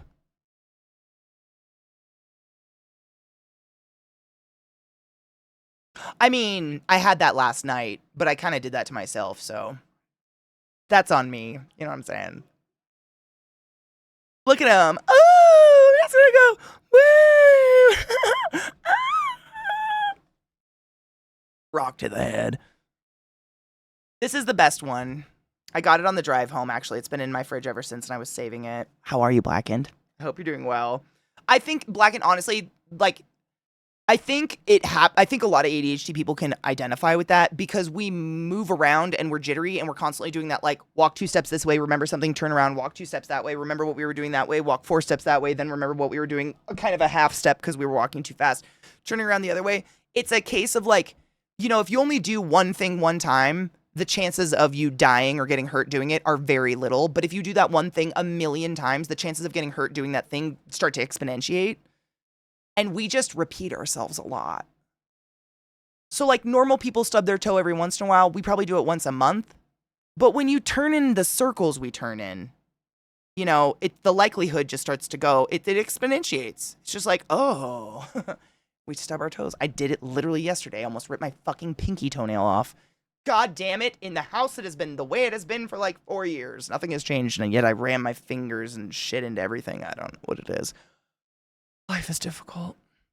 Okay, I think we've seen that one. We saw Chetty wrapped in wet socks. She's wonderful. I love Chetty so much. This was the wedding. These are some of my favorite pictures. I don't know. This Link and Kevin, our camp lead, and his husband got married out at the sunken ship with the serpent behind, and we went out there way before them. It was a huge chaotic story. Watch the VOD from yesterday for the fucking retelling of it. It was hilarious and amazing. But essentially, we all ended up there 2 hours before the grooms showed up for many different reasons. So we all just started taking selfies and taking group photos together because we were like, we don't know if they're going to show up. We don't know what happened. So we wanted pictures for them of some kind. So we're all dressed in white ready. And we just all look so dirty and hilarious. This is Thursday, I think.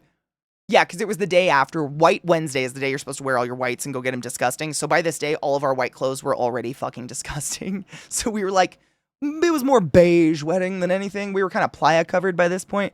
But this is basically our entire camp, minus the grooms, waiting out at the sunken ship to attend a wedding that did eventually happen. And it was fucking beautiful. And it was really romantic and awesome.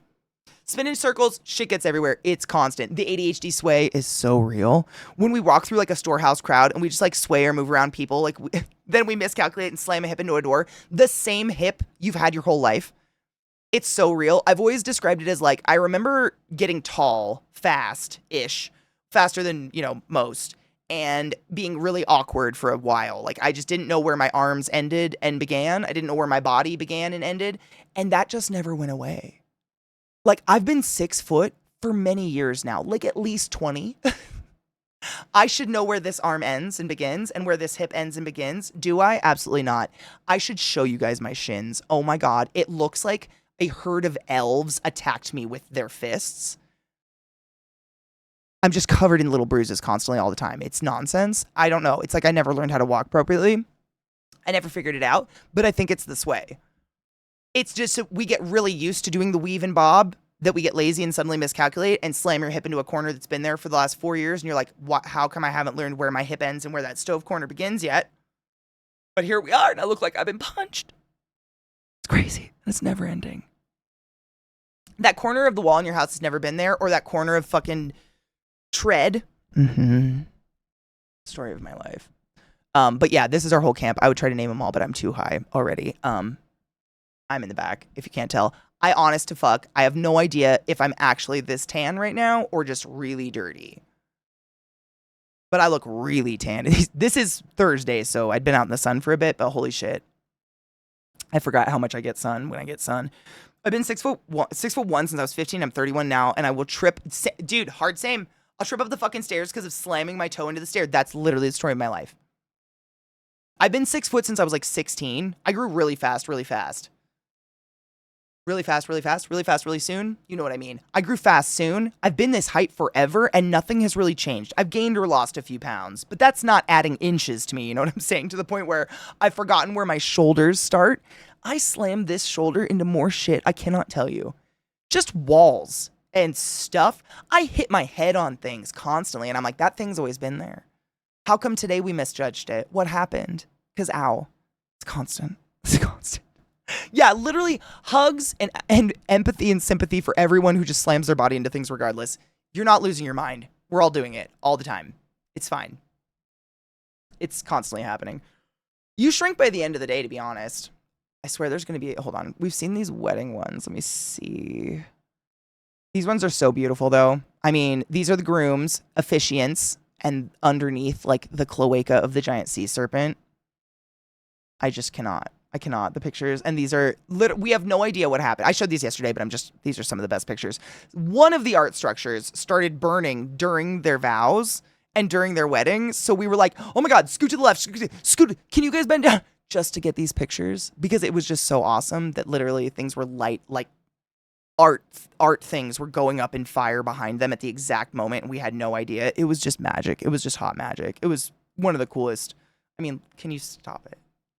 They're just so cute. I'm gonna cry again. They're so fucking cute. Ren made a diss track. I heard that Ren had to take one of his songs down. That makes me sad. I get my pajama pocket stuck on a drawer handle in the kitchen a lot and open. Oh my God. I get just my shorts stuck on stuff like that, Vile, all the time. I have a picture. My sister has this picture somewhere. You remember the pink bottle of Coppertone, like sunscreen from when we were kids, and the picture on it of the little girl and her panties are like getting pulled off by a puppy, and it's really creepy. My mom has a picture of me from, I'm not kidding you, 2 years ago, where I'm trying to crawl out of her 2-door Toyota Solara, and my shorts get stuck on like the belt buckle thing. And I'm trying to crawl out of the back of this car as a 6-foot monster, and my shorts are just being ripped off of me by the car, and I'm like just looking really sad. It's a great picture. It's a story of life, though. I'll have to find it. It's out there. My sister has it. But yeah, the wedding was perfect. Oh, and then, I mean, just to add, sugar to it, a fucking art car of Abraxas dragon starts driving behind their wedding as they're saying their vows.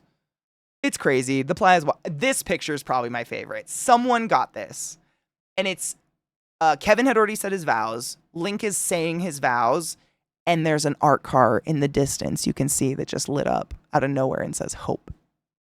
Like, is that not just one of the best coincidences you've ever seen? Yes, so Vile, that's the theme of our camp, is the pirates. We're pirates. Every camp has pirate flags that are themed to them. So, like, we have a tarantula pirate flag, because of course I do, on my Jeep. Someone else has, like, a bunny pirate flag, and our bar is called the Second Wind Pirate Cafe, because we serve coffee and whiskey from 9 to midnight. So we all dress up like the corniest fucking pirates you can possibly think of. And I'm almost positive, and I'm simply basing this off of 99.9% of my camp being beautiful gay males, is that we're butt pirates. They only smile and laugh when I ask, and no one will confirm or deny, but I'm almost positive. I'm fine. I love butts. I have a huge butt. I'm here for that. I could be 2 butt pirates. Let's fucking go. It was really fucking cool. Yeah, it was so special and just really sweet. And the pictures ended up so fucking beautiful. And the fact that things were burning. But yeah,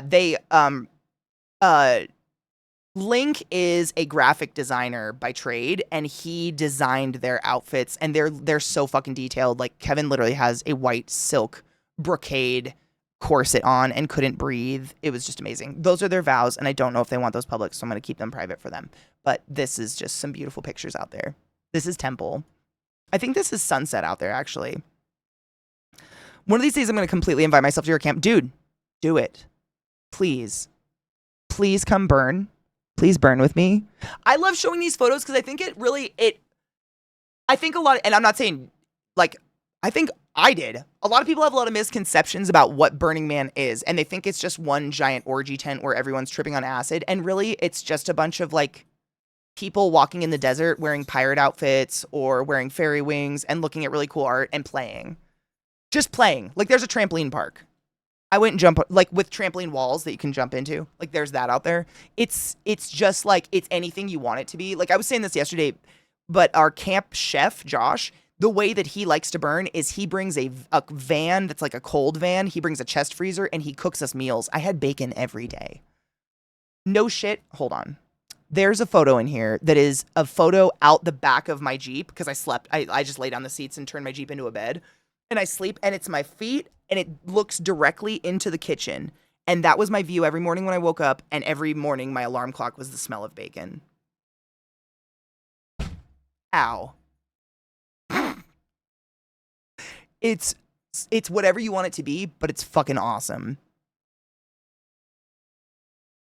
Oh my God, Vile, that hair stayed so well. So the girl that I went to do the braids in my hair, she specifically does braids for Burning Man. So the way that she does them is she buys these packs of hardcore hair, like hair that isn't cheapy plastic hair that's just going to break off.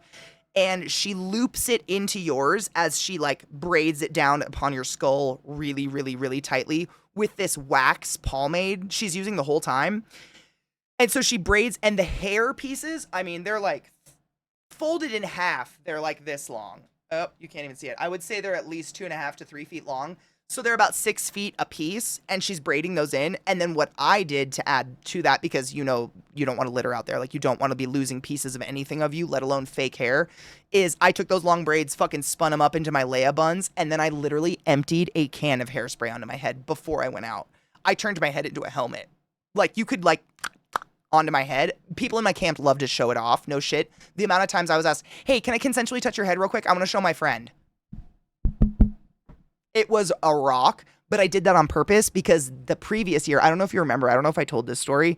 The previous year, and this was no fault on the person, they didn't know, they got those braids done, and the last day of the burn when we were all stuck because of the mud, they decided to take them out, and we were pulling 3-foot strands of neon green plastic hair out of the playa for 24 hours straight. It just, because it was wet, just sunk into it, and you just saw like, it looked like the sea serpent, honestly. You just saw these little humps of neon green like busting out of the mud, and you'd pull one and it'd just keep coming. It would be 4 feet long of just this plastic shit, and that was my lesson. Like, she felt so bad. Again, she didn't know it was her first time getting them. I learned from that mistake. None of that. And I didn't take my hair out until I was off the playa and in a hotel room. I took it out in a hotel room. And it's still in phenomenal quality. I saved it. It's in a bag. It's in my car. It's crazy. It really didn't. It's still perfect. And I think it's because I fucking helmeted that fuck. I died to burn with Katie. I keep imagining myself like dude. My camp is like, my camp I think is a great example of almost every camp on the playa. I just have personal experience and personal stories, but I mean, why would anybody go back if they were having any less of a good time? It's truly phenomenal. It's so much fucking fun, and it's like, you kind of just become this organic family, and it just works. I don't know. It's pretty magical. I wish I could explain it. It's really magical. Art cars. This was one of the other dragons. The dragons' names were Electra and Abraxas, but I fucking don't know which one was which. So one's Electra and one's Abraxas, but they were both just art cars that are amazing.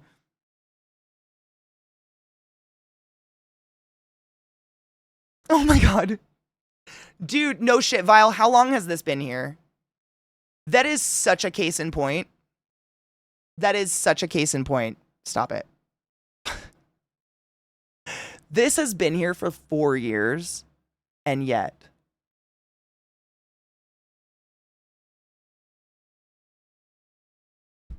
every day. Every fucking day. I slam. I don't even feel it anymore. I don't even know it's happening. Like, my body just accepted. I slam my body into things. Lizzie, my love, thank you so much for summoning the class, keeping the class alive, and giving it swings for so fucking long. How are you? I missed you. There were so many dragons out there. Oh my God, Lizzie. So many dragons and unicorns. It was magical. And I think because Jabberwocky. Like, the Jabberwocky's a Jabberwocky, we all know that. But I think Jabberwocky translated to dragon for some people. So it ended up a lot of dragons out there, and I wasn't mad. At all. Eviction date last Friday. We haven't been kicked out yet, thankfully, thank fuck. And we still have nowhere to move because housing crisis would appreciate. Oh my God. I mean, I'd say that's such a serious issue to even say cheers to, and I hope you all the good. Like, that's so fucked up.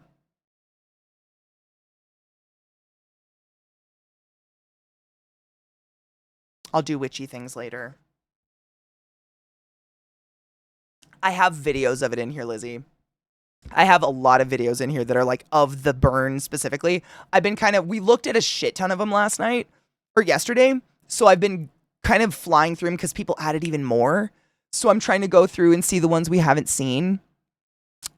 This is actually a really good one. This is just, I don't know who took this, but someone took a video just from their handlebars of them driving across the playa at night. So I talk about how there's the neighborhoods, and that's where all the craziness is happening, and that's where things are loud, and that's where our bar is and everything like that. The playa is the open desert where all the art is that you just have to go find. And this is a really good, I like this because it's the sounds and what it looks like to be out there.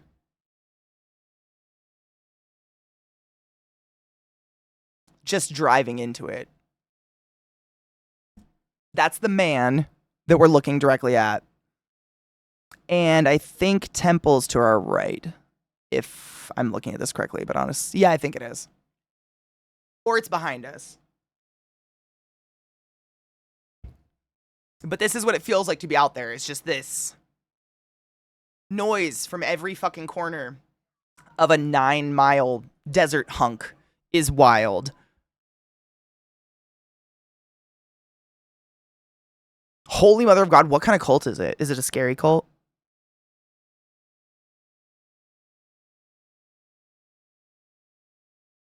Someone said that, I think yesterday in Zach's chat, they were like, Burning Man sounds like a cult. And I was like, man, if it's a cult, that cult gave me bacon every day and I'm down. Like, I eat better at Burning Man than I do at home.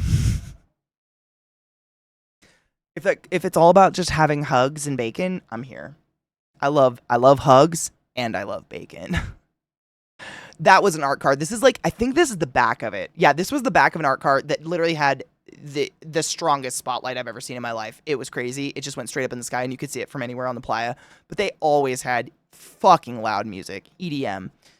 Kevin, pass the fuck out because that's Burning Man. We're all so tired. We just sleep a lot. That is a drone show.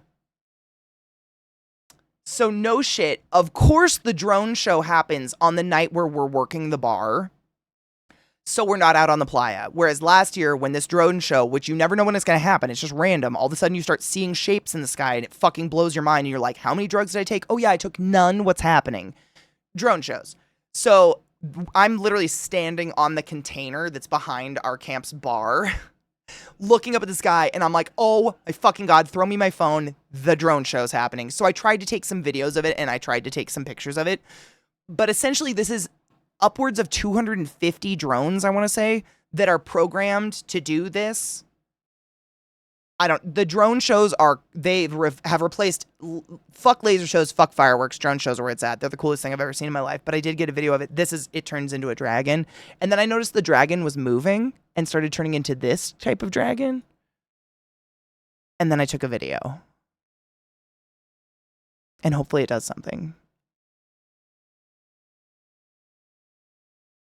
I think I took a couple. Sorry if I'm wobbly. I'm on top of a very tall container and I do have fears of heights. So, oh yeah, it turned into Ben Affleck's back tattoo.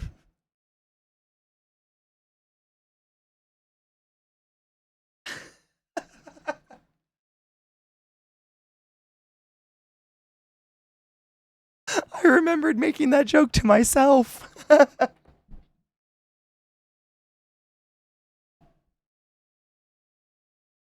I'm alone up there, man. That was just to me. I'm so happy to share this with you.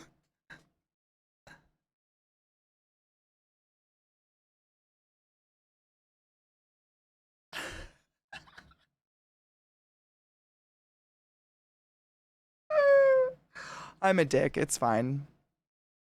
It was pretty cool though. This was our address, 6 o'clock in G or 6 o'clock in Gobsmack. But yeah, drone shows are pretty dank. I don't know. I know we got more pictures of it, probably more from other people in here that have added pictures. But drone shows are dope. I wish they were more common. They're just the coolest thing I've ever seen in the world. Chetty soaking a baby, hopefully making one.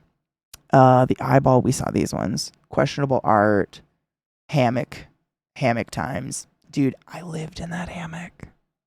Zach would literally come sit in it for 2 seconds and leave because he can't sit. I lived in that hammock. Lived in that hammock. Lived in that fucking hammock. It was NetPR's. It wasn't even mine. What is this? I don't think I did this. Is it?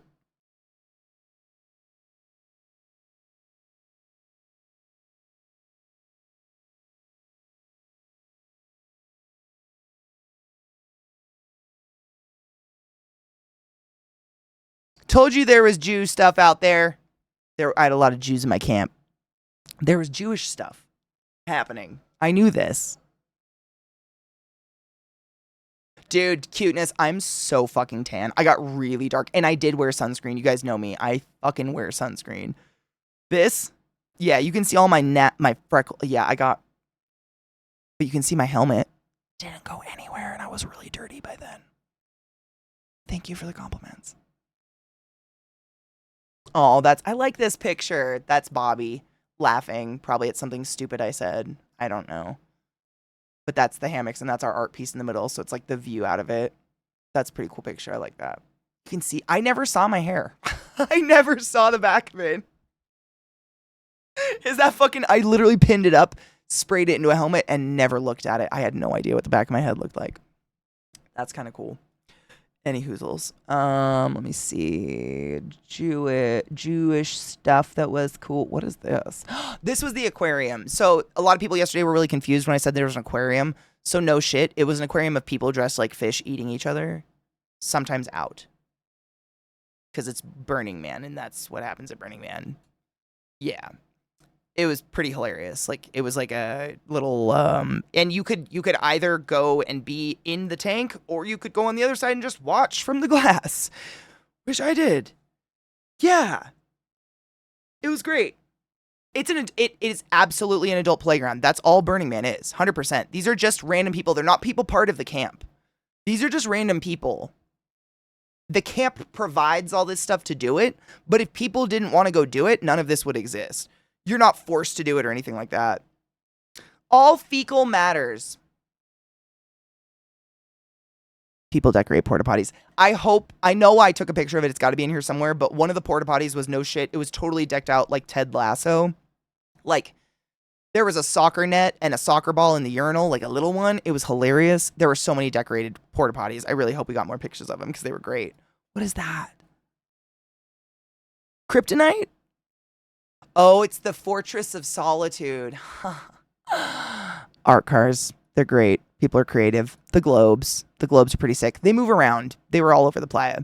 That's Michelle, and I don't know that person. An art car. I think this was part of, oh god, death camp. Oh, what are they called? The metal camp that has oh fuck. We'll see. They're a camp that looks all like post-apocalyptic shit. That's the dragon one from the front. It literally looks like a fucking train. They had loner outfits, absolutely. Well, you remember, I don't know if you were here yesterday or if I talked about it today. I don't know. The days are blending together. But my camp, both the camps that I've been a part of, originally were part of a much bigger camp called Costume Cult. And Costume Cult literally decks you out and you keep it all. So Costume Cult, that's their gift to the playa, is they bring boxes and boxes and boxes and boxes and boxes of costumes and clothes of all shapes and sizes and colors and variations and textures and materials. Anything you can imagine, they have it. I guarantee it. Any size, any shape, period, end of story. And they fucking clad you out. And they'll do it every day. You can go every day and go get costumed by them if you don't have costumes or you don't like what you brought or whatever. There's camps that'll provide anything, and that's one of them. There's boutiques. There's camps that have clothes hung up and they're for sale, but it's a gift. You just go take you go try it on and you take what you want. With it, obviously within reason, but it's incredible. Like, there's anything out there. It's pretty crazy. But that Costume Cult's wild. And it's like 150 people-ish, whereas my camp's like 18. you know? It's really cool. So you never, like, even if you went out there and you were like, I think I did okay, I didn't know what I was doing, but I put together some costumes, and you get out there and you're like, fuck, I didn't do it. This doesn't feel like me. You go to Costume Cult whenever they're open and you say, hey, I need a costume that feels like me, help me. And they will take you through the racks and racks and racks and racks and racks of shit and help you costume fucking call yourself out. It's awesome. There's anything out there. Do they sacrifice to the costume gods? I think you have I think you can walk I mean, this might be it would for me be a sacrifice. They have like a runway you can walk after they costume you out if you so wish. You don't have to, but you can. And I would die. So like, you don't have to, but I would die. That would be, you know what I'm saying? Like if I die, is it a sacrifice? I think so. My mic keeps creeping up. And then I feel like I'm like eating it. That's the back of the art car. It's one of my favorites. I don't know. This was just our cube. I think this is a night I was working. Yep. That's me pouring a lot of alcohol. No shit. Someone told people at the bar that I was matching shot for shot. And so customers started coming up and saying, I want a shot if you'll have a shot. And I had to like kindly decline and be like, I don't drink and I'll die if we do this. Fucking assholes. They thought that was funny. Is he drinking coffee out of a cat? Oh my God, it was probably a furry camp that came by. You know what? No judgment. There's our pill salad. I talked about that yesterday. We're a pirate camp, so we serve you things in dirty cups. They're not dirty, don't worry. It's like chocolate dust. But I like, because I'm an asshole, what I would do is like take a dirty cup and get like a wet wipe, and I would go under the table and like wipe my wet wipe in the dust of the playa, and then clean their cup with the dust of the playa, but I would switch it out for a cup that was under the counter that was really just smeared with cocoa powder or like hot cocoa dust, and I'd slam it on the table and be like, clean enough? Fuck them. Have pill salad. Pill salad. Pills salad. Pill salad. So it looked like a fucking disgusting playa cup, and then we'd pour coffee in it and put it in like whiskey or something and serve it to them, but really it was chocolate powder. I'm not that disgusting, but it was really fun. I loved fucking with people. Being a pirate was really fun. It fit. No shit. Someone in our camp literally said, you know, you kind of have an aesthetic all the time of slutty pirate. And I take that as a compliment. I don't know who these people are. Probably first-time burners. We always ask permission, obviously, and always ask for hugs, but first-time burners, it's so exciting. Like, I met at least half the people I met at the playa were first-time burners and came by themselves and were having the literal time of their life. And they all said to me something along the lines of, I've never met more kind, selfless people in my life. And I'm not exaggerating. That was 100% of the time they said that. That feels good because that's how Burning Man feels to me, and I want that. I want that for other people. Oh, Coyote Ugly style. You know what? I almost did, then we started running out of whiskey. No shit, in 5 days, we went through 5 gallons of Black Velvet, 2 bottles of Jack, and no shit, we had like a handle of Southern Comfort, we had a bottle of Proper 12, we had a bottle of Jameson that we were trying not to use.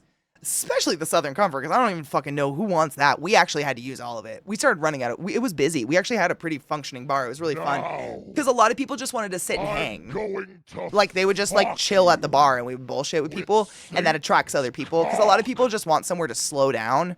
A lot of camps, and a lot of people want this as well. A lot of camps are fast. Like, here's 5 shots, rapid fire. We're going to spank you on the ass, shove a lime in your mouth, take a picture of your boobs, and now you're gone. And that all happened in 5 minutes. And you're just like, what? And you're spit out on the street. Whereas we're more of like we're going to kind of be a little shitty and make you play stupid games like lube and is it lube or jam?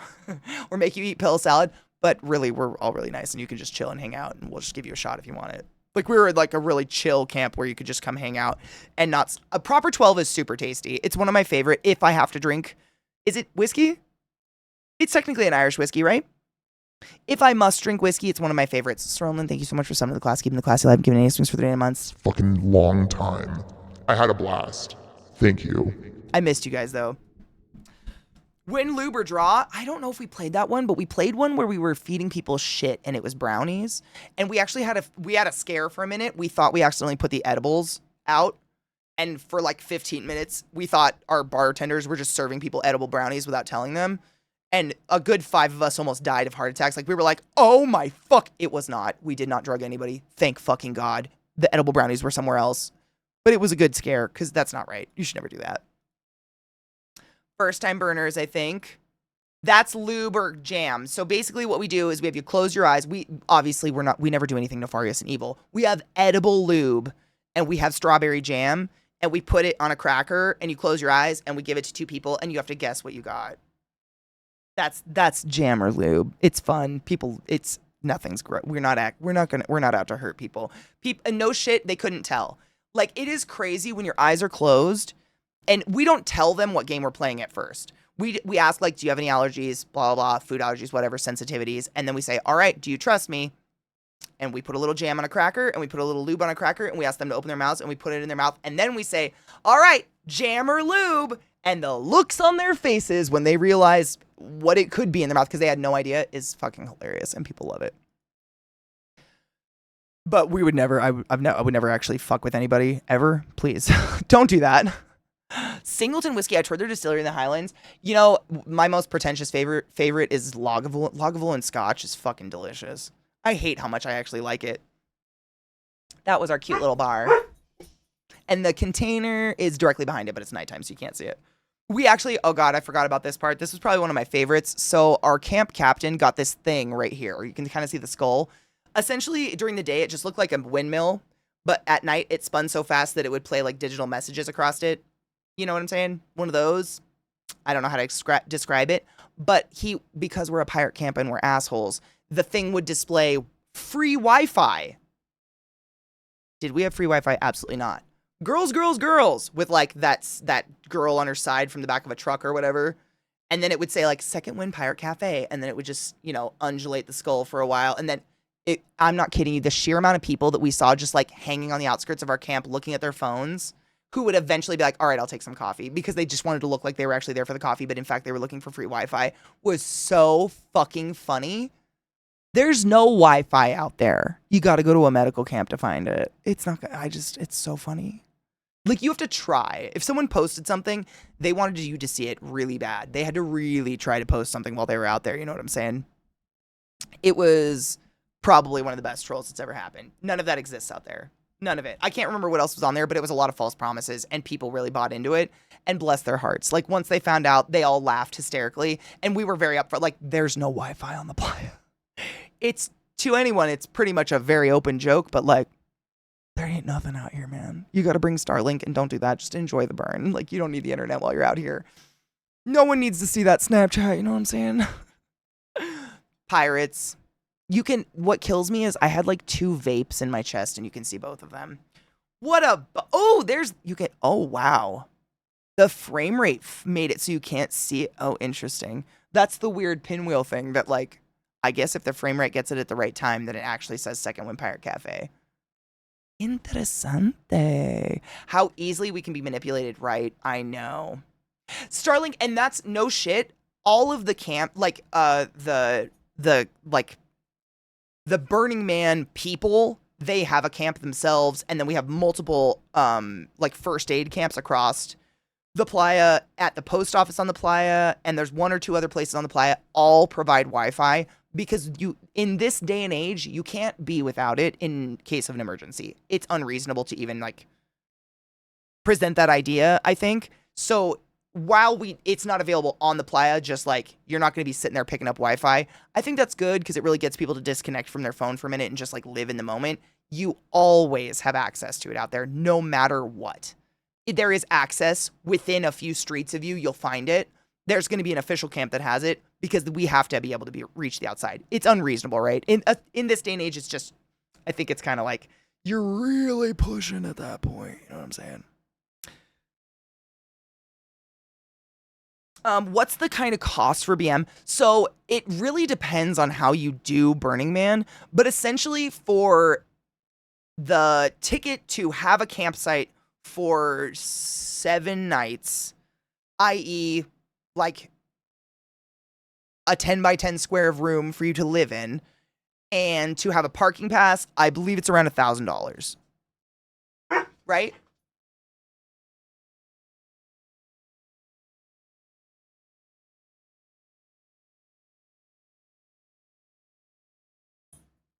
No, I didn't bring anything in because it rained. Mud. 100%. They're so well marked. It's not like these are random Wi-Fi spots. They're well known where they are. Like the medical tents and everything are well at like what's the word I'm trying? Like you can see them from many places. You know exactly where Center Camp is because it's the tallest thing in the city and it has this arrangement of flags coming off of it. So from anywhere on the playa, you can see Center Camp, and from Center Camp, you know exactly where the things are you need to go, like safety things, i.e. needing Wi-Fi in an emergency. And like there's upwards of 65,000 people out there sometimes. You need to be able to access the outside world if there's a true emergency and you need emergency vehicles and stuff like that in for someone. So that's always available, absolutely. And most phones, right, can do emergency via satellite. You're never without. You're as without as you choose to be. Ooh, McAllen's really good too. I like McAllen. McAllen, I think I say it wrong, but I like McAllen. McAllen's pretty tasty. Laughing at pirate pill salad. I ate a lot of the pill salad. It was candy, so if you could just not judge me. Oh, I told you my camp was full of beautiful gays, right?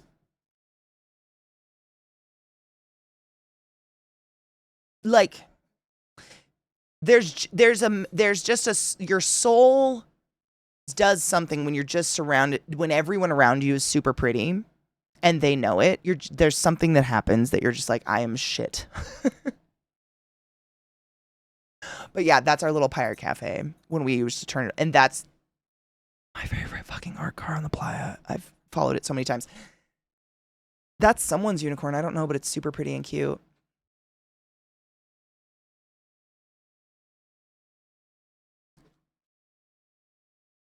Did you hear Kevin in the background?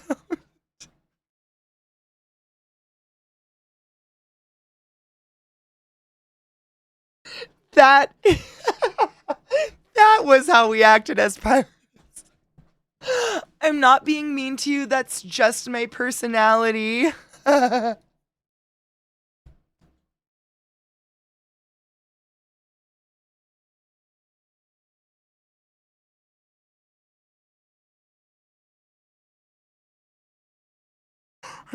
I took this video for the fucking car. I had no idea he said that in the background. I'm so happy.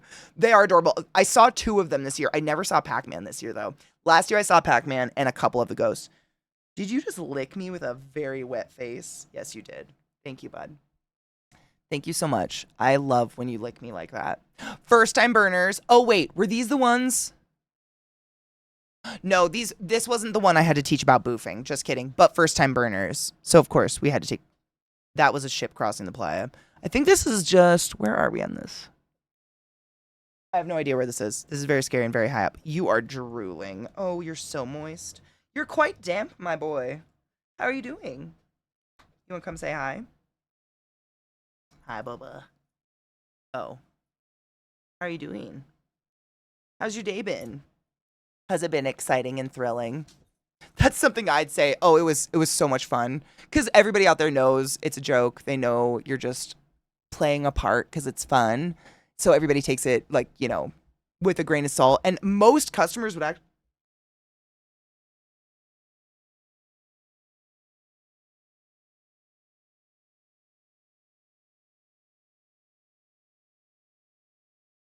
So that happened.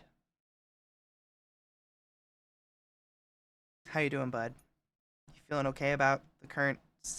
Okay. Ma'am.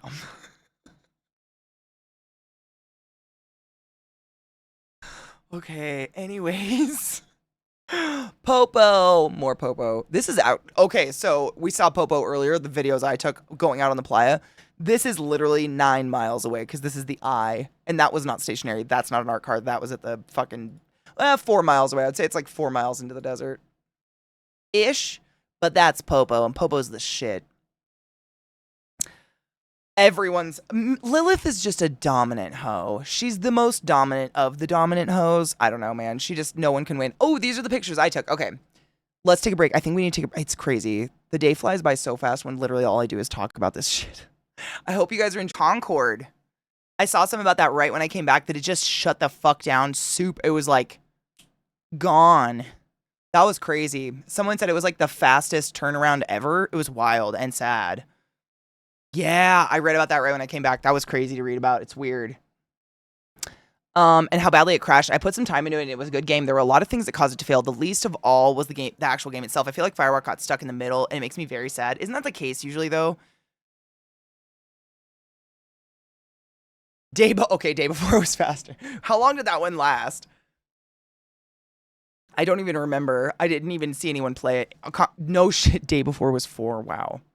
That is sad. That's a fast turnover for literally anything.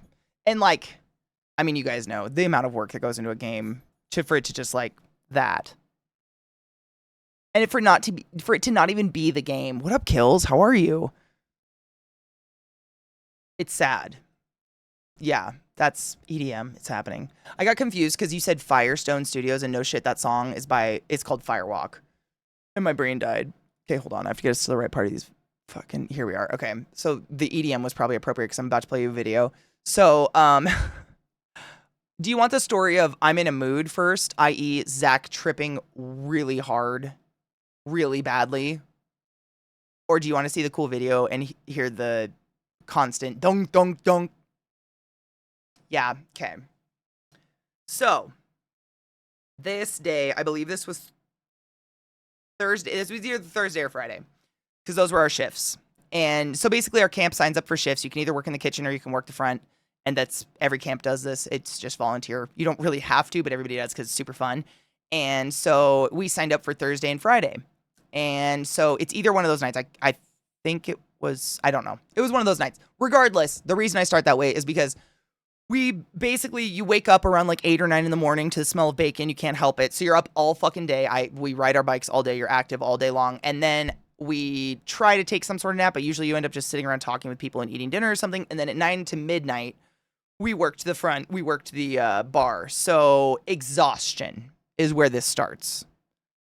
Just exhaustion. So much exhaustion. And, but like I said earlier, the energy that's constantly around you, that's kind of almost like this carnival-esque energy where like, there's never a time people aren't walking the streets, people aren't awake, there's lights on all the time, there's music going all the time, to where it gives you this oomph that you just kind of keep going and you don't really realize you're exhausted till you sit.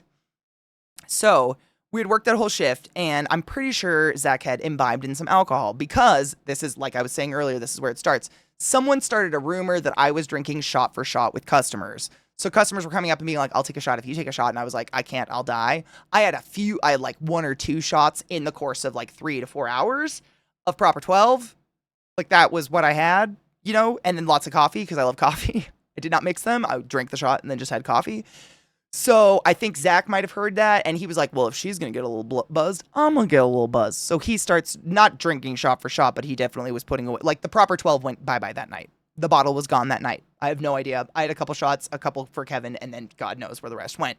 Yeah, so heat, exhaustion, dehydration, lots of alcohol, and I mean, when you're working it's very much like working a real bar. It's very busy. You're talking constantly, and I've told you guys this before. You lose a lot of fluids via talking. Most of the fluids you take in, you lose via vapor out your lungs, and when you talk, this is why we have 50 beverages all around us all the time. We're constantly drinking water because you're losing it all the time. So dehydration, lots of alcohol. And then our shift ends at midnight. We take about an hour to close down the bar, get all the alcohol out. We try to pull everything back into the tent because we don't want people stealing it. And there's kids all over the playa, so you try to keep it as safe as possible. So it's like 1 in the morning and our camp is alive and well. And they're like, let's go. Let's fucking go on the playa. And I'm not much of a night burner because, again, I like me some music and I like to dance and stuff, but like hours and hours and staying out till 5 a.m. just listening to is fucking just not my jam. Really, I like the art and stuff and playing on stuff. So I was like, okay, one or 2 nights I'll go out with the group and do their night thing, like whatever they want to do, right? So Zach is like, all right, I guess this is what's happening. So he is kind of drunk. I'm thinking exhausted beyond reason, and our whole group wants to drive out to this eyeball. So the plot, I don't have this year's map because it's literally still buried in my car, but this is last year's, and it's still kind of a good example, kind of gives you an idea. So this area here is just the neighborhoods. So all 65,000 people live here. From this point to here is the trash fence, and that's about 3 miles. From that to that. Going through the neighborhoods is about another mile. So you're going about 4 miles to the trash fence. And then this eyeball was like over here. So we went about 6 miles on bikes all the way to the other side of the fucking playa. So the middle of goddamn nowhere. We're like here at 2 a.m.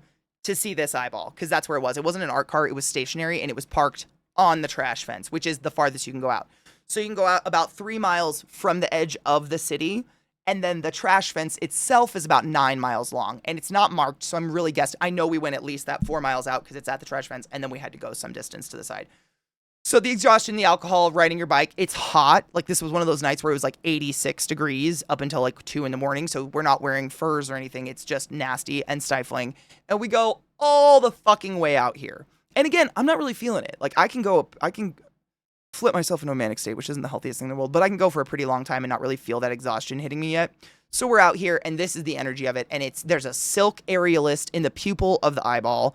The DJs are over here in this green thing. And this is that art car I was talking about that's the dragons. All 3 of these things are playing the loudest, and not just loud, I don't know how they manage this out there, but the most intense rattle your teeth bass I've ever experienced. Like, literally, like in your chest, it's bouncing. You can feel your hair follicles like vibrating this far away from it. It's fucking wild.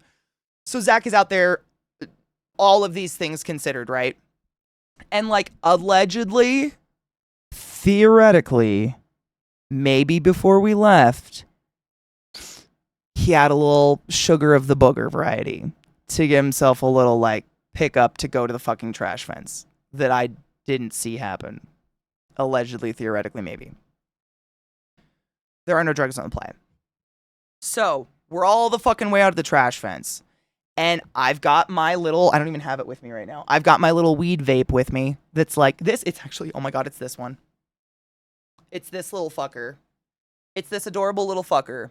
I've got this with me, and this is basically how I get past if I get anxious or something, because you guys know vapes really don't do anything for me. So I've got this with me out there, and we get to this point, right? So, we're standing in front of the eye, and I'm going to play you the video so you know what we're feeling when someone gets in a mood.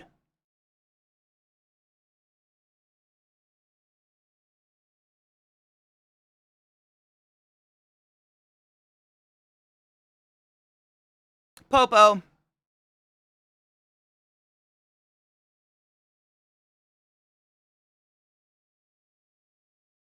This is before the mood.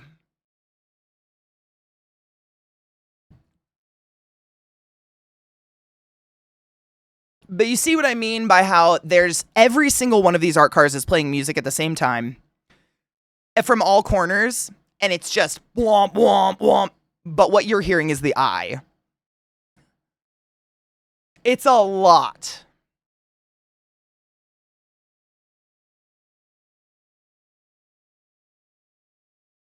It just never stops. So we're walking through this. We get relatively close to the eye, actually. We get like, I don't know if the pictures get that close. Oh yeah, the pictures get real close. They get right up on it. Did I take another? I did take another video. I'll play that second. So we're about here in terms of the eyeball. The DJ's the fuck over here, right? And I'm just like, it's that kind of music where you're just doing this with your eyes closed because it just is rattling every fucking part of your body. I'm exhausted. Not drunk anymore because I've ridden my bike so fucking much. Like, everything's out of my system.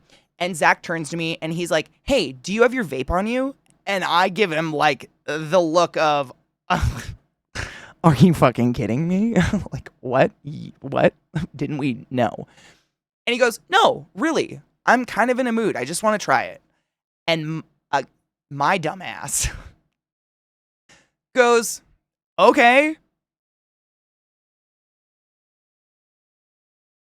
And I hand him that. This is literally called the Tankard. It's 4,000 milligrams of indica THC in this. I don't know if you can tell, but that's how much I've used of it. It's none.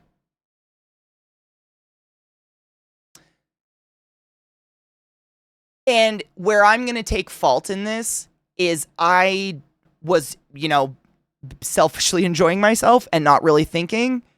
oh, this fucker vapes like he uses a vape like a baby uses a pacifier. You know what I'm saying? He sits in his office puffing fucking clouds off of his like 0% nicotine vape. So he doesn't smoke as much. I didn't even like think about that in the moment. I'm just thinking like, it's kind of hard to pull off of because actually like it got some dust. Like if you pull off of it, this is literally what my brain was doing. I was telling him this. If you pull off of it, there's dust in it. Like the dust from the playa got in it. So when you first hit the button on the side and kind of have to like suck on it really hard and kind of let it cook itself before you get any drag off of it. So he's sitting there doing that. And he's like, I'm not getting anything. I'm not getting anything. So I take it real quick and I'm like, okay, you can pull off of it now. And I did not perceive that he was going to take a nicotine vape pull off of my 4,000 milligram tankard marijuana vape from legal land of Colorado, where everything is crack. That's where I'm going to take the fault. I definitely should have considered that. Because that fucker goes, I mean, the way that I'm going to show you. So the way that a normal, like at least the way that I hit a weed vape is you use basically you fill your mouth and then you inhale that and exhale like a.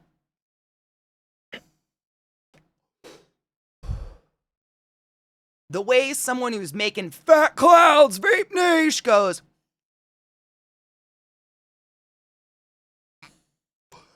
Until their lungs are full. Like they're just open lunging it. And that's what he did. And like you guys just saw me do this. This is just a case in point on tolerance. I'm not this is no flex. I smoke too much pot, obviously. He started coughing so hard, he started to gag. Like he was like like I could see him start to like lurch next to me. Literally blast off. So he's got all of those alleged substances on board, and then he takes a hit of Miss Pothead's fucking 4,000 milligram giant tankard weed vape like it's a nicotine vape, which I'm going to take fault on that. I should have thought that one through. I was just like trying to get it unclogged for him. And so a person who does not like weed, does not like smoking it, does not like the feeling of being high, and does not normally partake, is now suddenly stuck in this.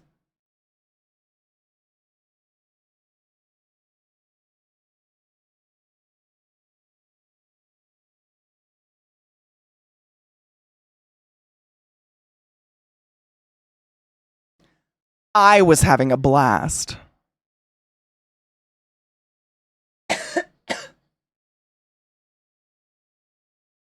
Yeah.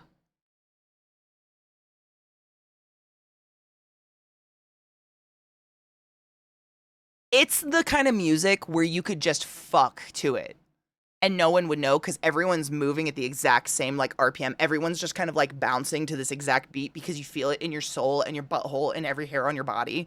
Like it undulates you. If you're not fucked up beyond reason, this shit is cool. I was really having a good time.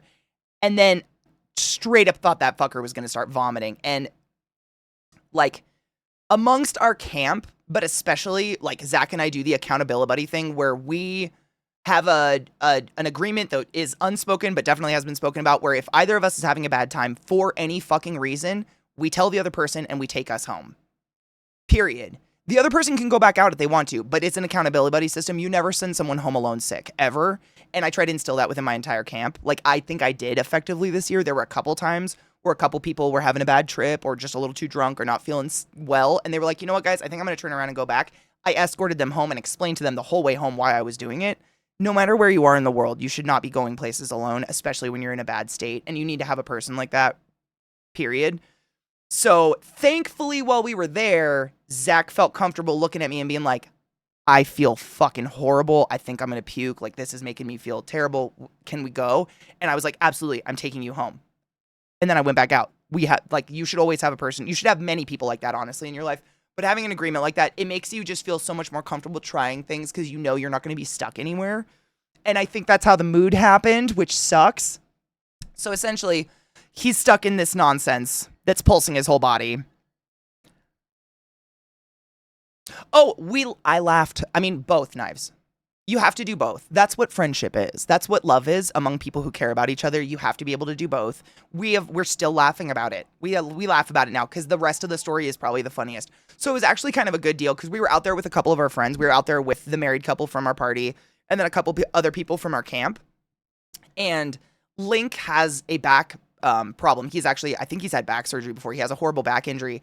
And halfway out, his back just started to flare up, like horrifically, to the point where before Zach started tripping bad, I was looking over and Link was doing this like bend over, kind of like putting his hands on his thighs. And like, you know, that lower back stretch you can see people do when their lower back's killing them. I was seeing him do that. And so when I went over to them, I was like, hey, I'm going to take Zach home. Like, he is not feeling good. And this, like, thunk, thunk in your head is just going to make him fucking sick. Link needed to go home anyways. So I ended up taking both the boys home. And it was like a blessing in disguise that there was someone there sober who could bike that 4 or 5 fucking miles and get these guys home. It was good because he really wanted to go home, but he didn't want to ruin anyone's good time either. Like, Link is the type where he would have been like, no, I'm fine. I don't need to go. But because I was already taking Zach home, he was like, yeah, please take me home. And then no shit. So I don't know if I have any pictures of it because I really thought Zach was going to start puking. So I started getting him home pretty fast. I'll show you the rest of the pictures because I took the silk aerialist is so pretty.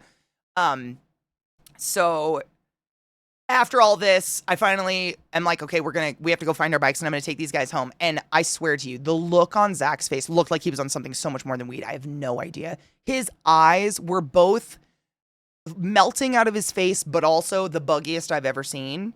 And he was non-communicative. I've never seen anyone on pot this way. I don't think I've been that high where words weren't happening because the way he explains it is that he was so fucking high that the distance from the eye back to camp felt like 90 miles. He was like, no matter how far we biked, no matter how many things passed us, I felt like we weren't getting anywhere and that this bike ride was the rest of my life and that I was going to die on the playa. So I've told you guys this before, so basically trash fence, temple, man, center camp, and then home. So you have to drive, that's kind of like that's 12 o'clock, that's the middle. So that's kind of how you gauge where you are on the playa. Is you can always see the man from somewhere. It's the tallest thing. And so you can kind of get an idea of where you're at. So we're passing the temple and we get to the man. We just get right past the man and no shit, Link's tire pops. His front tire goes flat. And when you're out on this sand playa, you can barely ride a bike, let alone ride a flat bike. So we had to walk the rest of the way home, which is about a mile. It's not terrible. It's beautiful. There's tons of art out, there's energy and everything. It's easy to do.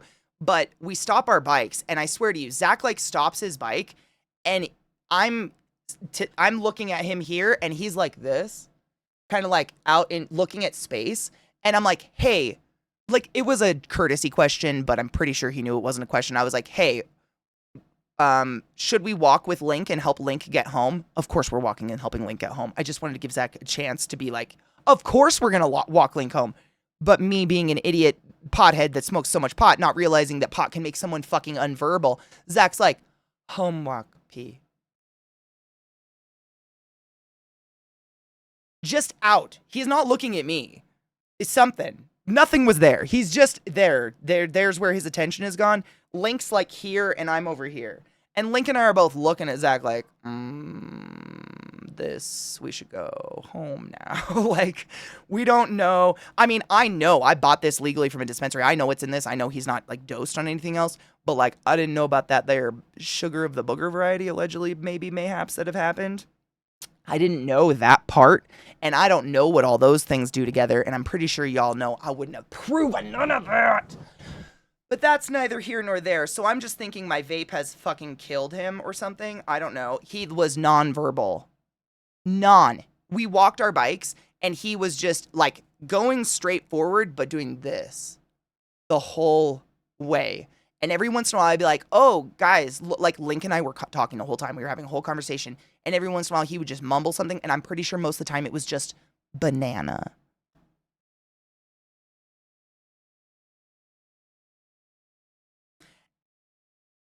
And again, like, yeah, I can take him home, like where our camp is, and I can tuck him in, but being fucked up out there and out of control of your facilities and not feeling good is pretty scary because you don't have your safe, warm place. You don't have your bed, you don't have your aircon, you don't have your TV you can put on, you don't have, like, distractions to take you out of it. you're basically going to lay in the back of a Jeep and listen to the world going all around you.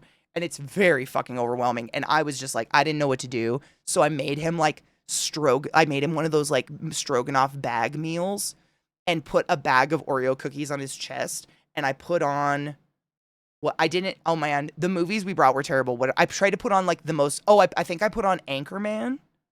Because, like, the movies, I downloaded a few movies and shows, like, anime and shit onto my iPad for me to try to go to sleep when there's noises. But I was, like, looking through all of it, like, to someone who appears to be tripping hard, all of this sounds like a bad idea. So it was, like, anime or, like, Beetlejuice, The Labyrinth, like, something in Russian. Things that I think may have made him run off into the desert and I would have never found him again had I left him alone. So I ended up putting on Anchorman, and he hasn't stopped quoting it since. It hasn't stopped. Like, he's been in a glass case of emotion ever since this evening. But that is the story of the mood. The mood led to 9 miles of bike riding at 3 a.m. through crowds of lit up hippies with someone I thought might die from weed. I don't know. It was wild. But that, like, just wanted, I don't know. He wouldn't eat. Like, I put all that food next to him, and I think he ate it. I think I fed him some eventually. But I don't think, it was like leaving cookies out for Santa. Like, I'm not really 100% sure if it was him or somebody else, or a rat. No, it's funny, we're all laughing now, because he's fine. It was just weed. Like, it was the difference between taking a hit of weed, and if you've ever smoked cigarettes, it's an open lung pull. I don't know how to describe that. I do it's clogged again, it really does. It is full of dust, I gotta clean it out. But basically, I fill my mouth, and then I inhale that. I'm not, that's wild. I don't even do that. I have no idea what that would do to me. I did feed him. Okay, that's what I thought I did. Because he didn't eat. I didn't see him eating any of it.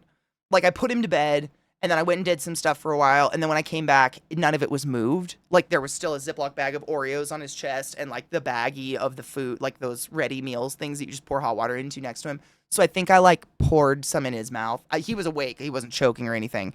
But food usually makes people feel better when they're tripping hard, like getting your stomach full of something other than alcohol. Do people ever bring, like, hearing protection to help reduce the stimulus? 100%. And you can also you can camp where there's much less of a chance of stimulus. Our camp, like, is historically part of the queerborhood, part of the gayborhood, if you will, which tends to be a party neighborhood. We also got placed right on, like, a roundabout plaza of one of the main strips. So the art cars tend to go out around noon, 1 p.m., and they don't come home until 5 a.m. So they're out on the playa. So, like, there's this kind of dull hum of them all night, but around 5 a.m. they'll start coming home, and that's when you start hearing them again. It's kind of annoying, but you get used to it. I don't know. I kind of got used to it after the first couple nights it drives you nuts, but you can absolutely, you do not have to camp anywhere near any of those places where that activity is happening constantly. Most camps are much further off. Our camp is just a camp that our gift is a bar. So historically speaking, they want to be on a busy road to get people who are walking and riding their bikes around and stuff like that. I take lung hits on my vape like a monster, right? But it's a nicotine type vape, right? Is it a weed vape? I've never taken a lung hit on a weed vape, at least not often, because usually weed is a lot harder of a pull, and it would take so long. I feel like I need to breathe in between the time it would take to take that big of a vape. No shit. See, I can't pull that hard off of them. I feel like I need to take a break and have a breath. Like, I'm running out of oxygen. It takes so long to pull off them. But that could be because it's these tankers. Like, I got these on purpose for the burn because it's little hits do a lot, because you don't want to smell like weed out there because it's state land and you're not legally supposed to be smoking. It's literally, they don't do much to me. It's just like, help with the anxiety of it. This one did get clogged again, though.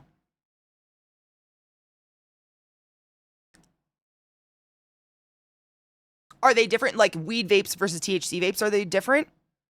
Very different. THC, like, as far as I've, like, seen, if you ever look at the nicotine vape juice, it's basically, like, it's about as viscous as water.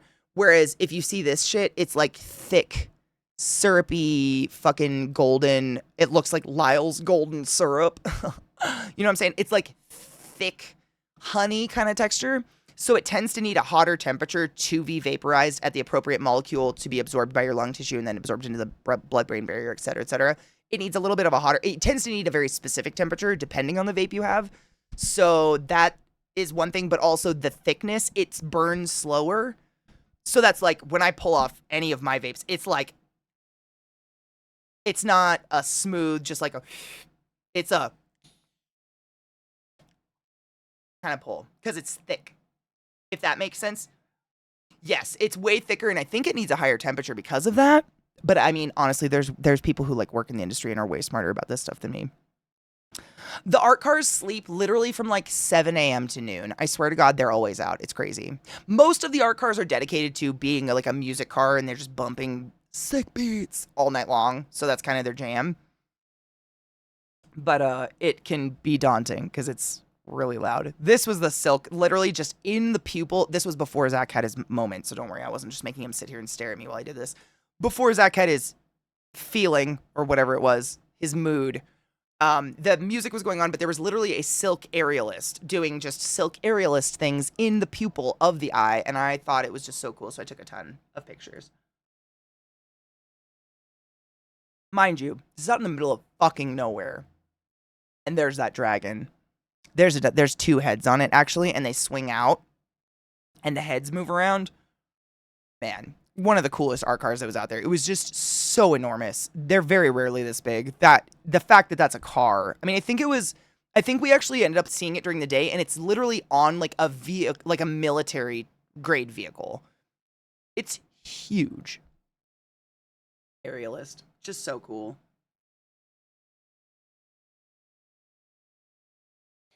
Now, I smoked a regular vape I'm once going because to I didn't. fuck you with I didn't know, and oh lord, that was awful. The burn was so cock. different. I don't think I've ever hit a nicotine vape before. My only frame of reference is CBD vape, which can be a moderately low temps since it's mostly vegetable glycerin and propylene glycol. These, I mean, the hits I take off this don't feel hot, but I don't think they do off of like a nicotine coil either, do they? My only frame of wait, I have a vape that hits super smooth, but it has an indica chamber and a sativa chamber. So when you do the hybrid setting, it has a lot of airflow behind it. That's kind of dope, though. CJ! Thank you so much for sending the class, keeping the class alive, and giving any swings. Go forth and be consensual in all the ways, because nothing in this world is sexier than pure sober consent. And thank you. Double-headed dragon, stop it. Yes. You know, I didn't see Inferno this year. Dante's Inferno, the furry camp, I didn't see them this year. And they usually have the vending machine of bad dragon dildos that screams obscenities at you. I was a little bummed out. Instead, I got this beautiful, beautiful body spinning in the air. Burning Man is magical. Literally magical. Well, cigars you don't even inhale, right? Right knives, no shit. This was a case of me just going click, click, click, click, click, or, you know.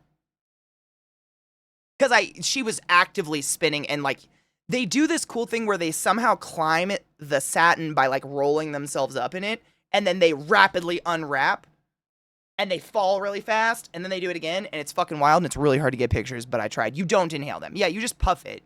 You let the taste simmer in your mouth. I don't want that. This one I thought was really cool too. Unless I don't want to vomit. I don't want that. Nicotine burns really badly if you're not used to it. Like a 0.5 nicotine small hit burns like full. Yeah, I don't think I've hit a nicotine vape before. Yucky. Ow. I don't want any burn. No, thank you.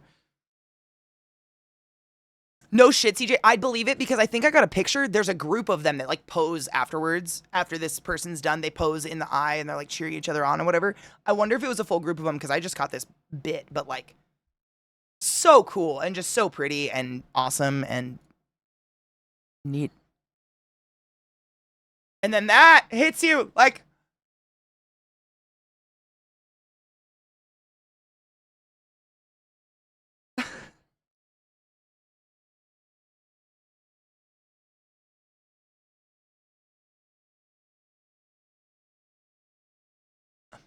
And then the mood hit.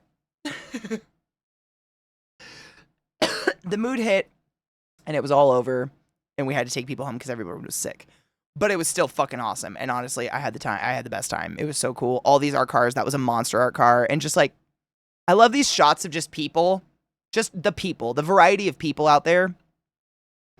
Aerial silks are so fucking sick. I agree so hard. Like, the sheer amount of muscle tone and control, and like, how ripped you have to be to do that, I can't even. I can't even imagine. I stopped baking because the company swapped to pods and no tinctures, and every day and every mod I tried completely ruined the flavor. Ew, why did they change? If they slide down while that satin's between their cheeks, they're gonna. Oh. I wonder if you can get satin burns. You know what? No, I don't. I mean, guys, we're literally a night away from yours truly also being in a mood. So there wasn't only one person guilty of being a Fucking dumbass. at Burning Man 2024.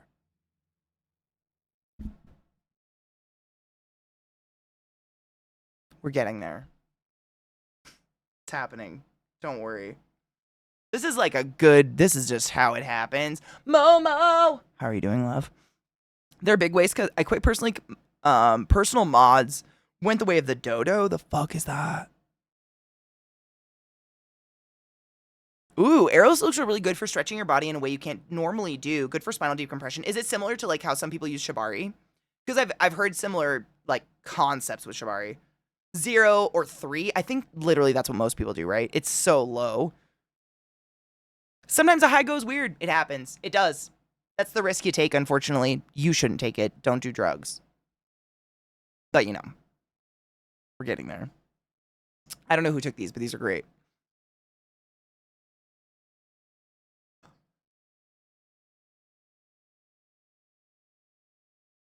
I didn't take this one. I think I was gone. Oh, no, that was me. Okay, this is me.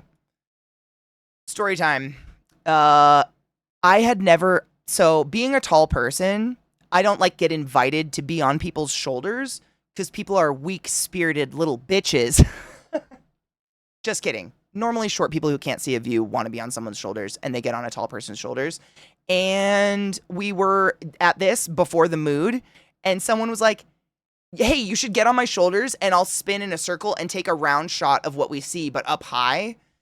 And I was like, no, please. I don't. Okay. And everyone was like, Katie, Burning Man's the place to try things. Get on the shoulders. So I did, and it was horrifying. And this is the video, and at the end you can hear me. That was so high up, I never want to do that again. But this is the view from on shoulders.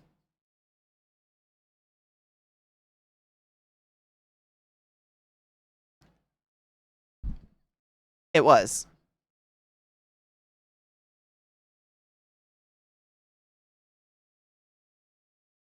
I hated it. I mean, I already know what it feels like to fall from 6 feet up. It sucks. I don't want to fall from any higher. You know what I'm saying? Like, I don't want that. Me too. I just nervous. Same. I completely, like, it's not a, like, I don't trust someone to hold me up or something. None of that. Its heights make me just start to shake really bad, and my knees start to buckle, and I start to get unsteady. Like, my body gets more dangerous and heights because it's afraid of heights. It's so stupid. Like, unless there's a railing. If there's a railing, I'm fine. But I start to get like, ooh, it's so weird. It's not a distrust at all. I just feel like I'm gonna fall. It's so weird. I don't know. I don't know if it's like a tall person problem or something.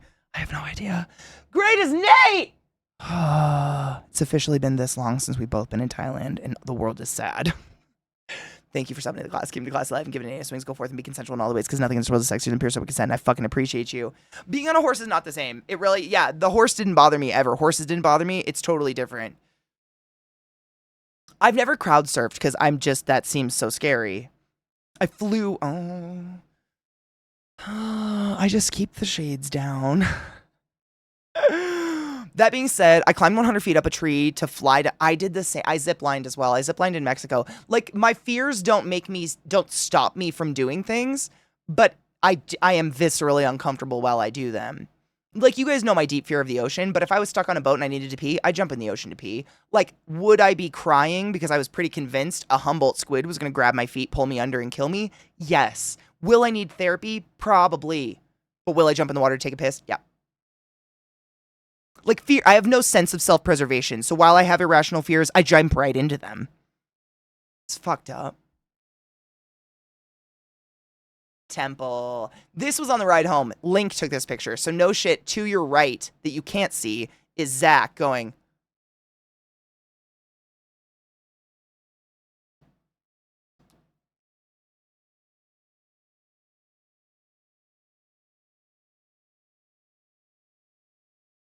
This was the ride home.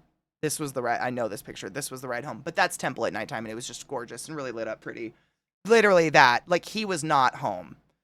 We could have, and it would have been a, there was nothing. I don't know. I've never seen, you guys just saw me. I took a fucking rip off of that thing, and I'm fine. It's got to be a tolerance issue. I just don't know. I can't figure it out because he was that guy in the car. Why do white people make edibles so strong? I just wanted to go to Walmart, and now I'm stuck in my car because it's a spaceship, and I don't know how to drive it. That was Zach on his bike, but thankfully he was able to get there. Like, I don't know. I couldn't have carried him home. I don't know what I would have done. Dragged him through the sand. It was just done. Literally fly on the eyeball in the void. Like, I taste colors. It was wild. I've never seen weed. Cheers. I've never seen weed do anything like anything like that to someone before.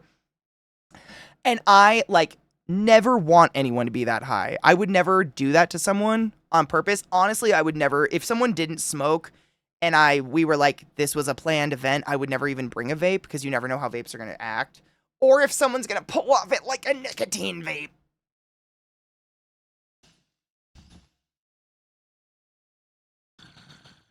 The time quill, that's the part, like, the way he explained the time thing to me was like I was saying, like, we were probably about 5 miles away from home, but on bikes. And that goes by relatively quickly on bikes. It's like 15 minutes. It's not that bad because it's just a straight shot through the desert. It's not like you're like weaving and bobbing streets or anything.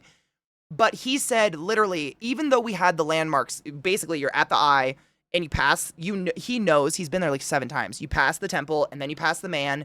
Those are your landmarks. You know, once you're at the man, you're less than a quarter of a mile home. You're almost home. He said no matter how much time passed or how many landmarks he passed, this was forever and he was going to die here. Like, that's why he was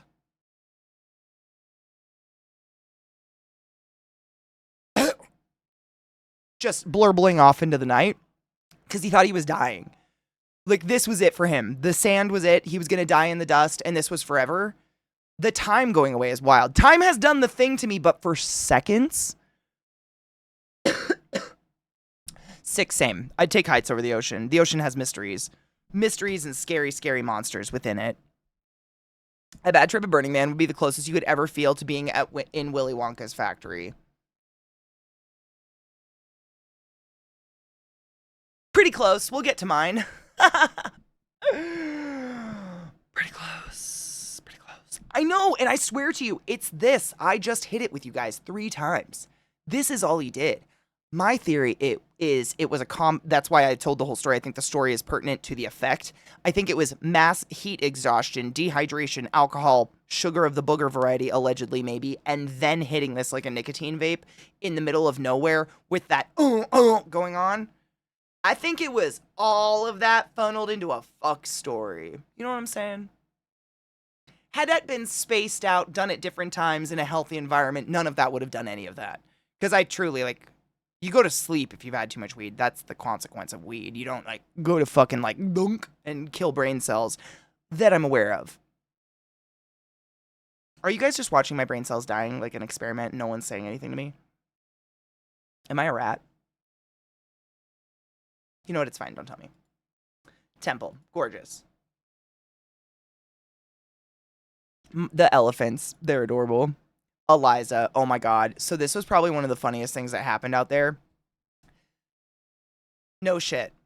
I know, right? This is what I say this is what I mean when I say you can't burn wrong. Everybody burns different. Some people dress up like go-go dancers like me or like strippers. Some people dress up in onesies. Some people dress up as little Victorian ghosts and wander the playa in the dark with a candle and walk up to people asking them if they've seen their mummy and daddy and if anyone's had the consumption lately. I'm not kidding. It was the funniest shit. And we all went to the eye with Eliza dressed like this, and a random person goes up to her, hands her a real little trophy with a golden cat anus. And the trophy reads, Cat Astrophy winner.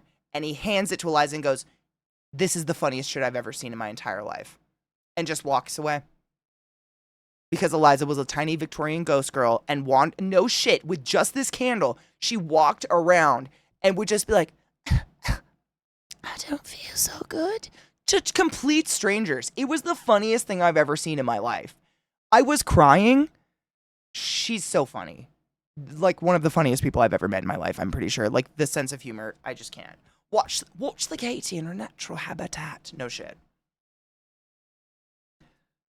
They're not dying, just taking a nap, literally. My memory fictionalizes for me. I find I can't trust my short-term memory for more than about 3 seconds. I remember stuff, but it's not connected.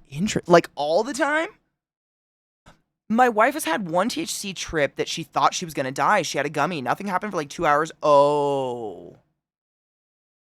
I feel like that's the way it goes. So many, and I'm sure she's heard them, so many people have the similar story where it's like, 3 hours go by and I feel nothing, so I took another innocent gummy and suddenly both hit at the exact same time and I'm an alien on Mars. Like, and I'm feeling like I'm in a fucking K-hole. It's always that, right? What the fuck is that? Oh, there were gas. No shit. Oh my God, Kona, this is the best part. Thank you. Not gas mask, but where we were, I think it's the night after this one, doesn't matter. We were out in the crowd walking around and we run into a couple who are dressed exactly like this, but their nightgown and their cap are striped, like blue and white stripes, and they both have little candles, and they are acting like the Sandmen. They're like this Mr. Sandman, bring me a dream, da-na-na. And they would pick up a little dust and like flick it at you, and we literally straight up were like, okay, this is amazing, out of character. You have to find our campmate because we seriously have someone in our camp dressed exactly like you as a tiny Victorian ghost going around haunting people, saying she has the consumption, which is tuberculosis, by the way. There's no wrong way to burn. It's just, this is just, and I think she's I think they went to take pictures of her in the ship, like the sunken ship on the playa, because she just fit in so well into it. This is how you spend your days. I love these pictures because these are case in point how days at Burning Man are spent. Hold on, I'm going to put on some music because I don't know if there's any videos coming up. I think we're safe for a little bit. Every time I put on music, I swear there's a video right away and then I have to pause it. This is my camp lead link. One of the two that got married. And this is literally how we would spend the entire day. This is how hot it is.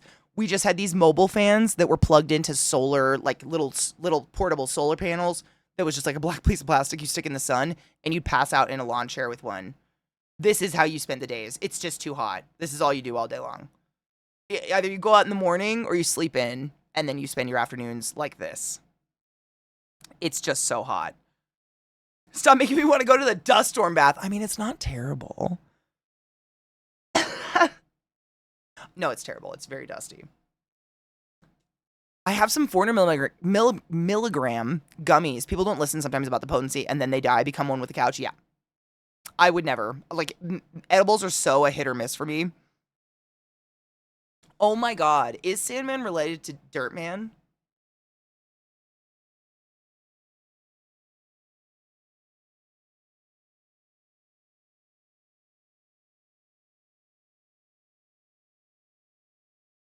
Maybe. Does it look like a sex toy? Is it because it's the same color as his Speedo?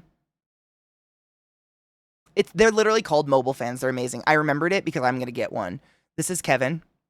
Also mobile fanning. Just, people don't see this part of Burning Man, I think. People see, all the exciting parts and the art cars and everything, which is awesome. And that's what we go for. But like, over half your time of Burning Man is this. It's just sitting around camping. That's it. Funniest, worst thing I've seen. When Katie broke her wrist during a car accident and was given both ketamine and a small dose of fentanyl, 100% we do that a lot to reset shit.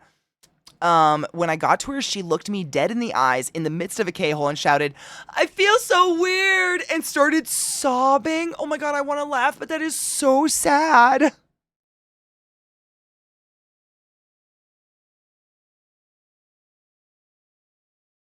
It's like funny in the saddest way. Mobile fanning is not something you want. Isn't a fanny like a pussy?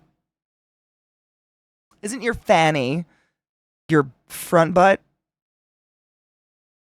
First time I hit a 1,000 milligram CBD, I had to go to bed immediately. There was no way I was staying awake after it. Nope. I used to use those before my meds kicked in when I was first diagnosed, just to calm myself down.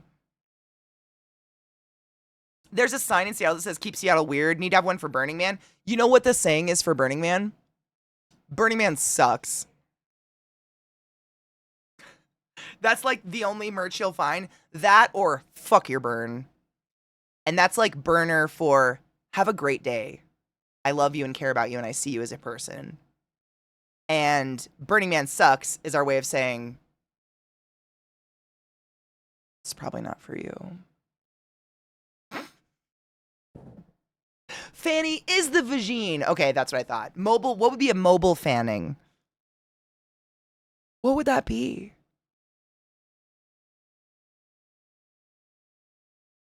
I don't know. No, it's literally CJ. It's like a very deep, pretentious, unpretentious joke of like, it's probably not for you. Nah, it sucks. You probably wouldn't like it. It does get pretty hot out there. No, you're right. It's like that kind of thing. But the fuck your burn, I have no idea where that came from, but that's what people say. Like, you give them a gift and they're like, this means so much to me. You've really changed my life today. Thank you. And they hug you for a full 30 seconds because they really care and they really want to give you a hug and they're so thankful for what you've done for them. And then as they're walking away, they hold your hand and they're like, fuck your burn, dude. And that's like the biggest fucking compliment you can get. I don't know why though.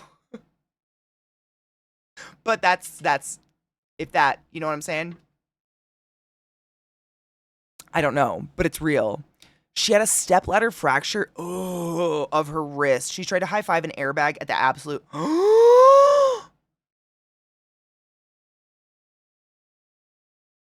No, Kanye. No one wants to hear your stupid voice anymore. That's horrible.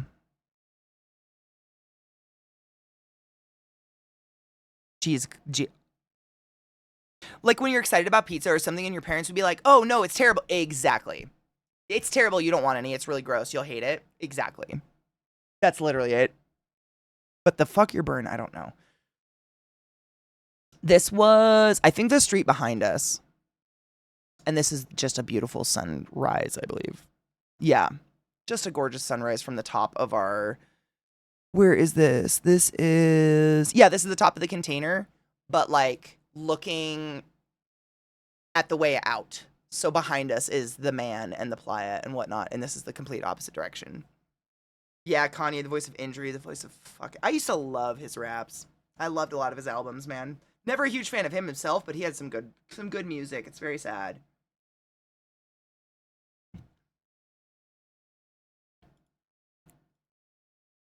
Ooh, someone did a panorama. Oh, this is good. Yeah, so this is on top of the container. That's our little bar. That's Niet PR. That's the hammocks. Actually, am I in it?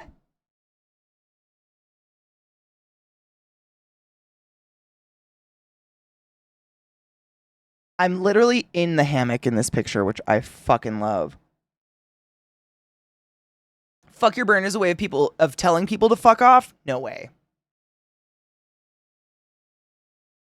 There's no fucking way.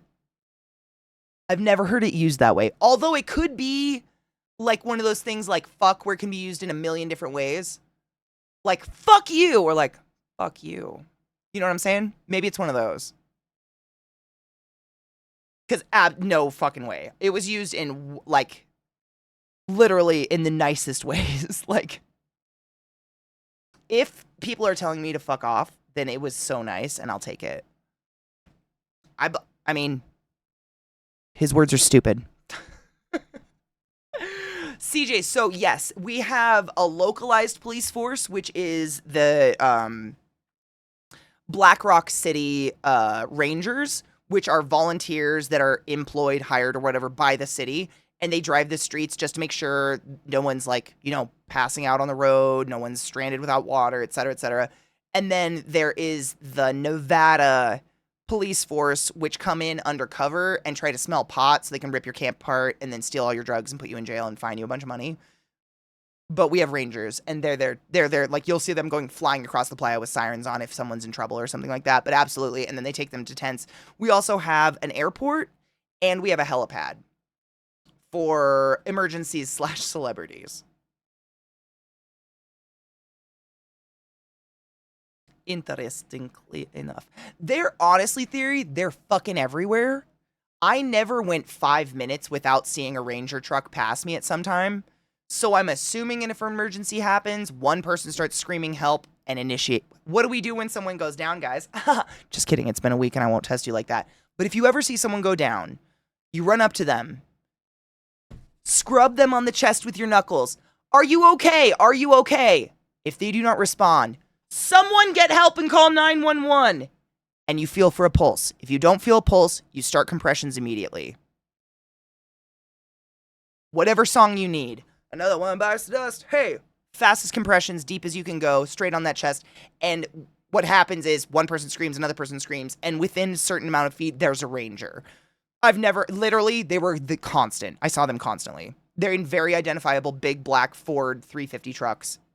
They all look the same, and they're pretty much everywhere. I never not saw them.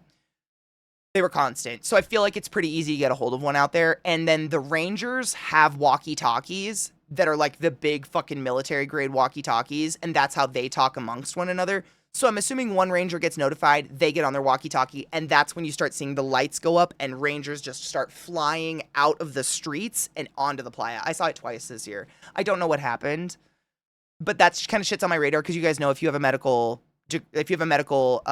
license that is active and you see someone go down and you do not see anyone responding, you must legally respond. You have skills. It's the do no harm kind of thing. So it's just something I look for. Why?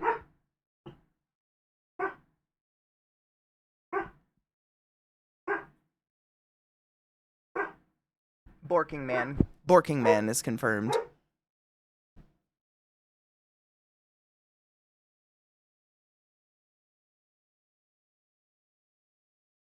They just bork. I don't know.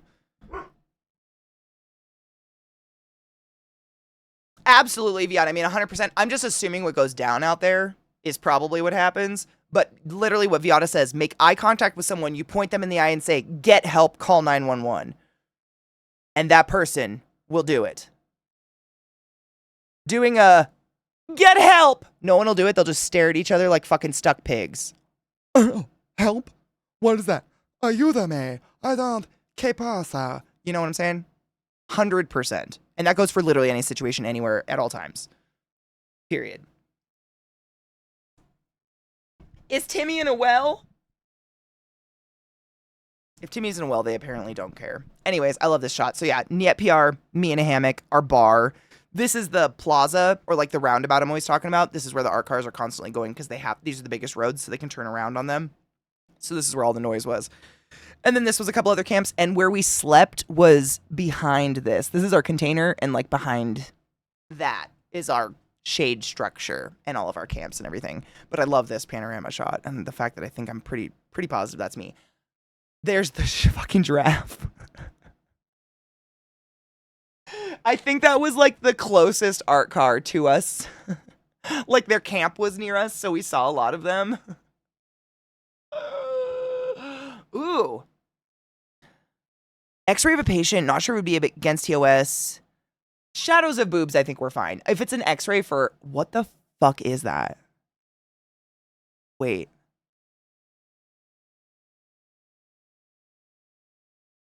I've never seen anything like that in my life.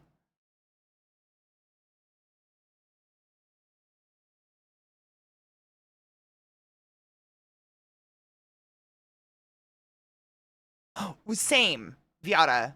Like, that's all my brain, like...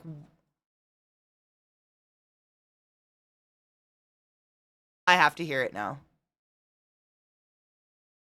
I couldn't... I'm trying to pull something out of my ass. I really cannot. I've never seen anything like this in my life. Like a blown out alveoli wouldn't... They can't.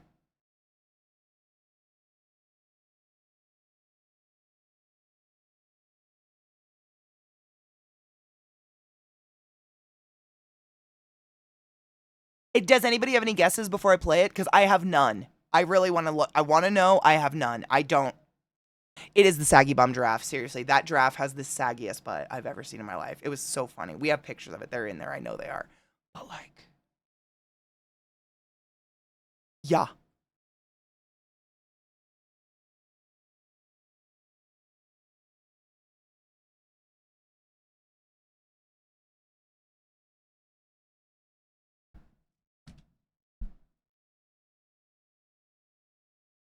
Slow talker.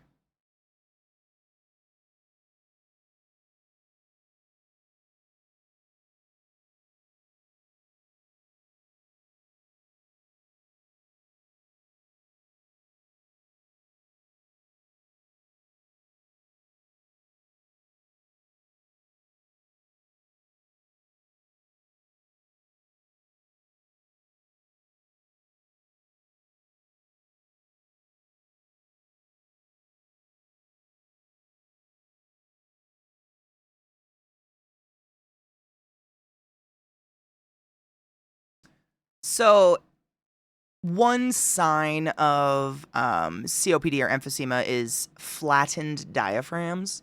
So your diaphragm is that rounded muscle right here that connects to the bottom of your lung, the parenchyma around your lungs. And when you inhale, that muscle pulls your lungs down and your lungs fill with air. And then when you exhale, that muscle goes up and relaxes all the way. And the more rounded and healthy those diaphragmatic arches are, that means that you're really emptying your lungs the amount that you're supposed to. We always have a residual amount of air in our lungs, always. Your lungs do not deflate at any time. That's called atelectasis, and we don't want that. You go to the hospital, like, that's death. We don't want that. You always have a residual volume, but we try to, you want as much fresh air as possible. So when the diaphragms tend to be flatter, it's a sign of someone overextending or taking extremely large barrel-chested type breaths because they're not getting the same amount of oxygen before, because alveoli have been destroyed or are breaking down or are covered in tar or whatnot from smoking. So I've described this before, but if you want to ever simulate what it's like to live with COPD or end-stage emphysema, take the deepest breath you can possibly take. Hold it. Now breathe on top of it.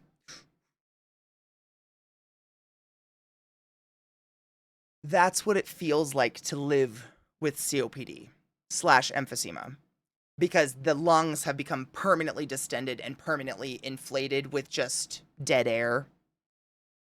So that's what these over distended lungs and flattened diaphragms, sorry, nerd shit.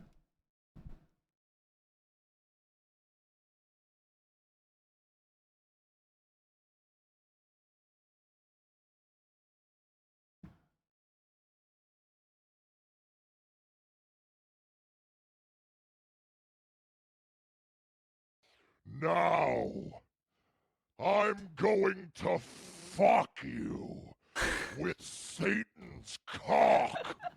Mandel, thank you so much for summoning the class, keeping the class alive, and giving any swings for 35 months. I fucking appreciate you. Go forth and be consensual in all the ways, because nothing in this world is sexier than pure sober consent.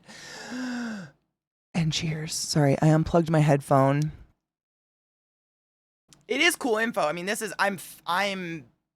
I'm very interested. I want to know what the hell that is. It looks like grapes. I've never seen an x-ray like this before in my life. It was wild to learn that lungs don't care if you're inhaling oxygen, only that you're exhaling carbon dioxide. That's why you don't freak out when you get nitrogen gas. Isn't it creepy? It's your body is like so efficient and amazing until it's not. Like carbon dioxide poisoning. How your blood cells can't tell the difference, and so they just stop kicking off the carbon dioxide, and that you never pull any oxygen on, but you look rosy red. You look all rosy and pink, like you've never been more oxygenated in your life, but actually you're slowly suffocating. What the fuck? No shit. Short story. I had an entire staff of Starbucks employees have to come into the hospital one morning at the end of my shift, so it was like 5 a.m. I worked nights. Monoxide. Did I say dioxide? I'm so stoned.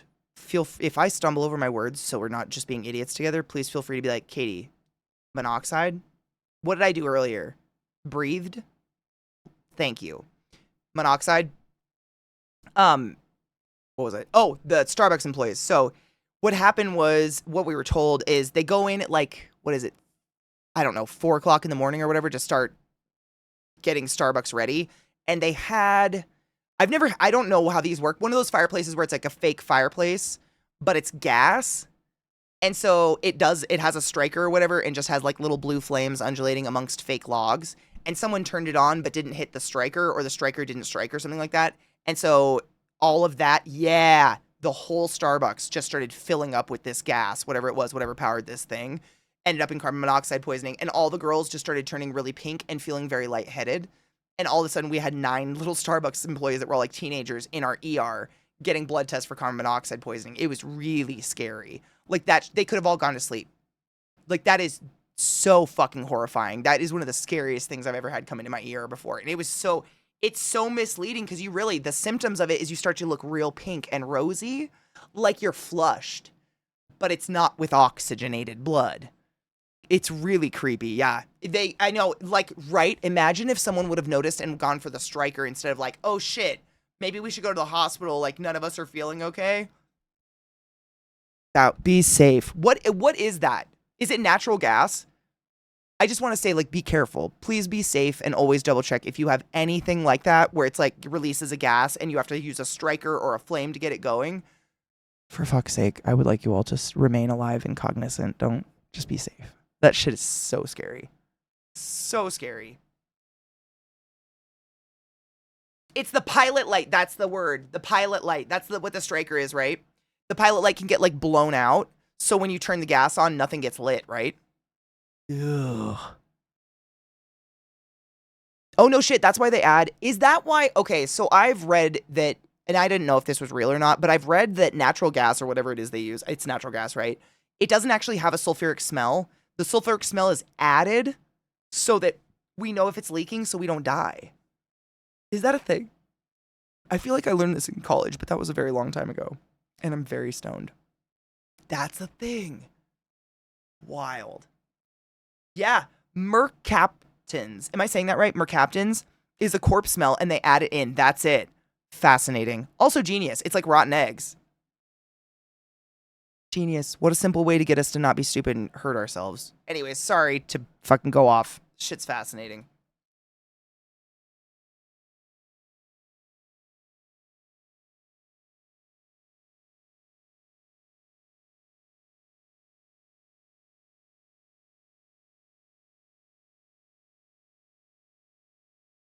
Okay, I have one last guess on this one. Like, I don't know how this would happen, but you know how you have your bronchial tubes and all the little bronchial branches that go into the pink alveoli tissue of the lung? Something maybe caused the ends of those bronchioles to, like, aneurysm and blow out. Never seen it before. I'm really pulling this out of my asshole. Again, with all the butt stuff. I have no idea. It looks like Timbits. It does.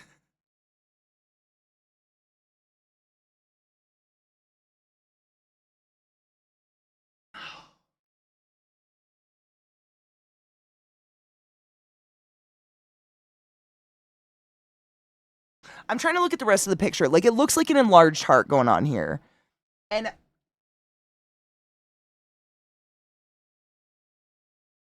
is there a mediastinal shift? Or what the fuck? What is this? So, collarbone, a rib, collarbone. What the fuck? There's definitely a mediastinal shift. I mean, the heart looks big. I'm Can I have a hint? Oh no! Oh no! I didn't see that. Thank you, Viata. I will turn it up. Thank you. He is super soft spoken. Can I have a hint? I kind of want to try to guess it. If you have a hint that won't spoil it.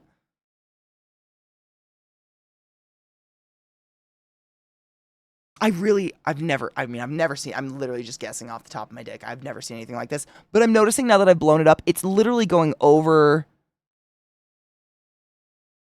It looks like it's shifted over on top of the airways.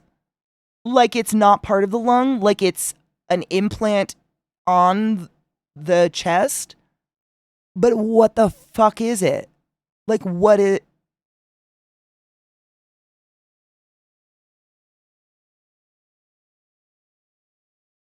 It does look like cluster grapes. It's from the 40s and not natural. So maybe it is a freakish implant that we did in the 40s. It was from the 30s and 40s and done on purpose. Think treatment for respiratory disease that they used to not be able to treat. A treatment for respiratory disease we didn't treat. I mean, there's a lot of respiratory diseases we couldn't treat. TB, for instance. But, like, I cannot think of why a cluster of grapes would treat it. That's where I'm stalled. TB, right? That's where I would go as well. Based on, and I'm going TB, not based on cluster of grapes. Like, I have fuck all idea what that is. Still, I have no clue what the cluster of grapes is, but I'm going based on the distension, the lung distension, and the scarring. like all of that white profuse kind of tissue on the left side and that you can kind of see on the right side along the airways, that kind of scarring is indicative of burst blood vessels in the lung tissue, which is, historically seen in tuberculosis or very rarely other cases that might have something to do with it, like hardening of the airways or something like that. But for the fuck, I have no idea why a cluster of anything implanted would do anything about tuberculosis. Let's listen. I have no idea. Yeah.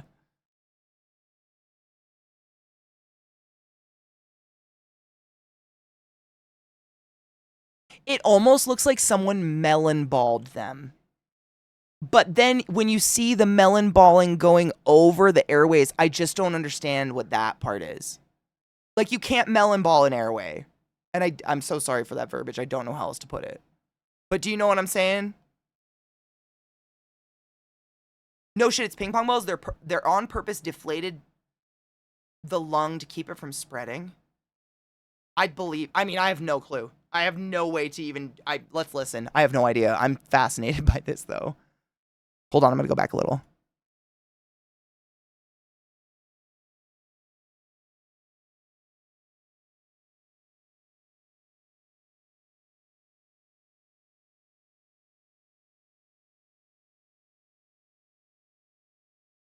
Okay, so it's an implant.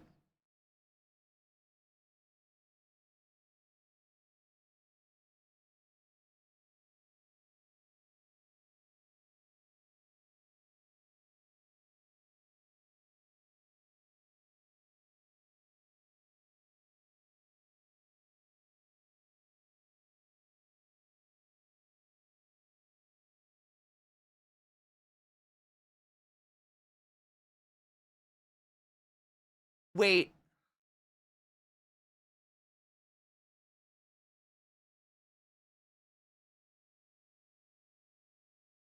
No.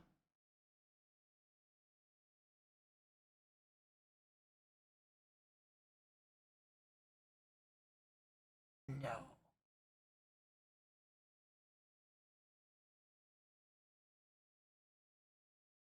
Is it balls like inserted to the tips of the bronchial tubes to block air transmission to the alveoli to prevent tuberculosis from spreading to that lobe?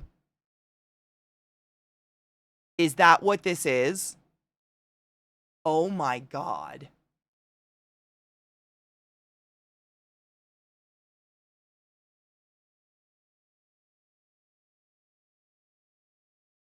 It's making my tit muscle hurt. No, it's giving me like, what? No one, I'm guessing that I just put it together. The moment he said fucking foreign bodies, I just did that. I might have, I guessed. Holy. Okay.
Get out, sir. I was gonna say the same shit. Like, some of the stuff we do today does feel crazy today.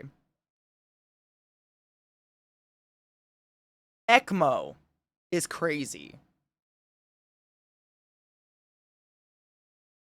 Wow.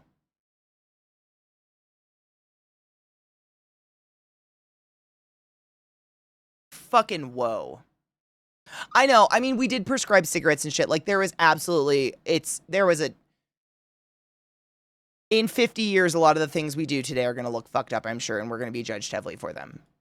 You know, nothing's perfect. Look, it's a saggy butt trap.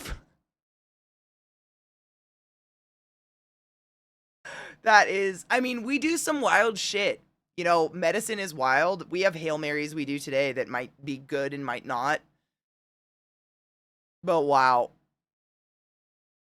Look, it's saggy. Oh man, I think we're gonna get the saggy butt. His little head, right? That's my favorite. It's just like, I think someone was probably trying to take a picture of the sunset, but you see little giraffe head poking up out of the desert. But it literally, he had a saddle on his back and he spit fire out of his horns. And had the saggiest ass I've ever seen. Oh. That's the Ted Lasso toilet. I told you there was a fucking Ted Lasso toilet.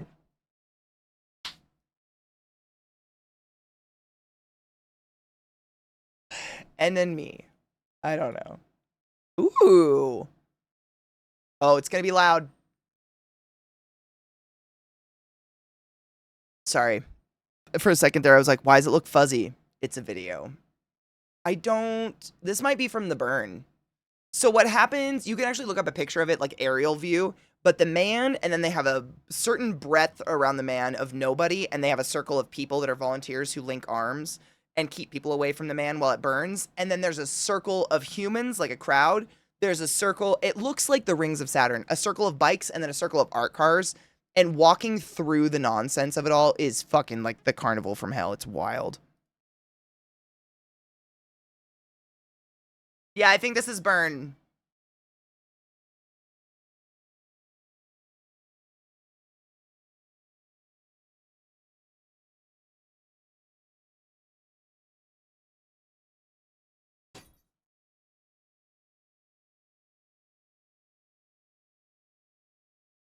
It's so loud, and every single art car is competing to be the loudest thing in the whole world. And it's so, I know, all of it at once is so overwhelming. And they're all doing it, and it's just like, it's a little noxious, to be honest. But I love seeing all the people lit up. That's my favorite part. The man. Some sort of art car. I don't know why they're loading like this, and I apologize.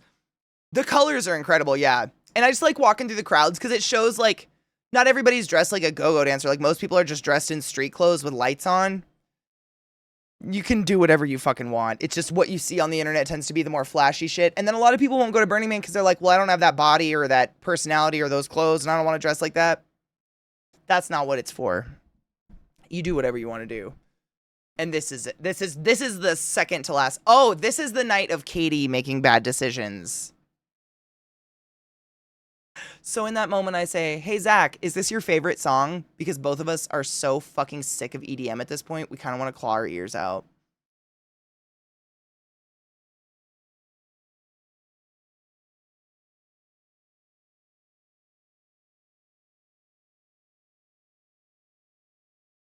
So sick of EDM at this point. I cannot even tell you. One of the dragons, don't know which one. It's either Abraxas or Electra.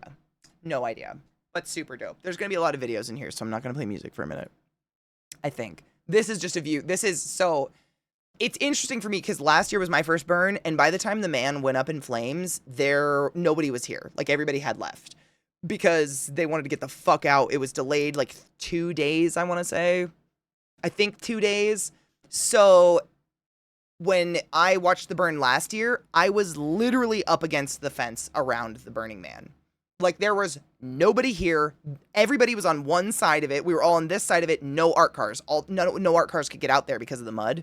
Nothing. So the experience was so fucking different. Also, the blur did terrible things to this poor person's face, and I apologize. It was just a different experience because you're so far away, but we're about to get to the burn photos, and you'll see. It goes up like a bomb, and I think I took a couple videos of it, too. So you get to hear it. Cool art. These are other... Oh, there's the cuttlefish. That was one of my favorite art cars across the playa, and it would, like, undulate different colors, very similar to the way octopus and cuttlefish actually, like, change colors. And his little wings would do this as he went across the playa. It was so cool. That was probably one of my favorite art cars. I don't know. You should try and bring your own music, like, set up. You know, literally, it was the plan this year, and someone forgot the speakers. I'm not naming names.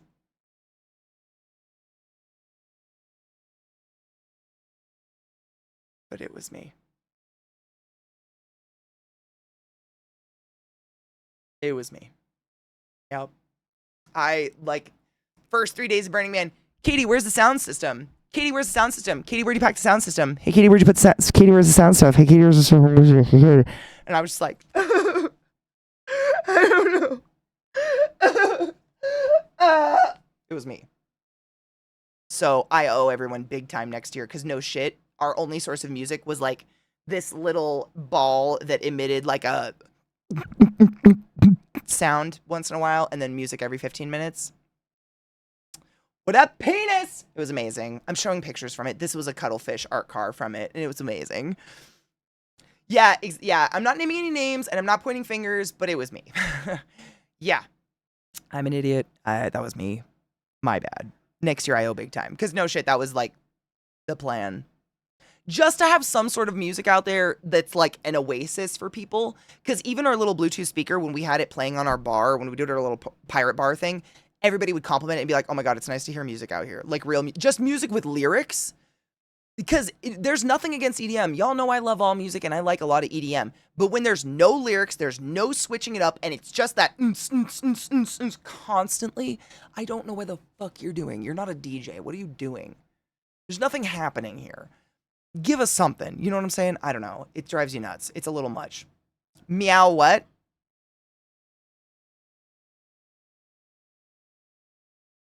It's white noise. That's exactly what it is. It's just noise. It was kind of nauseating, to be honest. I hated it.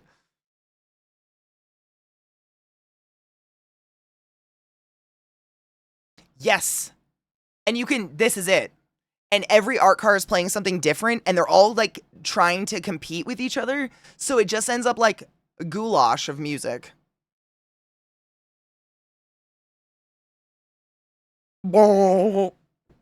This is just walking the perimeter of the man. We were actually trying to find a banana, like a giant banana car. Bananas were a weird theme this year.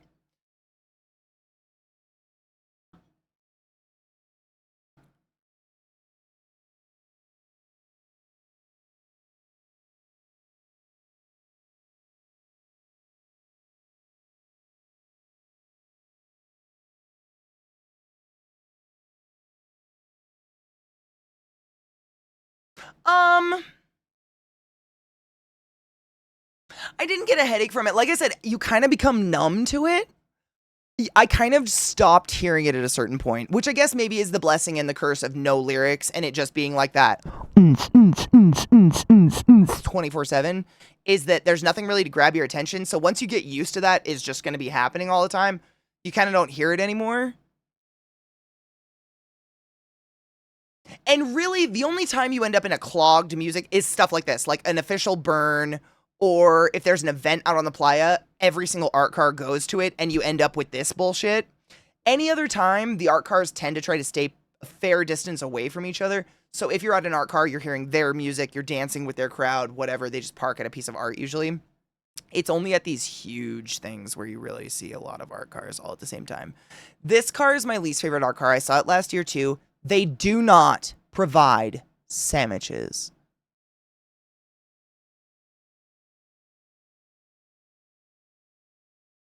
They just lie. Motherfuckers. I see them every year. 2 years in a row. salt, but really, they never have sandwiches. Like, why even have a car that looks like a giant sandwich and says sandwiches over it, and you have no sandwiches? What are you?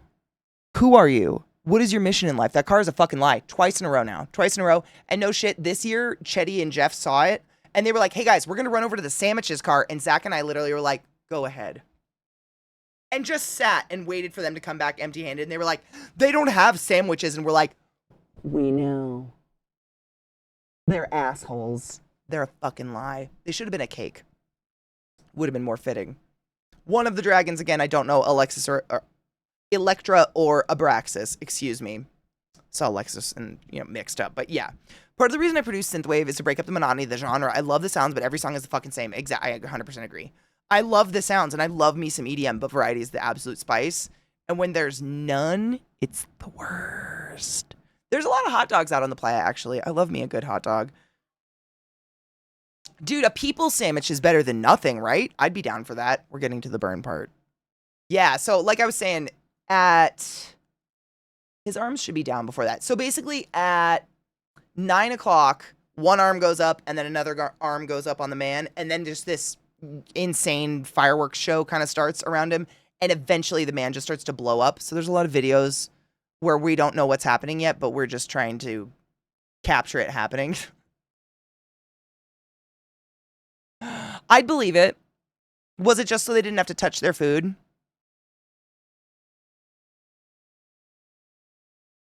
They could have literally thrown a piece of Wonder Bread at my face and I would have been more happy than them being like, sorry, we don't actually serve sandwiches or literally anything. We're just an art card that says sandwiches. Don't advertise food in the desert if you don't have food.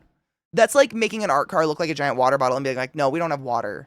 What are you doing? Why are you doing that? I'd be down for that. Tang? Oh god, that'd be crunchy. Making a Sandy Witch's art card that will have sandwiches and witches covered in sand from the playa? Dude. You might be onto something. I'd watch that.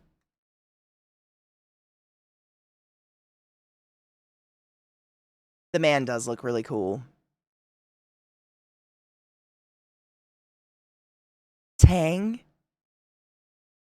It's like chewing sand. I don't want to chew sand. Popo, a snail. I saw the birth of the snail.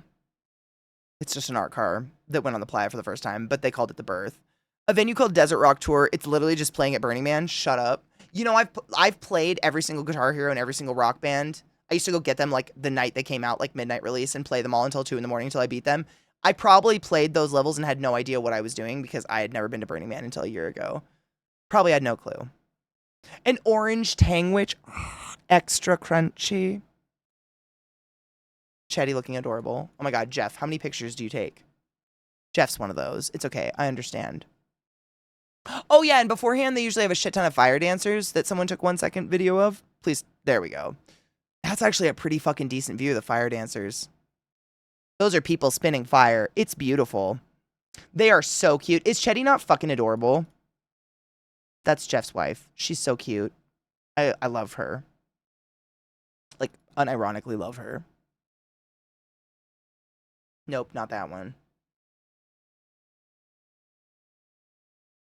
In the set, you're playing in the front of the miniature man that does move and has some lights on the body.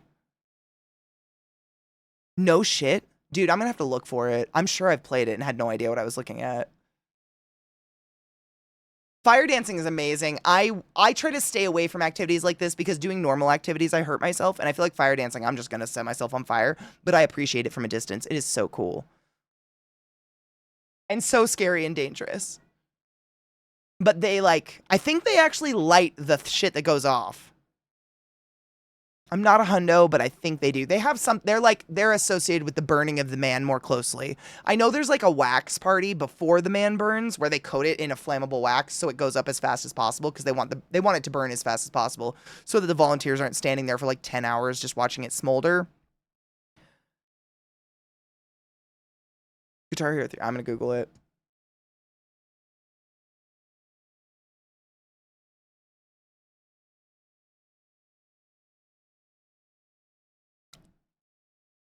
It literally is the man.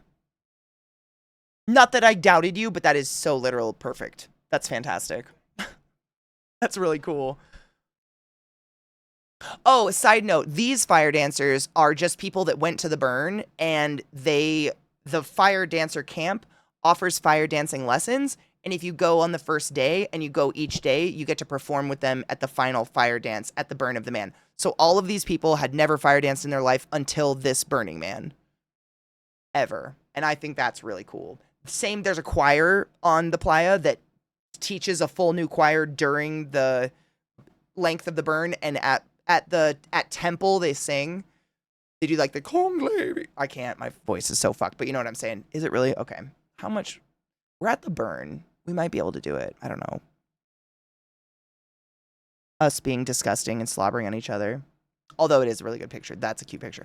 I got a really sick picture. Actually, it might be coming up. I got a picture of Zach and I, but no shit. The dragon behind us decided to spit fire at the exact moment, so we look like we're on fire. It's very cool. Hold on. Chetty and Jeff, adorable. I love them. Did I just? No, I'm good. I know. Ew, slobber, gross. People are gross. What is happening? I love candid photos of myself because my anxious energy is just so apparent. Like, what's she doing? Why is she doing it? What's she doing? Why is she doing it? Nobody knows. What up, LZT? How are you, love? I hope you're doing well. I missed you. The poster for the tour is an open-shirted woman holding an iguana. Oh, that's fantastic. Katie became a blur. Oh. I feel like Jeff did this on purpose. Thank you, Jeff. Thank you. Appreciate you. The odd, oh dude, you know what I've noticed? There's other pictures in here of me in here with this odd hunch, and I was like, why do I sometimes do the hunch where I like bend my pelvis forward? It's anytime I'm talking to someone significantly shorter than myself. So there's like candid photos in here that's me and Chetty talking in the kitchen, and I look like I'm curling in like a fucking beetle, but I'm not standing that way with anybody else. I make myself consciously smaller. Sorry about the butt. Okay, I can't do anything. There's so much of it on here. But they're so cute. Fire dancers.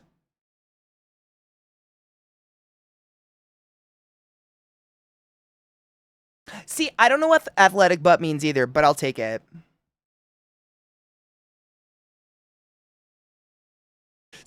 Significantly smaller. I think Chetty's like 5 feet. Like, you know, like I have to like do this to come down to see in their eyes. I like curl my butt in and make my butt look flat. It's really weird. It makes my butt not look good. I saw a couple pictures of myself like that, and I'm like, why does my butt look weird? Oh, because I'm talking to someone short. And I just do that, I guess. Those are cute. This is all just waiting for it to fucking burn. Thanks, Trout. I do work hard for that. CK Burning Man candidates are 50% anxious, chaos energy, 50% bunt, as it should be. Honestly, if someone created a cocktail that was me, that's the ingredients. It's 50% ass, 50% anxious energy. That's it. That's all I am. That's it. Yeah. Jizz. Facts.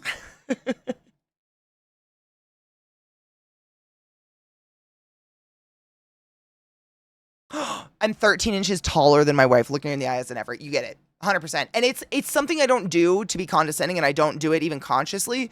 It's naturally, when I'm speaking to someone, I try to come down and look them in the face, and most people aren't my height. So I'm like, I'll do this one, or I kind of like beetle in on my... Oh.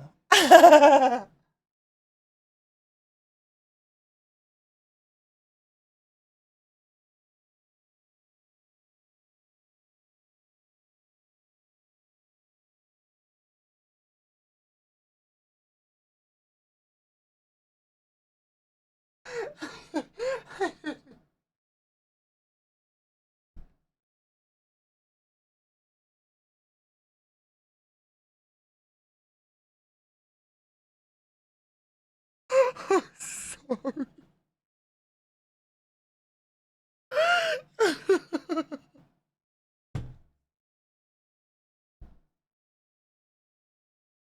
I'm gonna be honest. I was probably taking a video like this and not even watching, and that's how this happened because I'm unaware. I was unaware of this.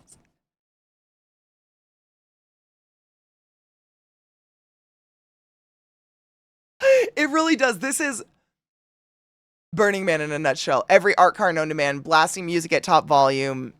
And then that.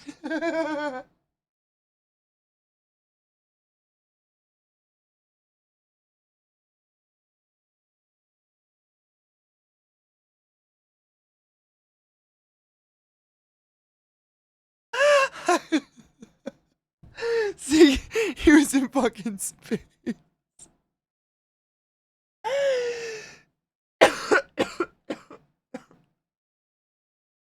I didn't know. That's glorious. More man. The man had nipples this year, but they were really high up. They're like in his shoulders. Someone make a gif of that. I'll give it to you. That is pretty fab. I mean, it's real and it doesn't involve spaghetti, so it should be better this time, right? Yeah, that was the face of, oh, she doesn't realize I'm here. I could do this forever. Some weird dude giving you the eyes will give you the tongue game. Burn Man. 100%. That is Burning Man. No, you're not wrong. This is the one. No shit. I was like, let's take a picture with these art cars behind us. And the dragon directly behind us spit fire at the exact moment I took a picture. And it came out like that. I thought it was pretty dope. Neck headlamp included because you shouldn't be a dark wad. But it ended up kind of cool. That's just fire, though. That's literally like a giant cannon of fire behind our heads illuminating. It was, right? Sometimes the timing, sometimes I get it. Sometimes it's terrible. But that's Abraxas and or Electra. I don't know which one, but one of the dragons. That one. I still don't know, but that's the dragon. Literally spitting the fire. Not the fire, but you know what I'm saying. That's an art car. Look at people just hanging on the wings. Like, that's normal. No shit. It's like people literally taking a picture as the nuke goes off behind you. Like, oh my god, it's so warm out.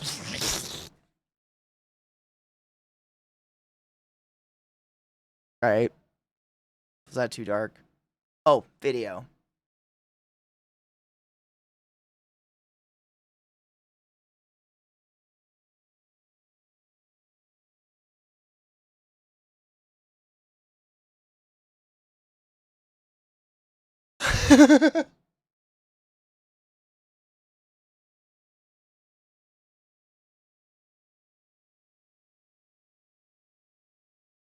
Oh yeah, the wings undulate. That's what I'm saying. Whenever I say they undulate colors, they're LEDs that literally...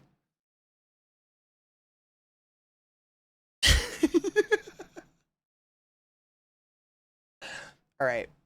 This is where Katie has to tell you about her bad trip. Because it's not fair for me to only tell you one story.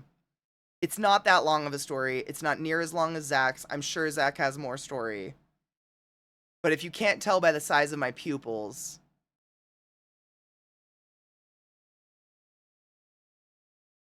I might have taken alleged substances this evening. Because it was the burn. And I hadn't yet.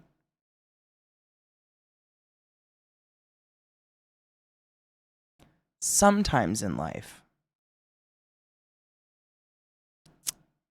we just need to accept that our bodies don't like alleged substances.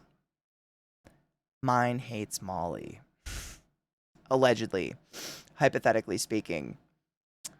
This has happened before, long ago, but like enough time has passed that I forgot. And we don't take drugs. There are no drugs on the playa. But like allegedly, hypothetically speaking, if we were to write a story about a girl who got done working a 4-hour shift at a pirate bar and had some shots of liquor and then wanted to go out and watch the man burn and was feeling kind of spicy about it and maybe stumbled on some low-dose Molly and totally forgot that Molly sends her into projectile pukes. This is the story of that alleged girl. But also the story of how we met Michelle and how Michelle is our Sherpa. So I thought it'd be fun to watch the burn, just hypothetically speaking, allegedly. No shit kills? Same. I literally, just remind me next time I go anywhere, Katie, remember that drug named after a girl that you hate that makes you sick? Don't do that. allegedly, hypothetically speaking, because we don't admit to doing illegal drugs. We don't do that. We're good people. We're virgins here. We don't even open mouth kiss. You know what I'm saying? So, before the man, we go out, and Katie, a girl, a hypothetical alleged girl, a story. This is a story of a girl who dropped some Molly and felt the full world, and she filled a Ziploc with some bombs. She didn't even want it. Then she cried. Allegedly speaking, this girl may or may not have dropped a very low dose of Molly, just feeling like, you know what, this will be fun, short acting, feel a little like goofy and whatever, watch the man burn, be with the whole group of burn. It's like the second night of burn, why not? Go out to the burn, to the man, go out relatively early, spend a good hour walking, getting my circulation up, really pumping that shit through my body as good as I can, walking in enormous circles around the man, trying to find a banana car, which I'm here to tell you didn't exist. Literally, it was broken down. We were searching for something that didn't exist. So our whole party got broken apart. So everybody's like half the party's bummed out because they desperately wanted to watch the man burn as a group. I was on the point of like, we're all watching it burn from a certain angle. I don't care who the fuck I'm standing by while the thing blows up. So whatever. So we're walking around, just getting that shit going. I'm guzzling water because it's hot as fuck. And I start getting hot as fuck. Like my skin starts to feel that weird, fuzzy, warm feeling where you're like, not natural because my fingertips are sweating. New feelings, right? So allegedly, hypothetically, the girl is rolling and we're walking around and the man goes up, right? This video, I think, is where things start happening. Man goes up on fire. We watch it all explode. It's super fucking fun. We're screaming. We're singing with the music behind us because the fucking art car behind us has nothing but Burning Down the House on their entire repertoire. Like, that's the only song they have, so they just keep playing that on repeat as the man is going down. So we're singing and we're screaming and we're really ventilating, getting that heart pumping, really getting that shit in every fucking capillary. That's neither here nor there. Man goes down. I'll show you the pictures. Katie, our group has literally just been dispersed among the thousands of people there. So we're like, you know what? I bet because we're all separated, we're all going to have the same idea. Let's all go back to camp and regroup, and then we'll go out and have fun. Great idea. It worked. Everybody did regroup at camp. Like, everybody had the same idea. Everybody ended up going back to camp. We all regrouped. Except Katie. Because Katie gets back to camp and sits down. And apparently there's a reason I fear sitting down. It's because of Molly. Katie sits down, and my head doesn't do the spins, but my stomach sure decides to learn how to do gymnastics for no fucking reason. And I swear to you, it felt like a hamster in a ball. Like, just going inside of me all of a sudden. And I was like sitting in the middle of our shade structure. It's like 3 o'clock in the morning or some shit like that because it's after the burn. It's pretty late, but they all want to go out dancing and whatnot. And they're all, allegedly, hypothetically dropping other substances. And I'm like, you know what? I'm already there. I'm good. Sit, hamster wheel in my stomach. And I'm like, I'm feeling like I just need my dark, safe space. Just a place where there's no noise, no voices, no one there, where I can vomit profusely in private. So I crawl into the back of my Jeep in my, go-go girl shit and all my, just this way. Crawl in the back of my Jeep with a Ziploc bag. And I'm just sitting there, and I'm getting, those weird, cold, hot shakes. And I'm like, it's going to happen. And in the past, allegedly, hypothetically, with certain substances, I have had this thing where I'll puke one time, just one good puke, and I'm good for the rest of the night. I go out and party, and I have a great time. But Molly consistently does this to me. I'm just going to stay away. Just don't fuck. It was tested from a trusted source, so don't. It's fine. But, my body just hates Molly. Period. Some bodies don't do it. Mine hates it. Apparently, other people's do as well, and it sucks. I just don't go there. I did a very small dose, and it literally sent me into 3 hours just of until sunrise, which you'll see those pictures as well, because by the time sunrise hit, I was rolling real nicely, allegedly, hypothetically. You know what I'm saying? Molly, theoretically, is supposed to be fairly short-acting in that it should kick in and only last for, 3 to 4 hours, and then you should come down. For Katie, it lasts, 13 hours, and the first 3 are just horrid. The kind where you, puke and then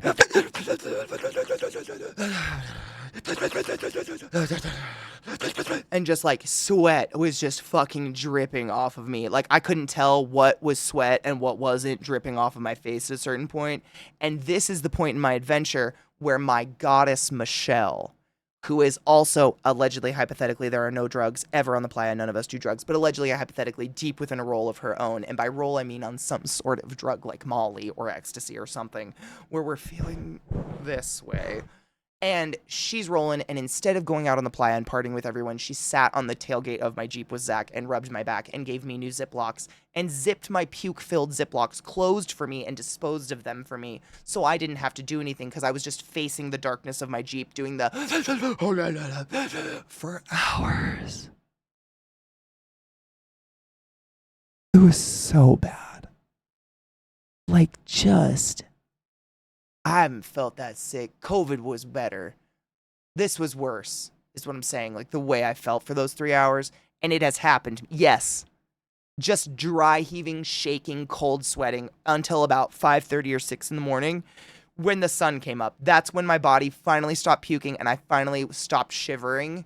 And I finally was able to, like, get up and move. And I had to go to that. I had to pee, so I walked to the Portos, and that's when I got snapshots of the sunrise. It was horrid. It felt so bad. That's from my point of view. Like, I have no idea what anybody else's point of view of me was that night. What I felt was that it was so bad. And then, so I didn't sleep all night. And the next day was breakdown of camp, like breakdown of the entire shade structure, packing up everyone's cars and everything. And then literally I'm leaving that night. So I stayed up all day and then didn't sleep and was sick all night and then stayed up all day, broke down the entirety of camp. But the kicker is that for some, and I don't advise any of this, but like allegedly, hypothetically, if this girl had taken any Molly, you know, that had sent her into 3 like ish disgusting, just constant hours of filling up Ziploc bags with vomit and dry heaving Gatorade, I rolled for like 9 hours after that. Like the whole day of breaking down camp and packing, I was off my fucking tits. Just wildly high. And I don't even know if I could tell you it was like the high I was supposed to have, or if it was like that weird psychotic second wind relief from the hellscape that was the night before. But whoa, I mean, I barely remember most of it. All I remember is that everything kind of felt like panels of a cartoon, and that if I turned too fast, I'd miss a panel, and I'd have to turn back to get the page to turn back and see that panel of what people were doing in my current, like, what was happening in the room.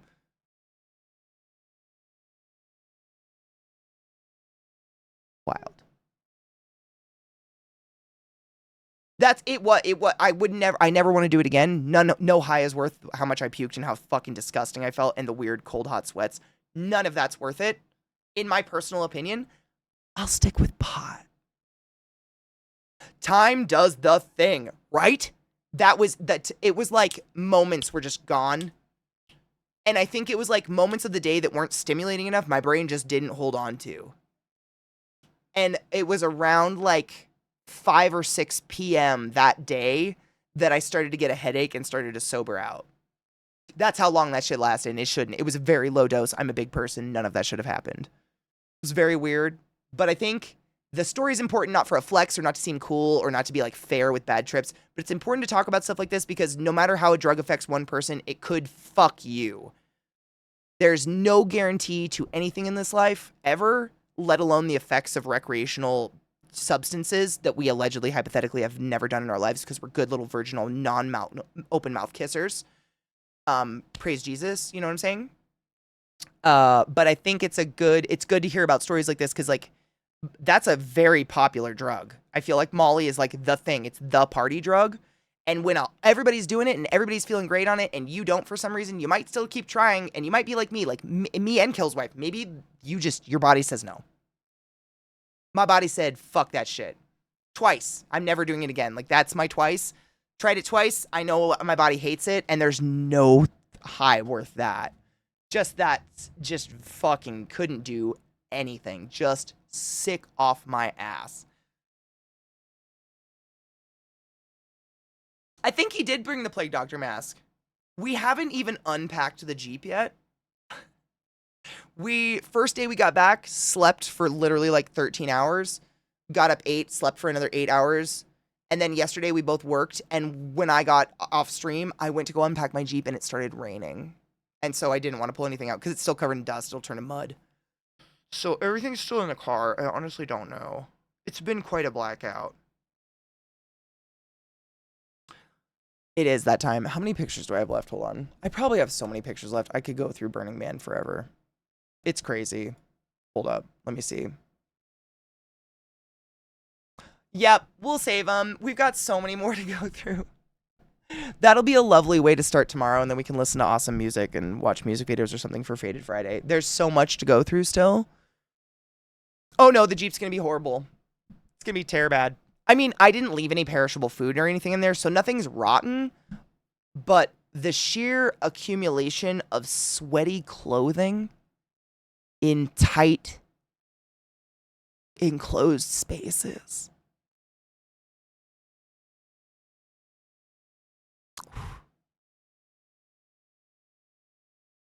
Yeah. It's just gonna. Yep. Hello, mildew, my old friend. It's gonna be so gross. That's my job today. I gotta start cleaning it and shit. 'Cause it's gonna fucking suck. It's gonna be so gross. So gross. Oh my god, Danica's going to TwitchCon. Shut the fuck up.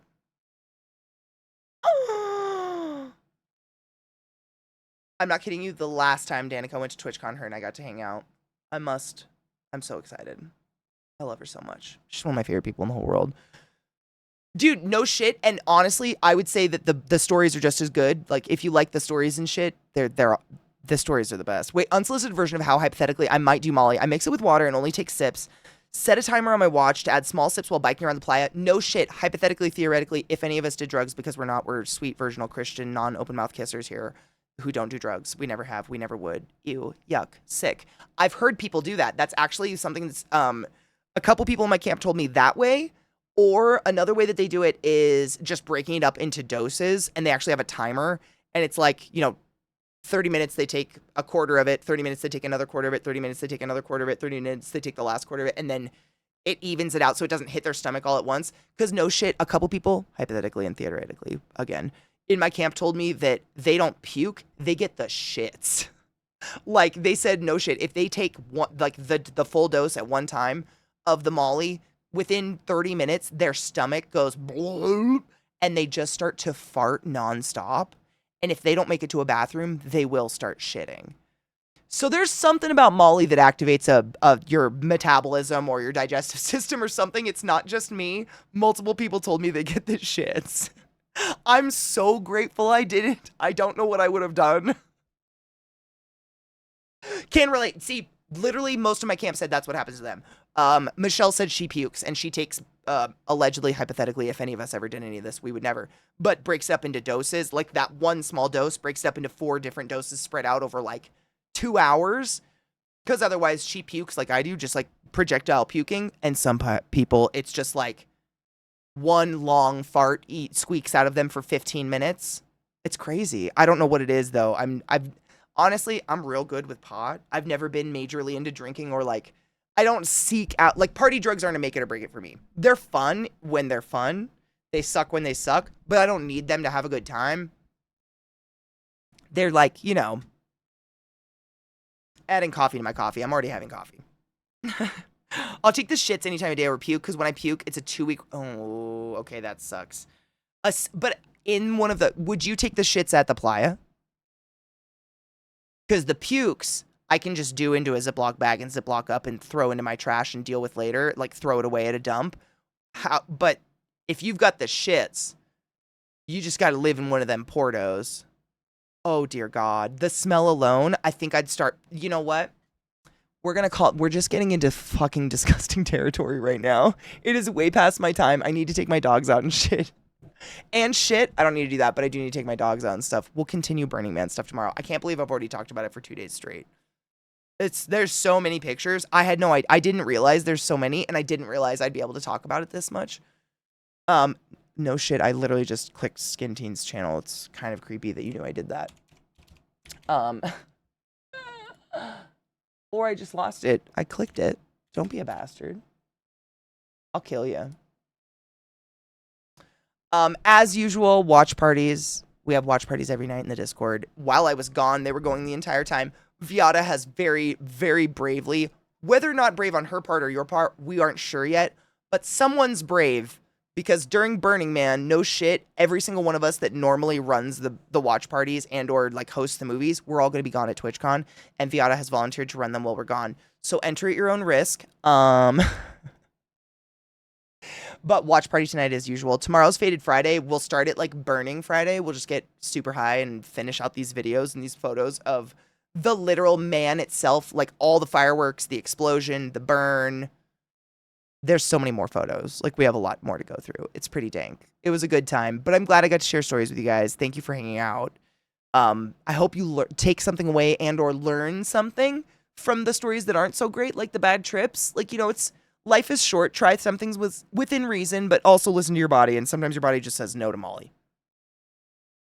Allegedly. You know what I'm saying? Sometimes. I'm going to be diving into the Jeep after stream today while my dogs are playing. It's going to be disgusting, and I'm not excited because it's going to smell so bad, but I have to do it. Wish me luck. Take your joy. Be kind. Make good choices. Pick up litter. The world is filthy. Brush your teeth. Floss if you like. I'm still not sold on flossing 100%. I don't know. I think I just like flossing. It's like scratching a mosquito bite until it bleeds, except it's your gums, and then you have to eat with that mosquito bite afterwards. Pee after sex.